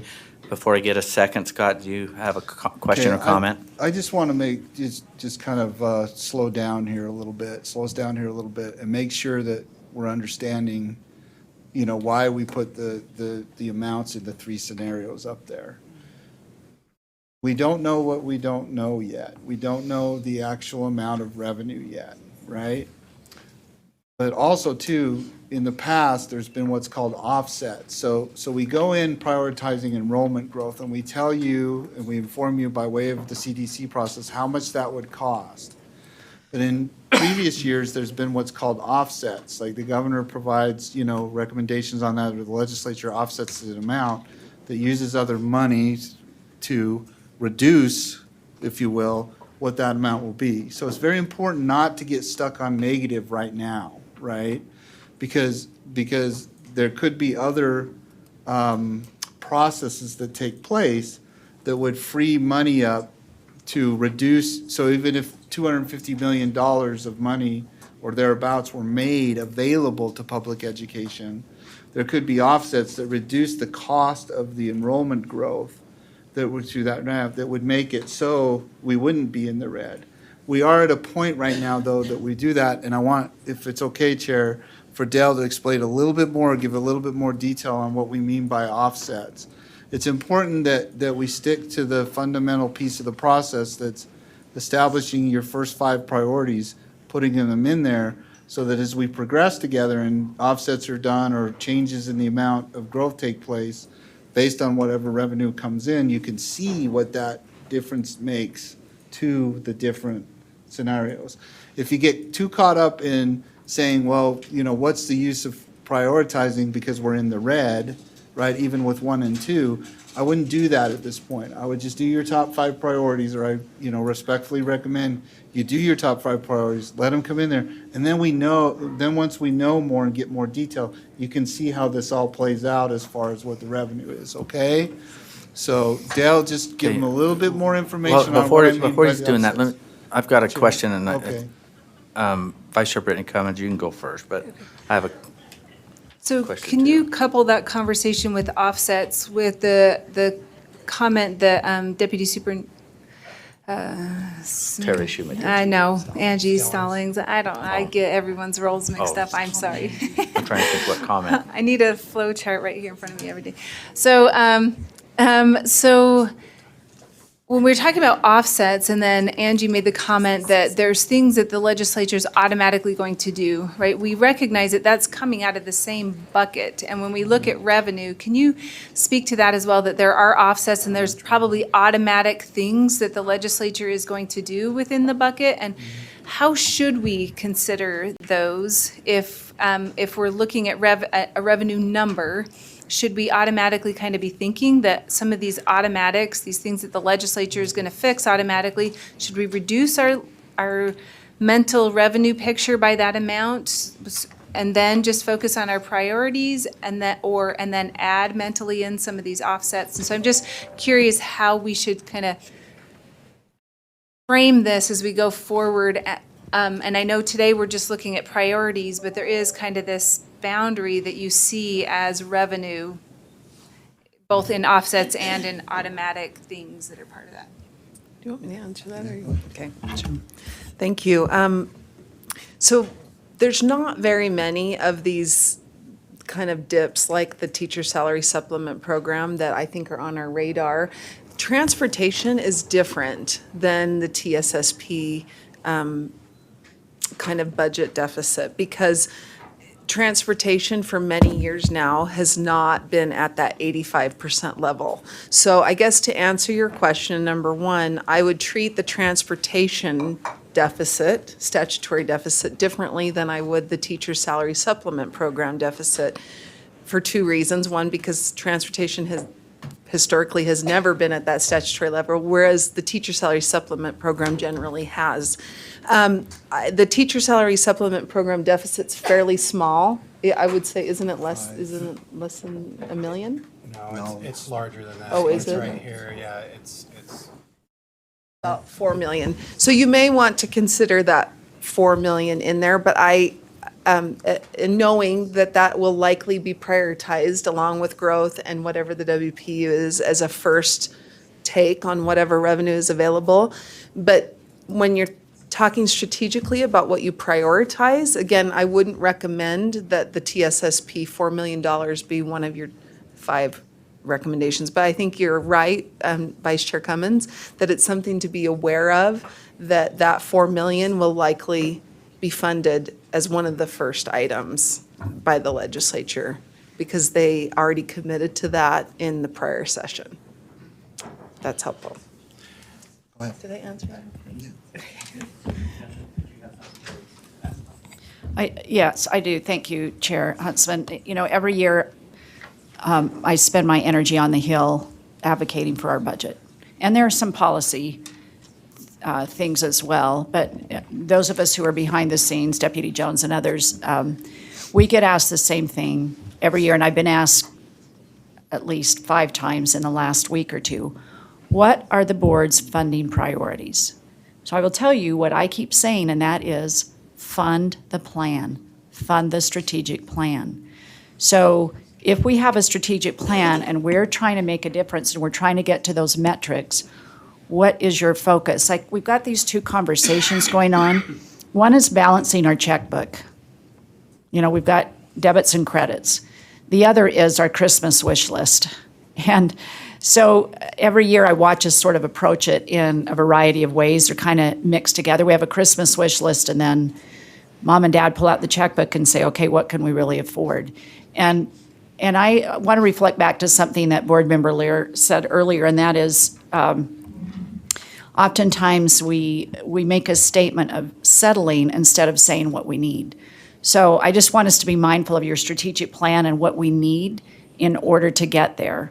And so you've established these 4 areas that I think you have, Dell, on that chart right at. Yeah, I can move over here. Up at the beginning. Show that again. Right there. Here, 2A So through when you look at the categories, those are placed in your, basically in priority areas. So some of the things, as Angie mentioned, that we go advocate for, like we need more transportation money, we've got to shore up TSSP. Those are kind of givens that we negotiate. But I would encourage the board to think about what are strategic initiatives that you want the board to invest in that will make a difference. USIMS is a great example. I think we put 2 years into, was that correct, Scott? We talked about it for 2 years up there, and well, forever, the concept of it, but then having the wire diagram and being able to put actual dollars to that and taking it to the legislature. We built a conversational infrastructure and framework for that, so that when we came with the wire diagram and said, here's the money, and made our case, like we almost created a crisis, I guess, to get attention. I feel like we're in that same space with early learning, and especially around instruction in our early learning classrooms of literacy and mathematics. We know that, we have data. When it comes to safe and healthy schools, we still have physical building needs. We still have needs for support of, now we have money to put health workers in, but we've got other needs that didn't get met. So there are things on there that you as a board have been talking about, promoting, and it's part of your strategic plan. As we stand in front of the legislature, I think we're hosting a breakfast, correct, Angie? We do have a date. And we will pass out the strategic plan. We'll talk about portrait of a graduate. They will again ask you all individually and collectively, what are your priorities? So you might just want to think of it in that vein, and instead of thinking about the low-hanging fruit that goes up on a list somehow, what do you think is going to make the difference? And supporting our LEAs, like you've talked about, is certainly something that will make a difference, but you also have a strategic plan. So I want to throw that out there before we start cherry-picking everything that's in it. And then before you dive into this, I just want to throw something else out in context. It's really important that we're unified as a board, at least on our top 5. And then it starts getting really personal, and there's people are very passionate about other programs and that, and it's tough. But our starting place is on our top 5. And I picked this up from the superintendent about 3 or 4 years ago in a presentation where she had this sailing ship, and wind was in the sails, and it's moving. And it had this, and I had to go find it here, and I just want to try to help us get in the right context of why we are here today. And then the saying went like this: the pessimist complains about the wind, the optimist expects it to change, and the realist adjusts the sails. And at some point today and moving forward, we've got to be realists. And also in this conversation, the top 5 issues can be our top 5. And then as we fine tune and get more into the weeds, I should say, or becoming that realist of seeing really what's truly there, then we can make those adjustments. And so we're just trying to get our top 5 out. Now, being as much of a realist as we possibly can be, but note again, this isn't, it isn't the end game. It's the starting, again, it's a starting point. So with that, Cindy, are you, oh, you're going to make a comment. Okay. Okay, Chair Huntsman, thank you. I wanted to provide a little more context because I can understand that that red cell right there is scary, where it shows it going negative. When we talk about new education funding and comparing apples to apples, it's very difficult to do. And the numbers that I said to you, I'll have to go back and see which offsets and which years were included in some of those things. But it's very likely that they did include offsets. And so that actually might be lower than what, so we have to compare apples to apples, and it's a difficult thing to do. To give you an idea of what possible offsets the legislature has at hand this year, they have almost 38 million in offsets, which would bring that 55 million down to 18 million. And I went to Scott and I said, what do we say enrollment growth costs? And he said, put the full amount because we do not know what the legislature will do. But to give you an idea, that negative 7 million would go to positive 30 if the legislature put all that there. If they put less, then it would be less. We don't know what they will do. But to give you an idea that there are sizable offsets for the enrollment growth, which would make that number go into the black. And then the only other thing I would say is in the budget tracker, we took pains to break out by your goals each of the budget cases that are aligned to the strategic plan. And so I would put your attention to categories 2A through 2D just to look at those. Right, so pull that back up, pull the tracker back up. So Chair, just to reorient to the superintendent's input as well, if you go back to the tracker, obviously, the motion by way of prioritization of number 1 and number 2, which is enrollment and the WPU increase, supports the strategic plan, fund the plan. As you scroll down into the different categories, you'll see that other requests, such as early childhood grants, OEK, early learning, pre-K 3, student safety, enhancement for accelerated programs, concurrent enrollment program, school leadership, and then supporting students learning English in TSI schools. Yep, those are all of them Those are all of them. in category 2.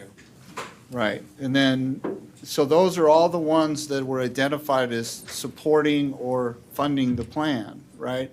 Now, that doesn't mean that the other ones are not, that you don't have to cut them off or do anything, because again, we don't know what we don't know.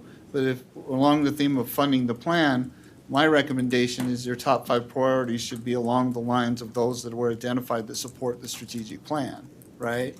Isn't that conducive to what you said, Superintendent? So then, the 85% for transportation, it's program maintenance and increase too, or it has those X's in those categories. It wasn't something though that we said would, fund the plan, so to speak, so. Right, so. Okay. So Cindy, did you have, there you go. There you go. I 100% support strategic initiatives. I just think you have to fix this problem over time. This is the first step. Get your unfunded mandates figured out and fixed, and then strategize away. But right now, these are instructional dollars being used for a mandate. Districts and schools are forced to bus using instructional dollars right now. Yeah, and if I may, Chair, Yes. that is accurate. You're absolutely correct. So did you have a motion? And that's why this is part of the process. We're just making sure that you see Oh. what the strategic Okay. initiatives And are, we but have that a doesn't mean we second? can't make that type of motion. Okay, we have a support you. second. We're staff.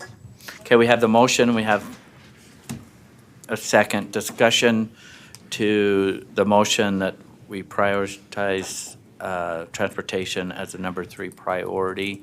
Linda, were you on your placeholder or you? Scott, you're going to speak to this? Vice Chair Brittany Cummins? You want to speak to it? You can, you guys can still speak. Did you want to, Scott? Okay. I can speak. I It's don't not wanna- directly to this motion, but Do you need to speak to this motion? Do you want to speak to this motion? I want to speak. There you yes, go. I don't want to twist your arm. Okay. I've been talking a lot about WPU, and I think that it's important that we do, ask for what we think we need.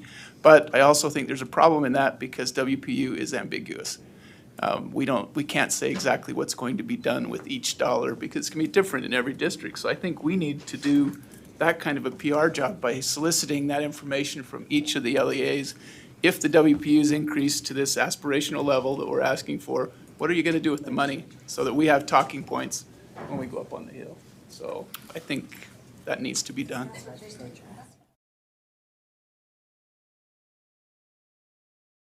think we do. If we're asking for making that Okay. a priority, I think we need to know what those are. Okay, the motion before the board is the board prioritize transportation as the number 3 priority. Any further discussion? Seeing none, let's vote. All in favor, say aye. Aye. Those opposed? Will the ayes raise their hands? Board Member Janet Cannon, Board Member Mark Marsh, Board Member Scott Hansen, Board Member Cindy Davis, Board Member Sean Newell, Board Member Mike Haynes, Board Member Lear, Board Member Gravitt, Board Member Bolter, Board Member Earl. The nays are, what are the nays? Board Member Linda Hansen, Board Member Belknap, Vice Chair Brittany Cummins. Okay, the motion passes. Board Member Linda Hansen. I move that we add as number 4, early learning.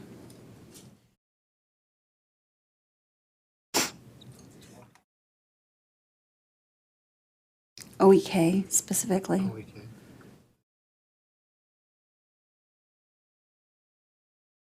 Is it that whole category or is it, or just? Just OEK? OEK, I think. If you guys want to amend, go ahead and amend. Okay, is there a second? Oh, wait, I'm not done. Oh, okay, It's easier to do it like this and then just have people amend. yeah. And then okay. you have it at the end. It's all Okay. there, right? And then as number, let's see, 5, school leadership.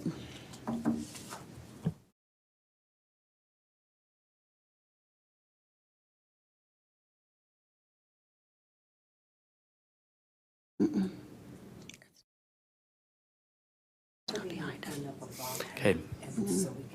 And that's your motion? Go ahead. So while she's bringing it up, is there a second? Did you want to speak to your motion? Yes, I can speak to it. I just think OEK, we need to keep moving in the early learning direction. And so I feel that that moves us forward there.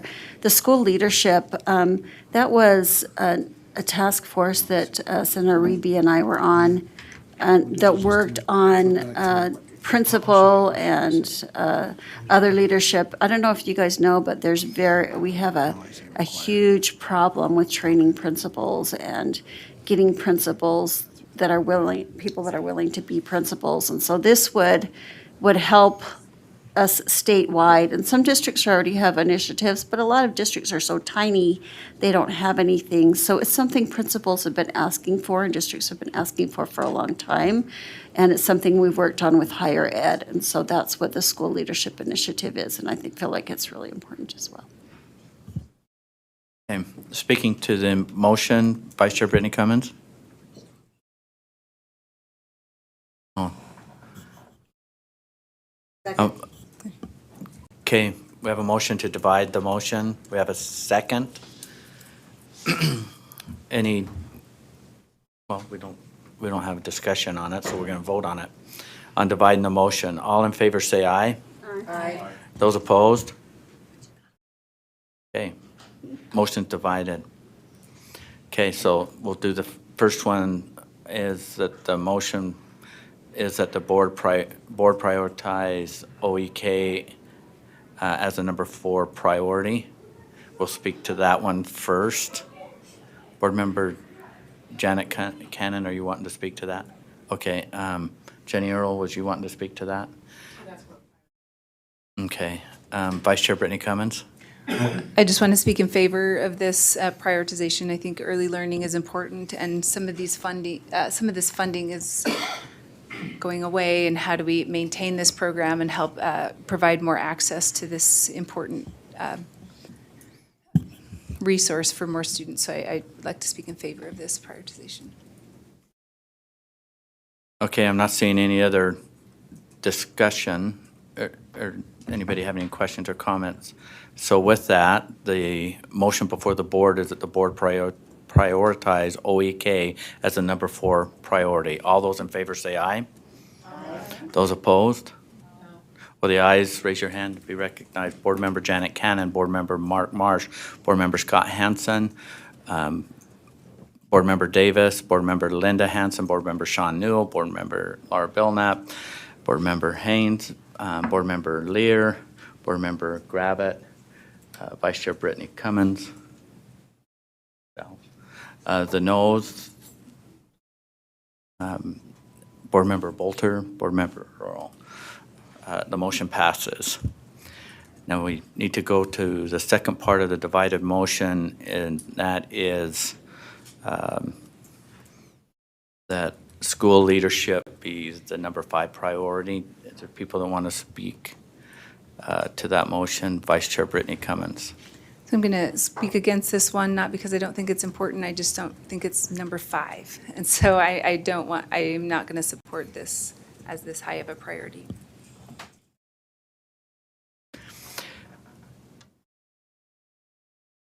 I'm not seeing any, Board Member Jenny Earl, did you want to speak to this? I'm actually going to speak in favor, and I think this is a key component to having success at our schools, is having that effective leadership and such. So I am going to speak in favor of this. Okay. All right, I'm not seeing any other board member questions or comments. So the motion before the board is that the board prioritize school leadership as a number 5 priority. All those in favor say aye. Aye. Those opposed? What's that? The noes.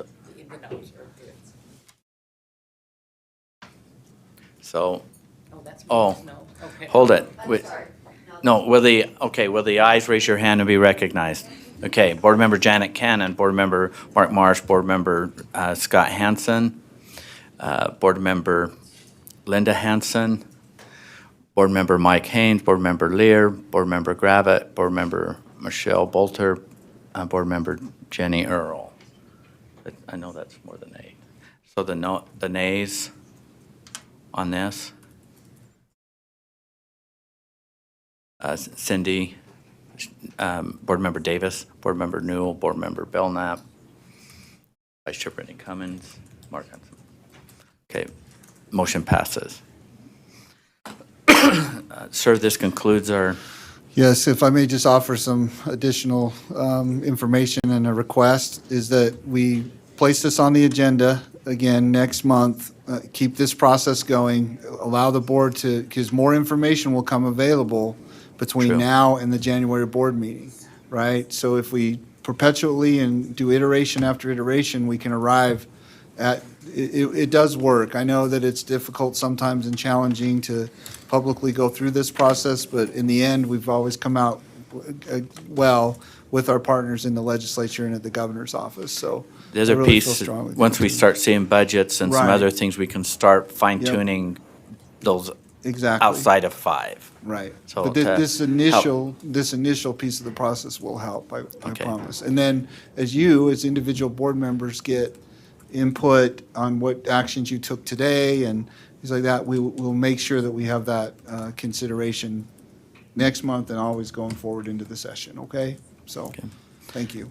All right, we have a question here. Hang on one sec. Board Member Janet Cannon. I have a question. So we were allowed a top 5 priorities, 2 of which were already pretty well filled in for us. Do we have an opportunity at a later date to put some kind of a prioritization on many of these other programs and requests that are, Yes. and business cases that are before us? When will that be? It's Next meeting. next month. Next month, Yep. okay. Right. See, we're gonna, the realist in us, as we adjust our sales, to use that analogy, we'll have numbers by our next meeting, so we can start fine tuning this. And we'll still keep making those adjustments, so, budgets and priorities will be a part of every board meeting, most likely until the session ends. Right. So, Yeah. thank you for your good work. Thank you. We're a little bit behind on our agenda a little bit, but I know we've got lunch waiting there, and there's staff and others want to grab a bite to eat. So we're going to break for lunch, and let's try to be back in here about 20 after. Is that fair enough? What's that? Well, 1:15 gives us 35. Yeah. We'll shoot for 1:15, but we definitely want to be starting by 1:20. So thank you. We'll have a break.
Board members, we're going to get started. Appreciate you getting right back promptly. We're going to go into committee reports. We're missing a committee chair, I see, but I'm sure she'll be here. Okay, we're going to start off first with audit committee report, and the chairman of the audit committee, Madam Chair, Brittany Cummins. There we go. Let me get your mic. Something's happened. What happened here? Trying to get this down. Huh. Okay. Okay. You have the USBE Audit Committee report in your packet. We have no motions for the board at this time. Does that conclude your report?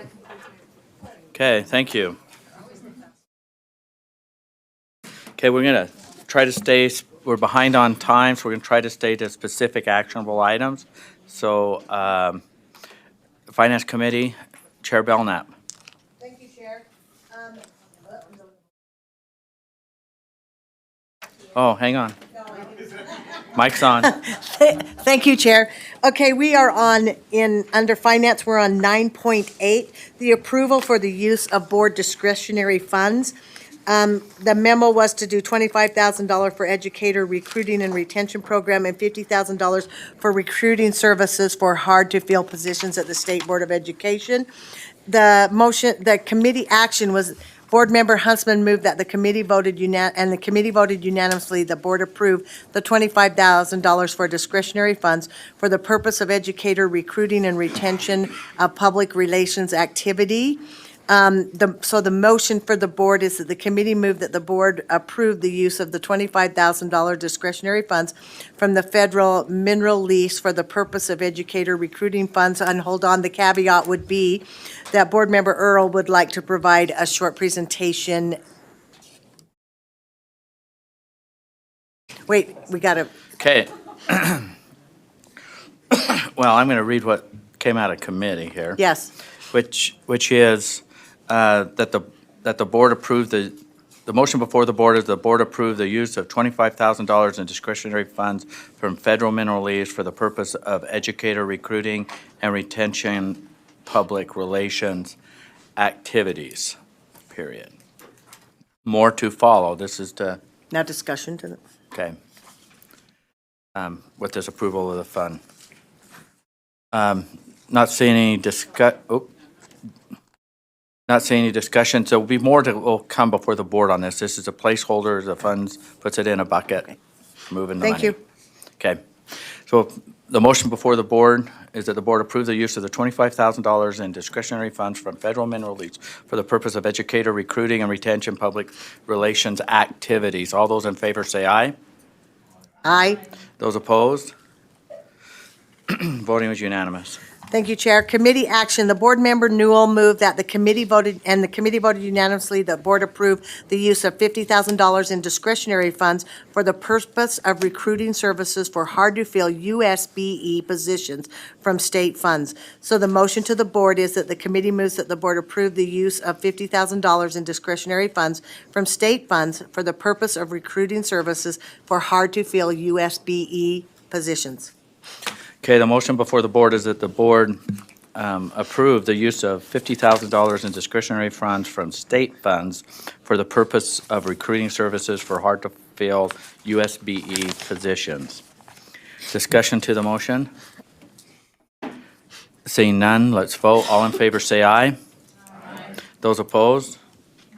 Voting is unanimous. Thank you. 9.9, we didn't take any action, even though it was an actionable item for a future meeting. 9.10 was the status of the 2011 funding budget proposals. And 2021, okay, or 18, 15, who knows? Okay, the committee action, Board Member Huntsman moved that the committee voted unanimously that the board approved the addition of the request for the salary adjustment for the USDB and the updated amount requested for the TSSP. So the motion to the board is, the committee moves that the board approve adding to the board's 2011 budget proposal the request for salary adjustment for the USDB and the updated amount requested for the teacher salary supplement program. Okay, the motion before the board is that the board approve adding to the board's 2021 budget proposal the request for salary adjustment for the USDB and the updated amount requested for the teacher salary supplement program. Any discussion to the motion? Seeing none, let's vote. All in favor say aye. Those opposed? Voting is unanimous. Thank you, Chair. I just wanted to say thank you to Vice Chair Scott Nelson for running the finance meeting, and that's the end of my report.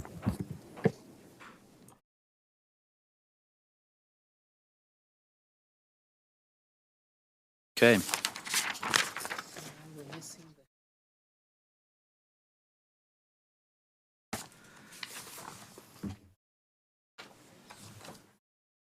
Does anyone know where she took a phone call? Okay.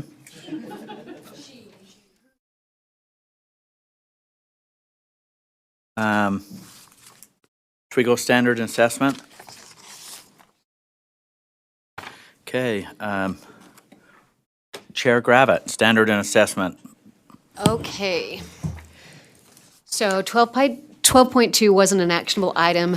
We skipped this one for further discussion so that we can discuss the vetting process before going back to it. So we're going to move to 12.3, which is school turnaround statutory changes. We had a lot of discussion on this action item because it, because it's turnaround and because we have a lot of feelings involved, and there were some changes that were made. Member Scott Hansen moved to authorize staff to seek legislation to amend the school turnaround provision and change the cohort identification to annually based on a 3-year average. I wanted to make a correction. It said the motion failed, but it was really 2 to 3. Member Hansen and I voted in favor of it. The motion for the board is that the committee moves that the board authorize staff to seek legislation to amend the school turnaround provisions, including the exit criteria as recommended. Okay. The motion for the board is that the board authorize staff to seek legislation to amend the school turnaround provisions, including exit criteria as recommended. Discussion to the motion, Board Member Linda did you want to speak? Yeah, I just would like some discussion, but if she wants to go first, that's okay. Oh, yeah, okay. Board Member Linda Hansen? I wanted to make an amendment. You have I would like to change the exit from 10% or from 15% to 10%. Right now, it's at 3%. Right. And I just feel like 15% is going to be so high that it's going to be discouraging for them. I just think that's way too high. I know it's more convenient for staff to have it the same as the federal, but it's just not, it's not good for kids. It's not good for communities. It's hard. Sorry, I'm kind of going on, but my school was closed this week, my neighborhood school.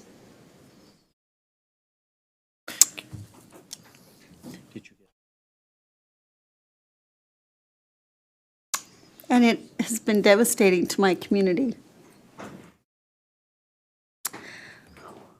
Not having gone through it before, but seen it done a long time, a lot of times I had no idea how devastating it would be to a community to have it done. And I know that some of the consequences of turnaround has been that some schools have been closed. And I just don't think we should make it so that it's harder for them to get out and more likely for them to be closed. Okay, thank you. I didn't catch all of your proposed amendment, but that was to change the exit criteria from 15 to 10. 15 to 10. That's what was in here before. Okay, that's what I thought. Is there a second? A second. Board Member Gravitt seconded it. Discussion to the proposed amendment. Did you want to speak to it, Brittany? Okay. Vice Chair Brittany Cummins? I'm in favor of this amendment. I think, I don't know that it was necessarily for staff convenience, but I know at the beginning of this process, we talked about aligning the two designations for going in and coming out. But I think one of the things that doesn't quite align and why I'm in favor of this change is the consequences of not coming out of federal designation and the consequences of not coming out of state designation are very different. And so to assume that it's best to use the same exit criteria for both, I think it isn't necessary. And so I'm in favor of this change. The one question I had was, from the board report, it sounds like we went from a 3-year designation to a each year designation. Can Yes. somebody explain, like, what are the ramifications of going that way? Is there enough money in the turnaround program to designate yearly? And is that going to, how does that Does some- affect the who would ability like of to the speak? program to go forward?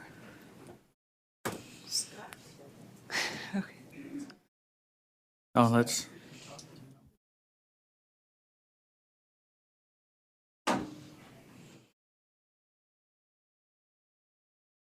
Tiffany.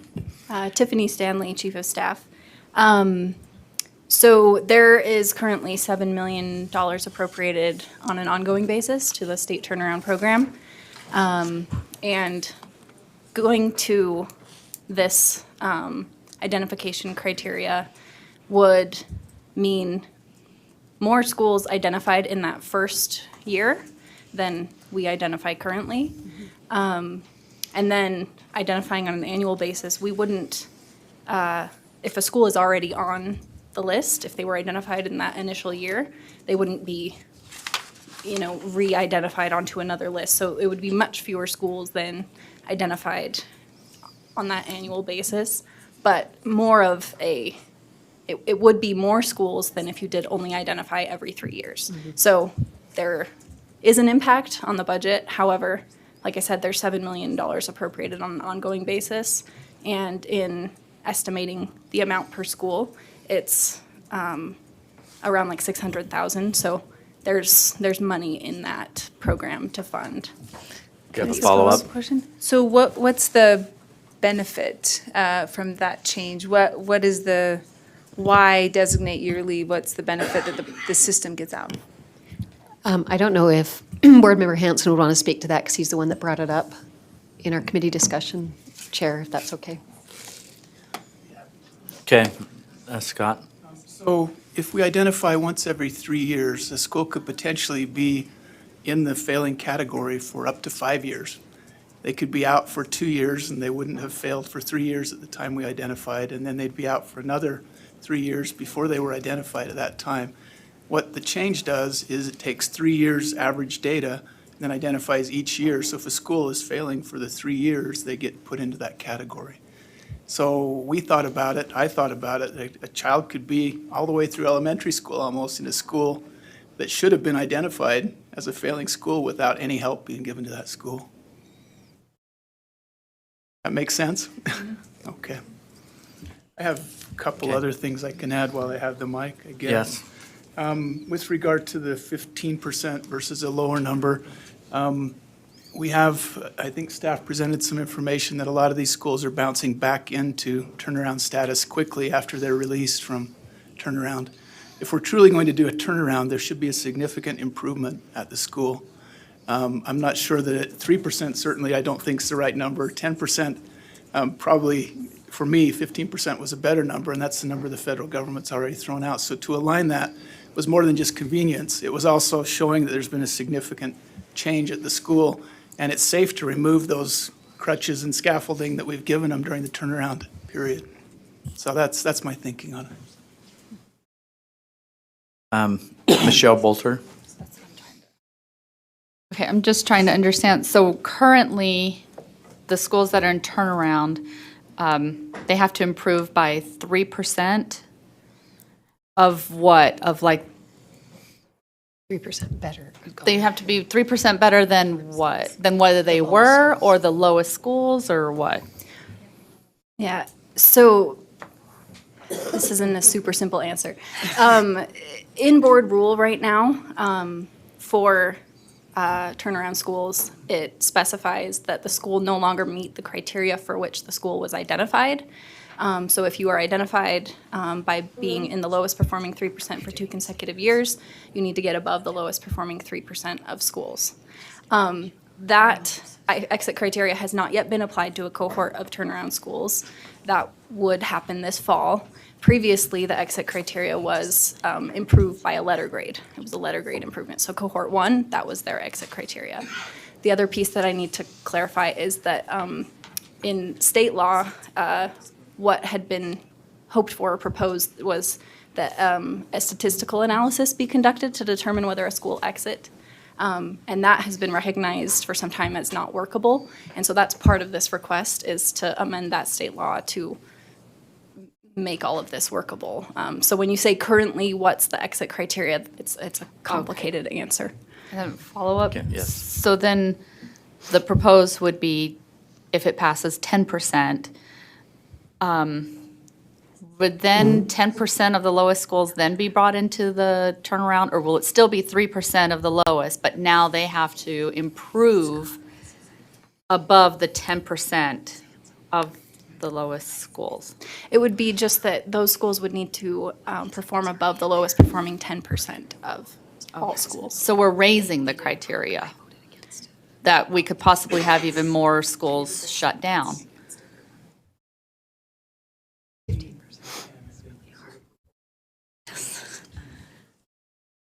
I'd rather keep it at 3%, but 10% is better than 15. I just see I see schools going through hard times, especially the ones that are in turnaround status, and it is a really demoralizing thing. So this is a hard. Okay, I just don't like the turnaround program. I'm just going to put it out there. Okay. Vice Chair Brittany Cummins.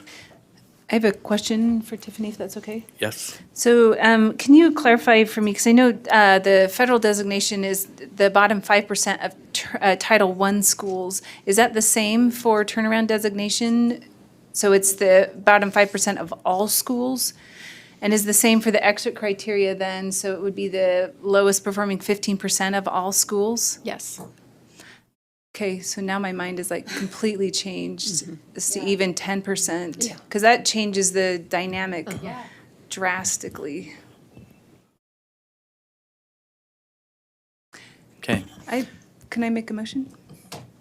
Well, I haven't taken it away from you yet. I haven't turned your mic off. You want to amend? I We have a move- motion out right now. I move that we send this back to committee for as consideration of what the impact is and the difference between the comparative place when you're doing the percent of Title I schools and all schools, and what that trajectory might look like for a school trying to get out of federal designation, and what it would look like trying to get out of state designation based on the comparison of those averages. Yeah.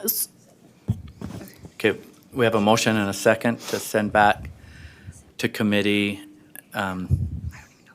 with those conditions for those comparables. Discussion to the motion to send back to committee. There's some people who are in the queue. Cindy, are you in the queue for that? Okay, just a second. Okay. I'm not seeing any discussion on this. The motion is to send this back to committee. Yes. Tiffany. In order to address challenges that cohort 2 specifically will face this fall when exit determinations need to be made, legislation does need to be run this year to at least address exit criteria for those schools to clarify. Like I said, there's actually there's a conflict between state law and rule. Timeline-wise, this would be January committee and February full board, which could still, if a bill is open, could still leave enough time to get that bill through. Just wanted to provide clarity on that timeline issue, as long as we have authorization to open a bill file and work with, okay, we did, okay, good. It's already there. Vice Chair Brittany Cummins? That was just my question. If there's authorization for staff, because the motion says authorization for staff to seek the legislation. So can we leave that portion forward and then just say that the recommendations for that designation would be going back to committee for further conversation? Without objection, who's, Yeah.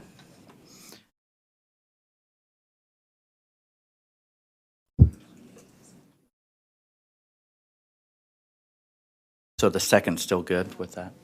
Who seconded? I can't remember. Cindy Davis. Cindy, are you still good with the second?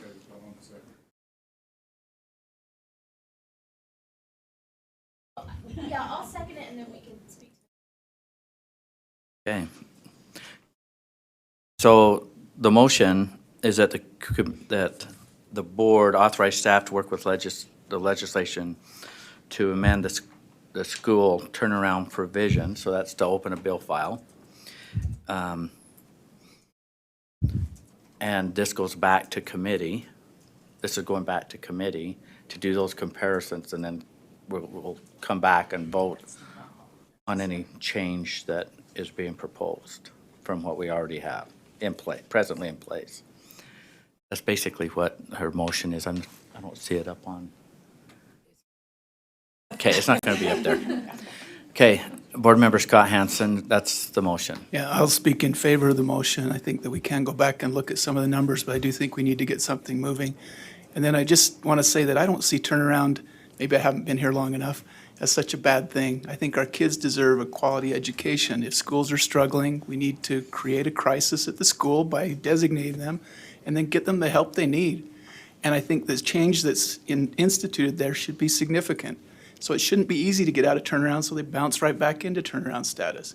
There should be something there, and the culture of the school is changed to make it a quality school where the kids get good education. Otherwise, we don't designate it, and the kids stay there in a school that's struggling, possibly through their whole elementary career, and then what does that do for them?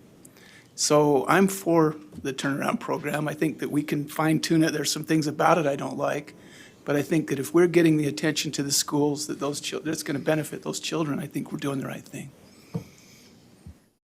Board Member Hanson, Linda Hanson.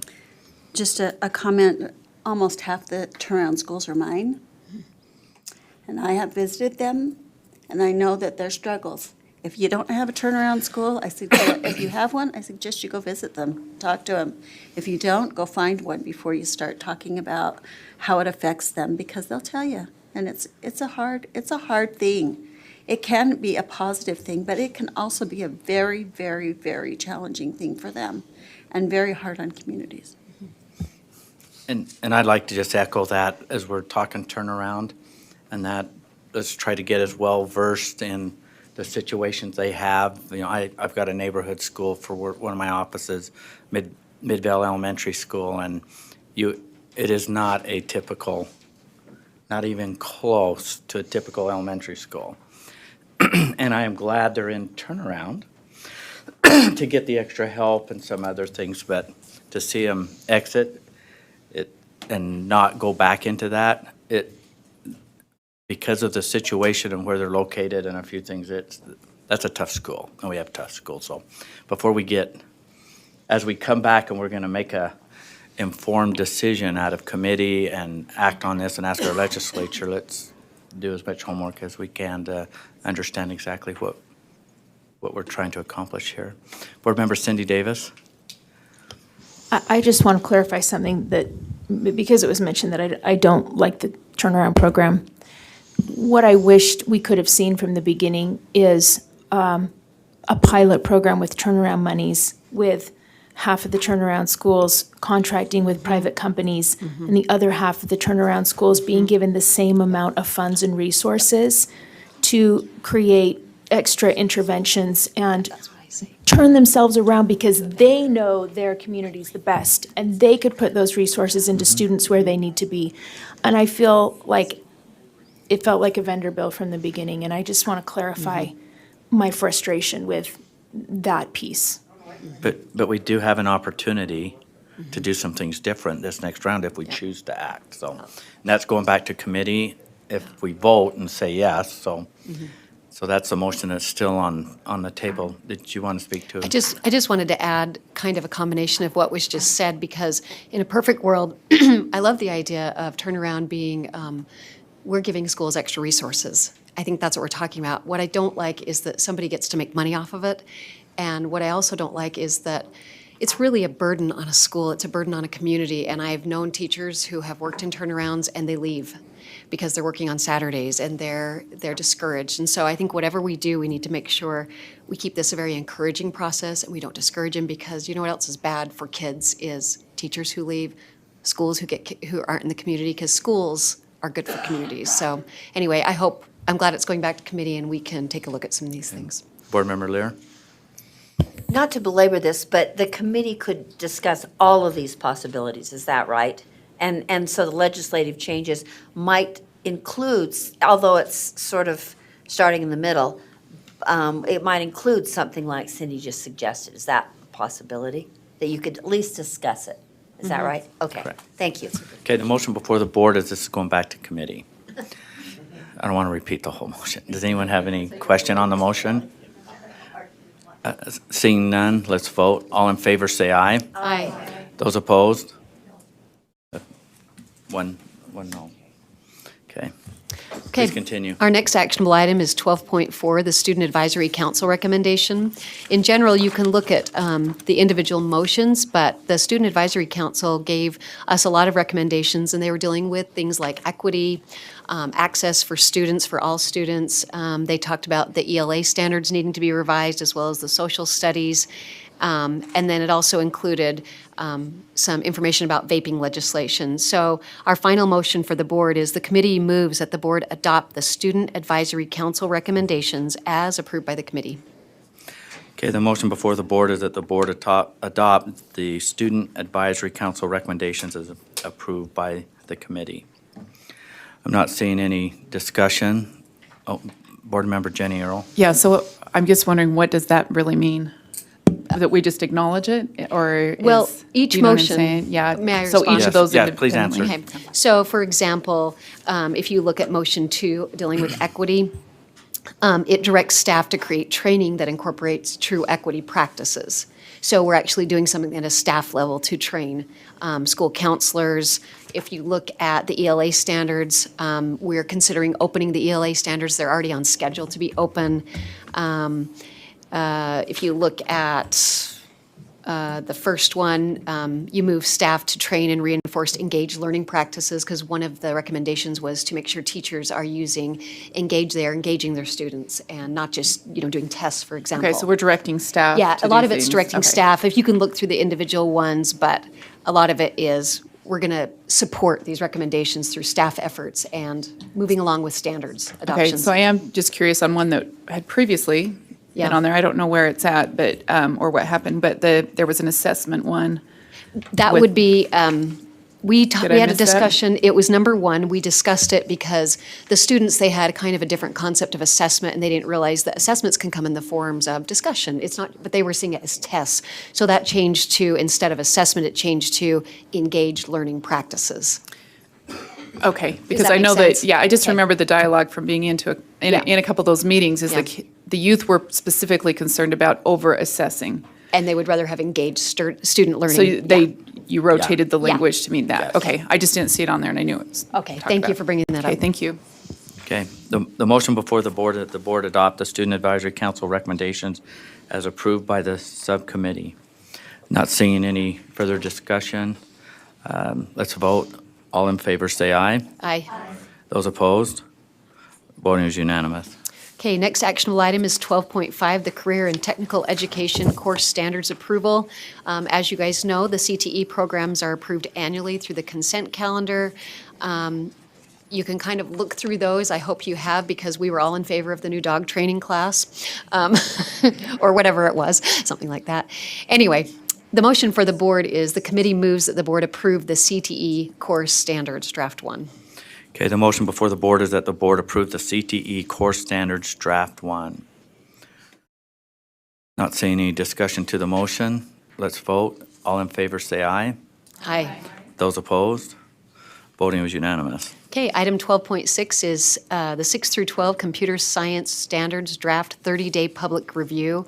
So we're taking the next step to bring computer science to Utah students.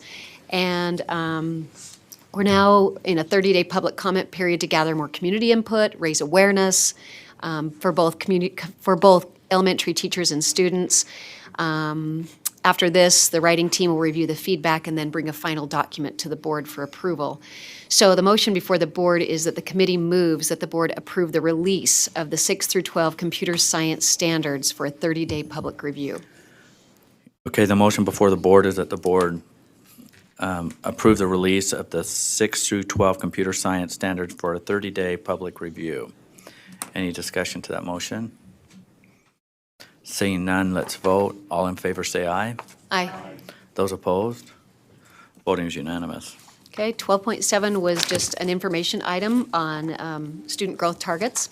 12.8 is our next actionable item. It's R277623, the School Climate Survey Amendment. You guys probably remember this. We've had it here and it got sent back to committee. HB 20 requires that the board create a rule regarding content and format of a school climate survey.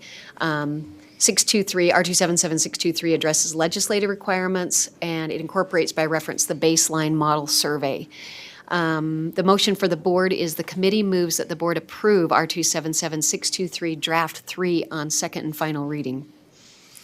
Okay, the motion before the board is that the board approve R277-623 Draft 3 on second and final reading. Discussion to the motion. But did you want to do something before did you want to add something?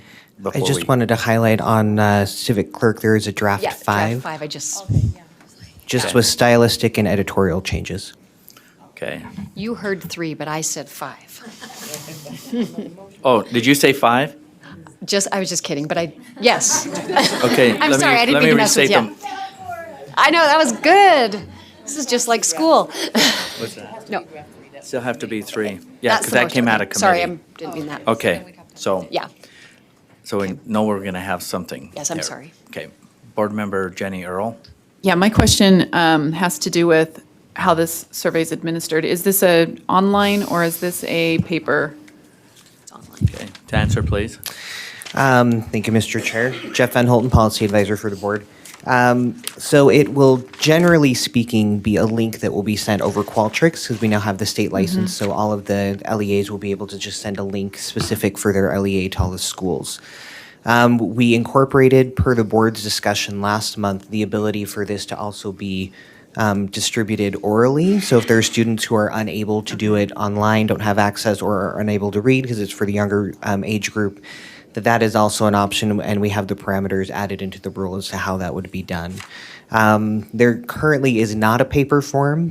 Part of the reason for that is the ability to get the data real-time delivered to those who have access to the data so that they can actually use it.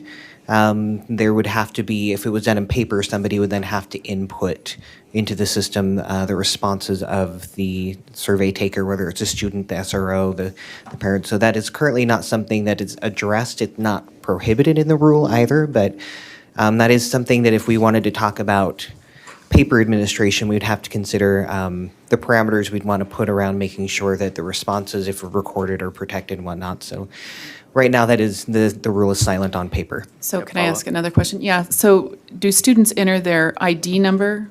No. No, so it's This is just, anonymous. they go in, they fill out whatever it is. Do we need to add the component? I didn't see anything that really touched on privacy issues. Is there a need to add the, We in do there, cite the apparent privacy laws in Yes. in okay, the okay, rule. okay. Did I? Okay. We did talk so about that too. You did talk about that. Oh, I have one other question. Oh, what's the time frame? How long do you expect this survey to take? The survey, depending on which stakeholder group. but Okay, so there's- a student, let's say a 6th grader, 7th grader. It would probably take anywhere from like 5 to 8 minutes. There's about Okay. 10 to 12 questions per Okay. stakeholder group. What about high school? Is About it the same? Same Mhm. time frame? Okay, all right, thank you. Board Member Belknap? Yes, I have a question because somebody from Canyons brought this up to me. And even on our report here, it says, it states that by reference, the baseline model survey will be required of all LEAs? Is it required of all LEAs to take the one the state creates?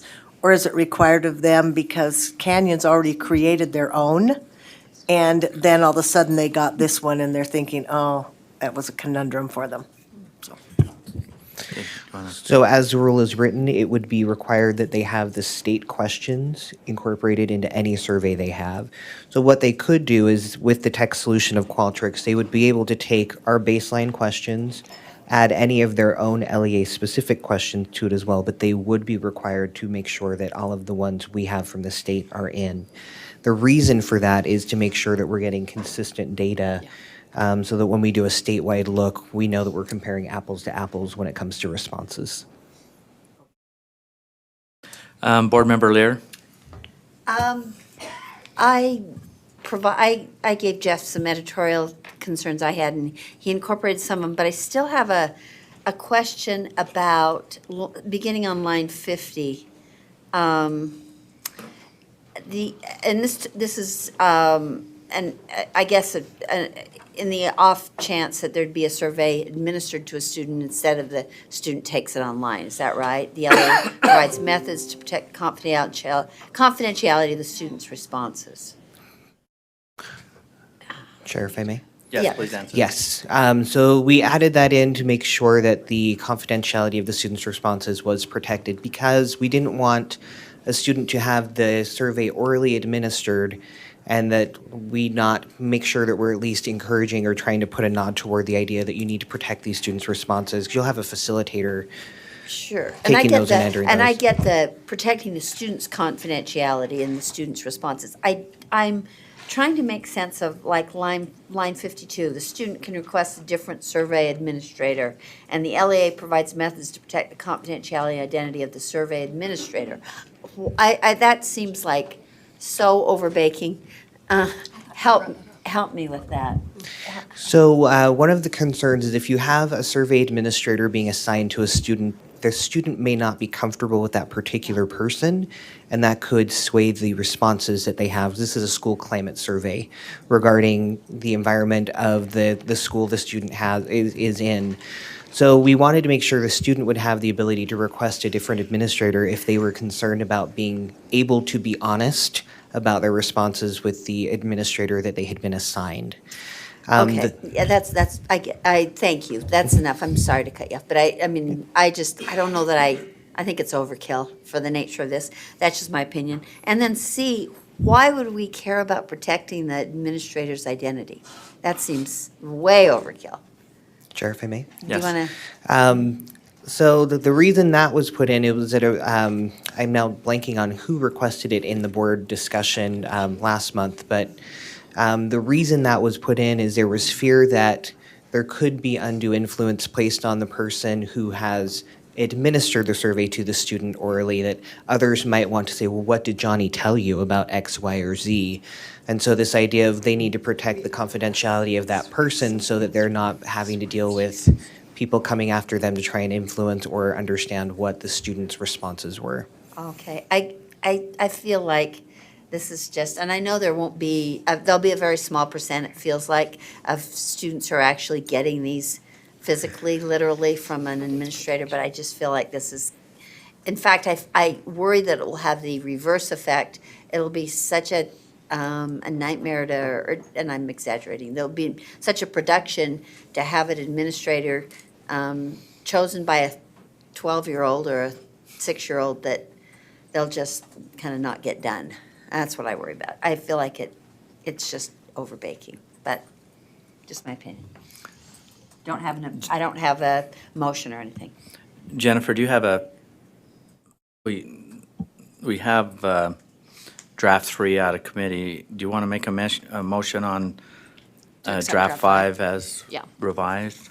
I move that the board approve R277623 draft 5 as amended on third and final reading. It would still be second. Second and a half. Well, or you just say draft On 5 reading. Okay, on let's just final accept reading. draft 5 on final reading, shall we? Okay. Do we have a second? Couple seconds. Is there any further discussion? So the motion before the board is that the board approve R277-623, draft 5 on final reading. Not seeing any discussion, further discussion on this. Let's vote. All in favor say aye. Aye. Those opposed? Voting is unanimous.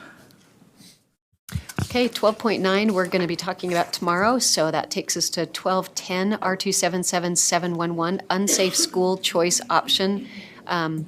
This might sound a little weird because it did to me about an unsafe school option, but really, it's talking about, in order to get federal funds, we have to define a definition, we have to have a definition for persistently dangerous school, and you'll be happy to know that we have no Utah schools that fall under that category. The rule just creates a definition for persistently dangerous school, and the process an LEA must follow if it has that definition. So with that said, the committee moves that the board approve R277711, draft 1 on second and final reading. Okay, the motion before the board is that the board approve R277-711, draft 1 on second and final reading. Discussion to the motion. Board Member Lear. And I had a substitute motion that the board accept draft 2, which I think is posted, right, Jeff?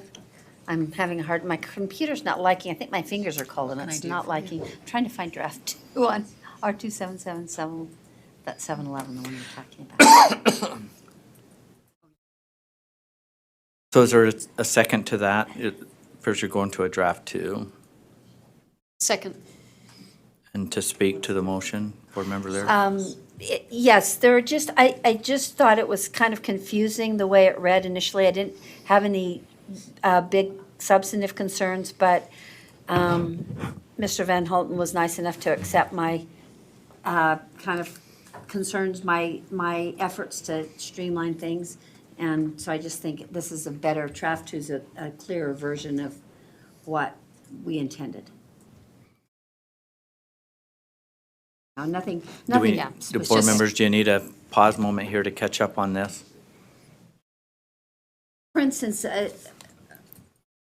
on line 22, it said a federal gun-free school violation, but it didn't tell you where you would find the definition of a federal violation. And so that was, in fact, Jeff wrote that in just on my version. So it would say 20 USC 7961 and a few things like that that would be clearer if someone was trying to understand what an unsafe school was.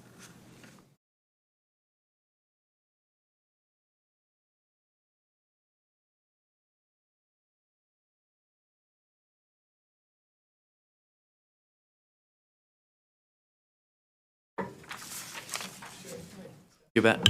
Yeah. There you go. Board Member Scott Hansen. So the definition of unsafe school, that's not defined anywhere in code or federal law, is that right? Correct. So that's our definition? Of persistently dangerous school, yes. Yeah, I'm sorry, yeah.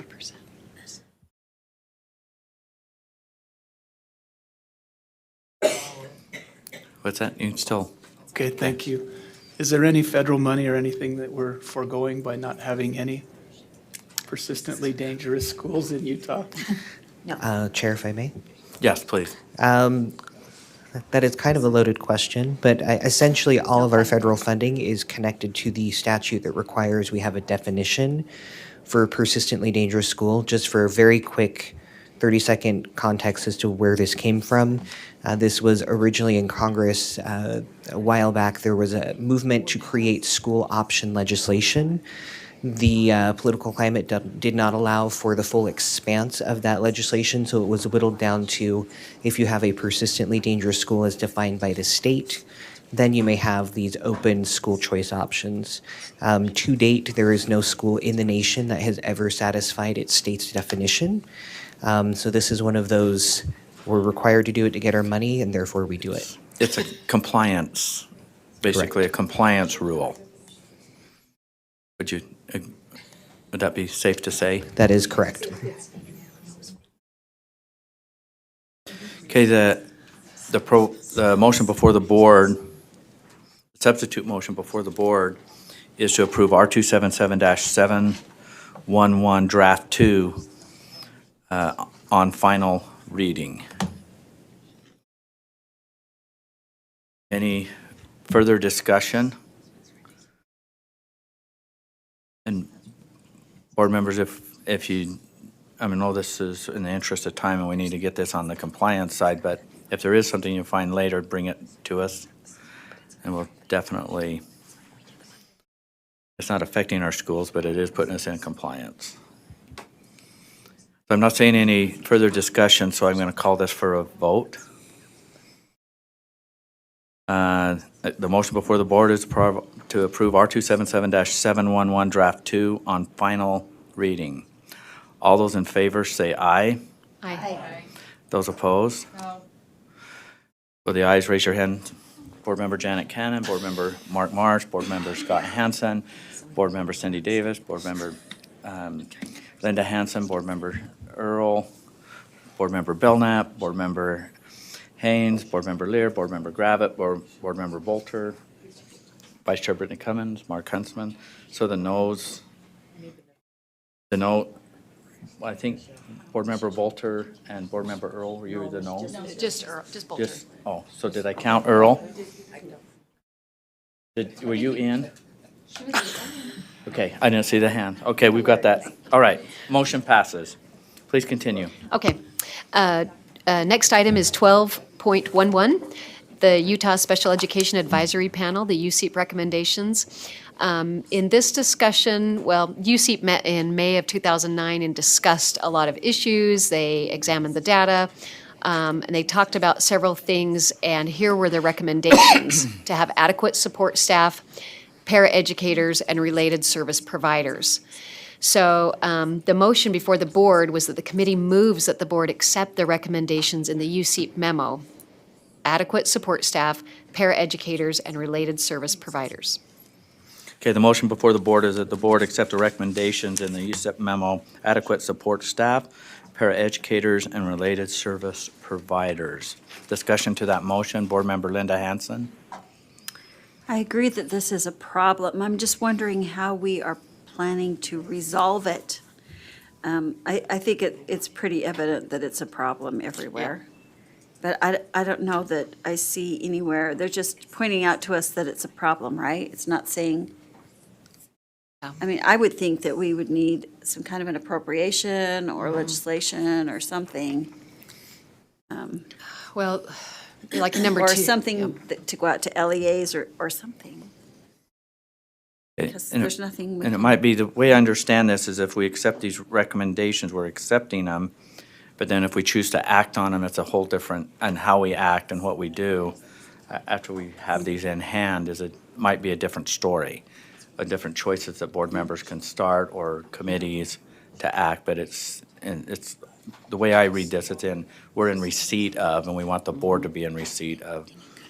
Actually accept and approve versus. Well, I know, but it's not given action. So it's bringing that to our attention. There's not anything actionable. Can we bring action? I don't know what action we'd bring, but I guess it would have to be, I think it would have to be some kind of an appropriation or something that we'd have to ask to bring forward to get more paraprofessionals. I think that we had that at one time. Senator Maine worked on that. But anyway, just a suggestion for when you guys talk about it again, because it is a problem. It's a huge problem. They can't get enough. And when you've got a special needs class with 15 kids and, 10 of them are supposed to have one-to-one aides, and you've only got three paraprofessionals in there, you've got a problem. I've never seen. I agree. So the ball's in our court after we accept these. That's how I take it. Okay, the motion before the board is to accept the recommendations in the USIP memo: adequate support staff, paraeducators, and related service providers. Seeing no further discussion, let's vote. All in favor say aye. Aye. Those opposed? Okay. Voting. Did we have an opposed? No. Okay. Voting's unanimous. Okay, that concludes the report. And let's see, I think we skipped over a real important one. What one was that? Board Member Lear, are you ready? I am. We're running out of time, so let's just work on our board actionable items. We have some time certain things we've got to get through, so. Chair Lear, I'll turn your mic on. We had a number of rules in our committee that, most of which had to do with the recommendations from the Professional Practices UPAC Task Force. And so there are a number of rules that have significant changes, and the board, or the committee was pretty efficient in dealing with these. So the first item is 11.2, R277-210, UPAC definitions. And the motion, should I just keep going? The motion for the board is that the committee moves that the board approve R277-210, UPAC definitions, draft 1 on second and final reading.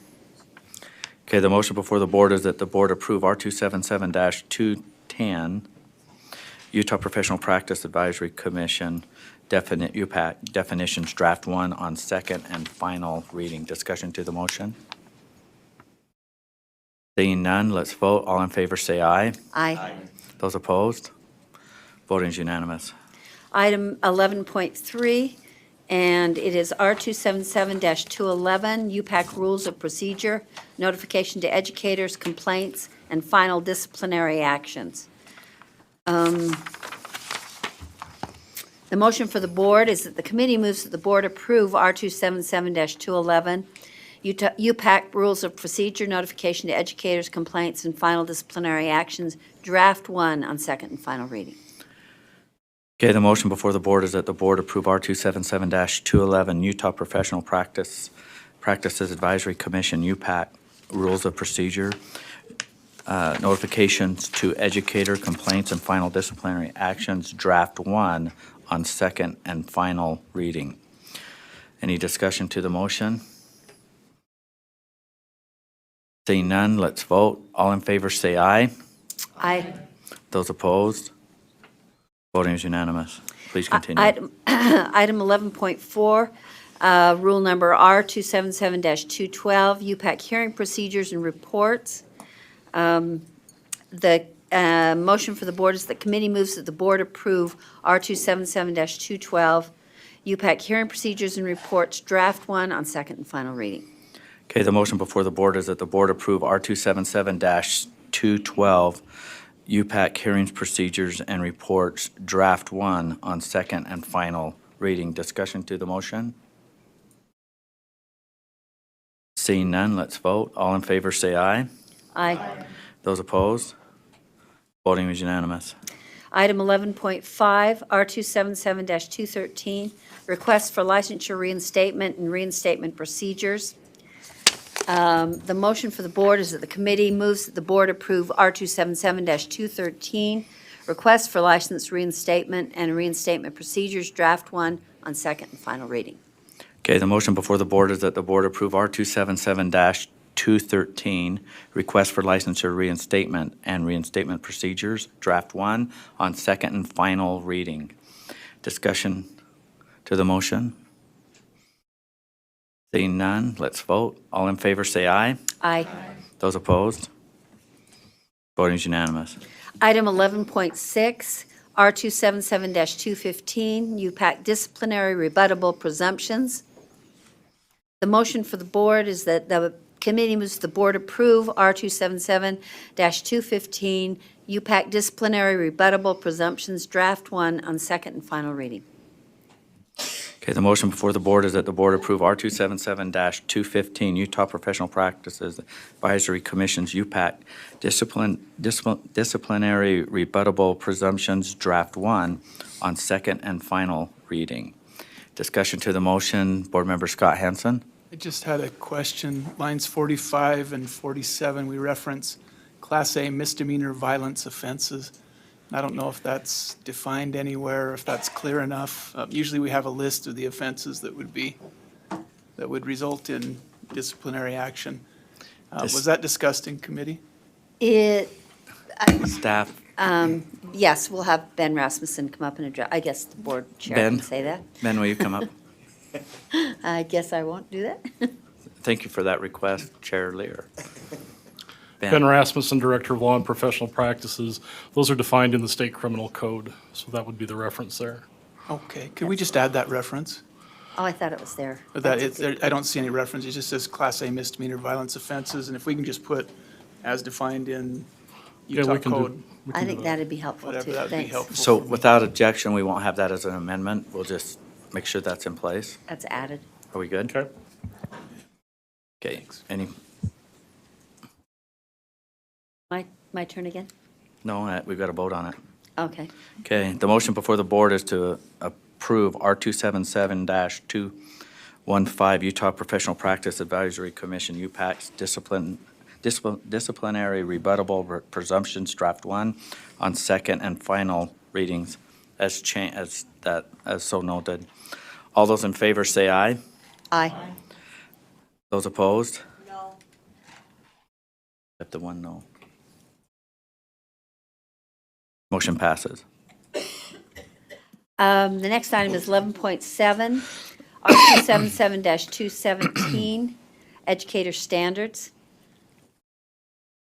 The motion for the board is the committee moves that the board approve R277-217, Educator Standards, Draft 1, on second and final reading.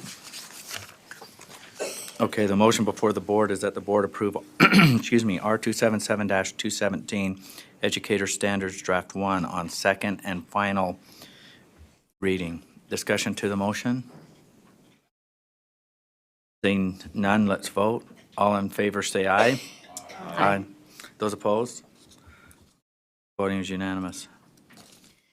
Item 11.8, and this is a repeal of the old, the previous rule that contained the standards before the revisions. So the action item is R277-515, Utah Educator Professional Standards. The motion for the board, the committee moves that the board repeal R277-515, Utah Educator Professional Standards.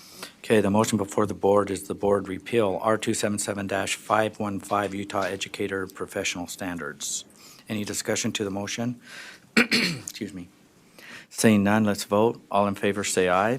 Aye. Those opposed? Voting was unanimous.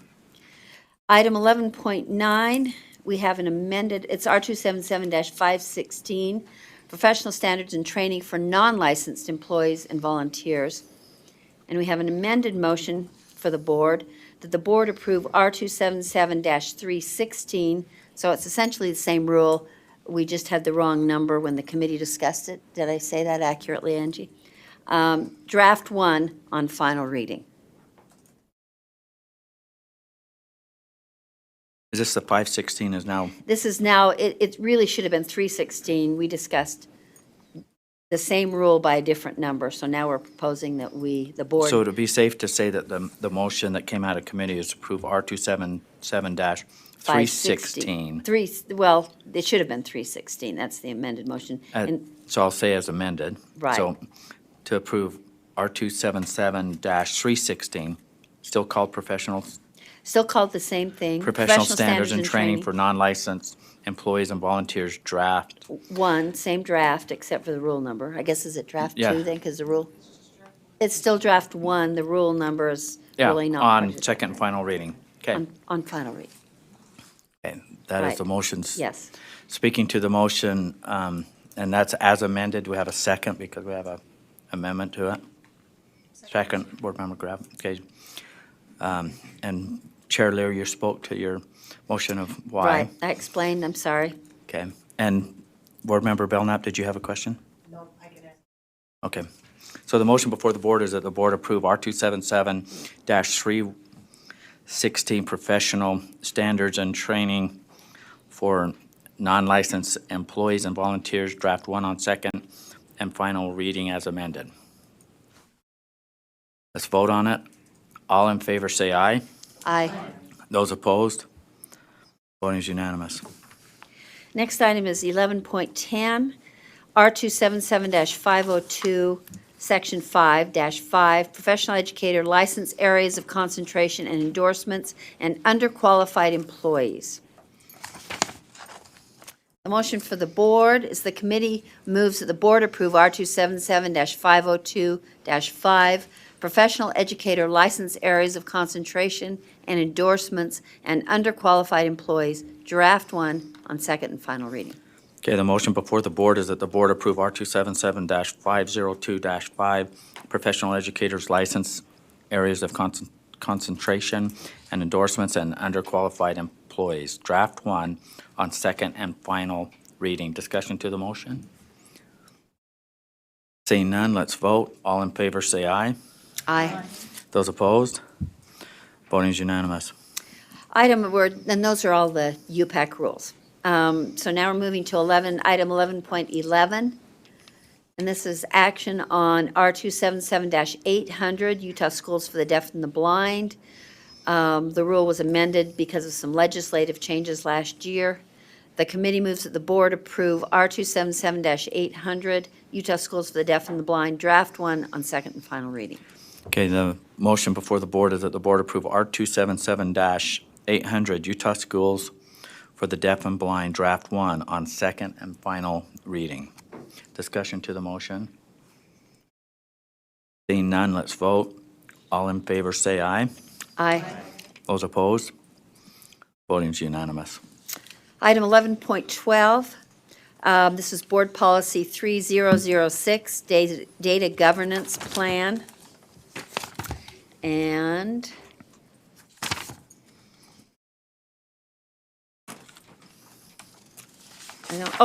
sorry, didn't turn over the page.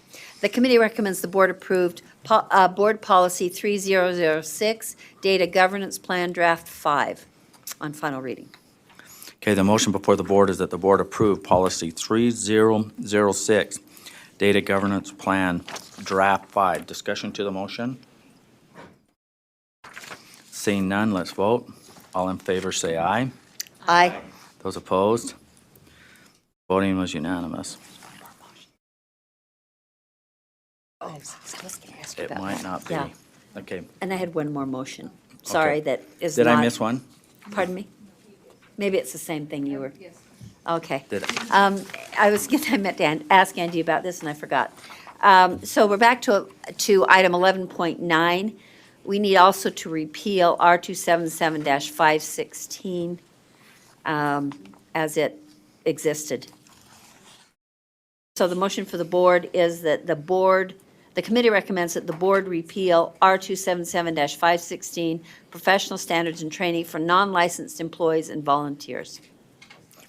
Okay. On final reading. Thank you. Is there a second? Yeah, well, it's a. Okay, and the motion before the board is to repeal R277-516, professional standards and training for non-licensed employees and volunteers. Discussion to that motion?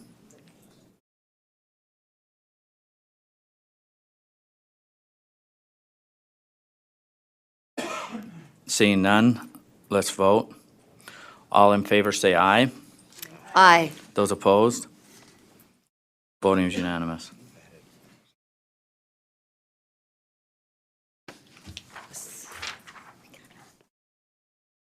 Chair Lear, are you still? Oh, I'm sorry, that completes our report.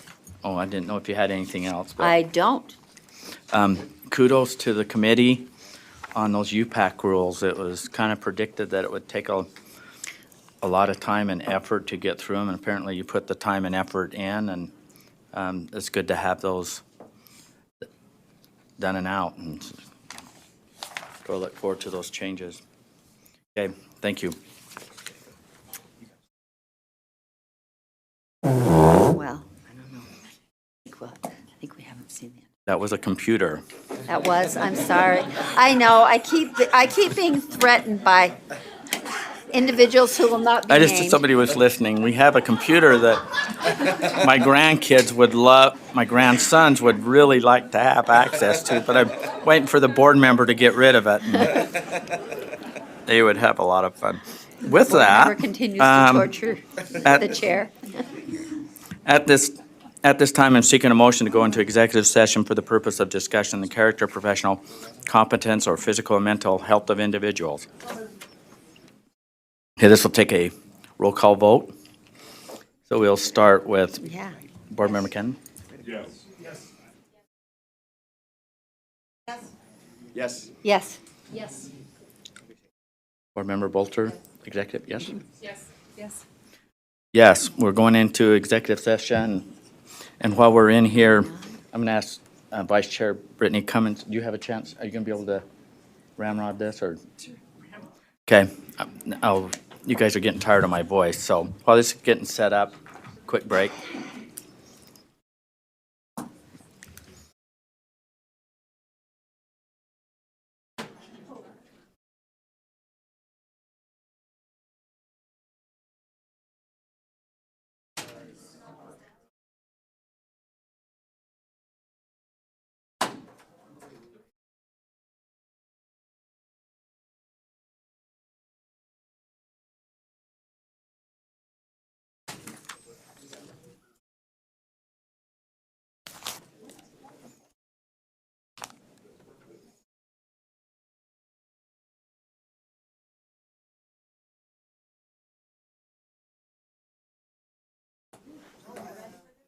We have a thing at 4 o'clock.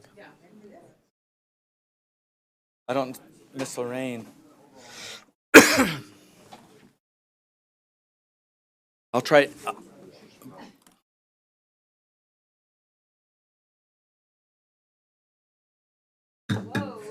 Okay, we're gonna get to our actions, and I'll try to keep up. Board Member Belknap. Yes, Chair. In case number 98 Well, I'm gonna have Brittany handle. I'm gonna switch her chairs. She has her notes. Okay. Carry on. Thank you, Chair. In case number 98-448, I make a motion to accept UPAC's recommendation. Second. Okay, the motion before us is to accept UPAC's recommendation on case number 98-448. Is there any discussion to that motion? All in favor, please say aye. Aye. That motion passes. Oh, any opposed? I am so No. sorry. Okay, I am so sorry. Will the ayes please raise their hand? Okay, Board Member Marsh, Hanson, Scott Hanson, Davis, Newell, thank you. Haynes, Lear, Gravitt, Huntsman, Cummins.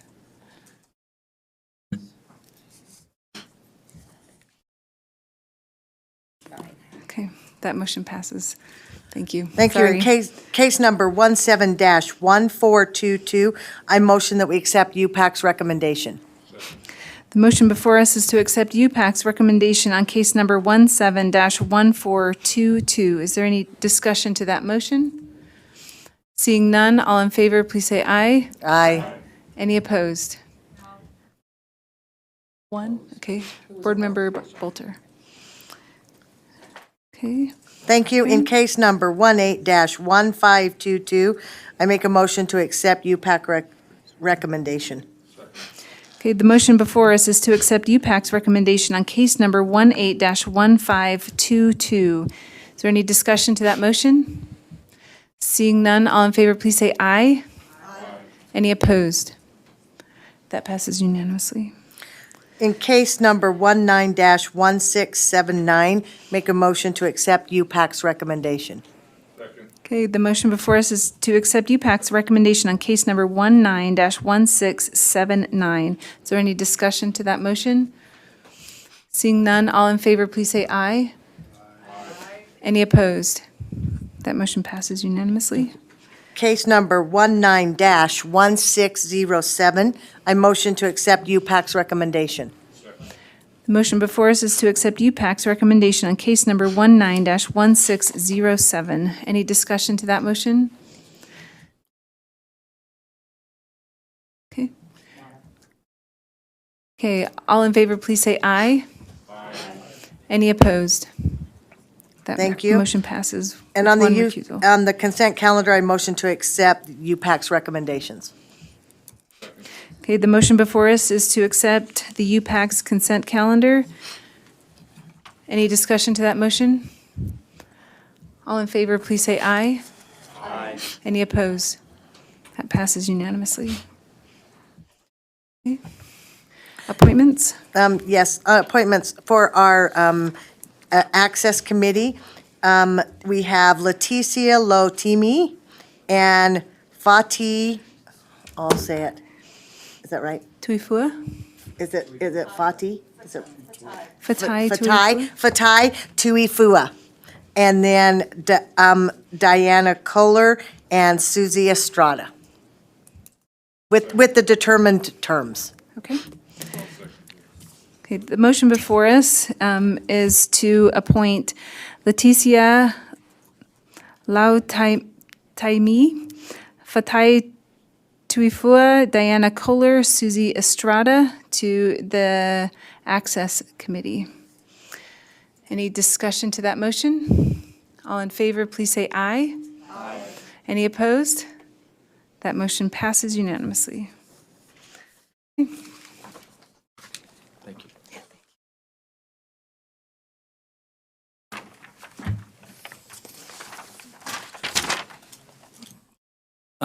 Board members, I'm going to hold off on my board's chair report till tomorrow.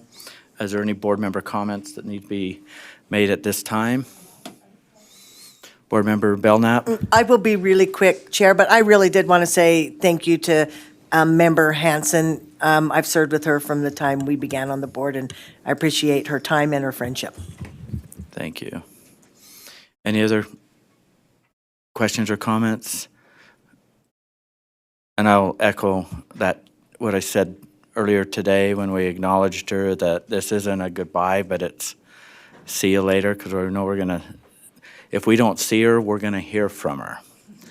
And so she knows how to get a hold of us. So good luck in your endeavors, and we wish you the best and all of that. Thank you so much for your service and the betterments you brought to public education. Thank you.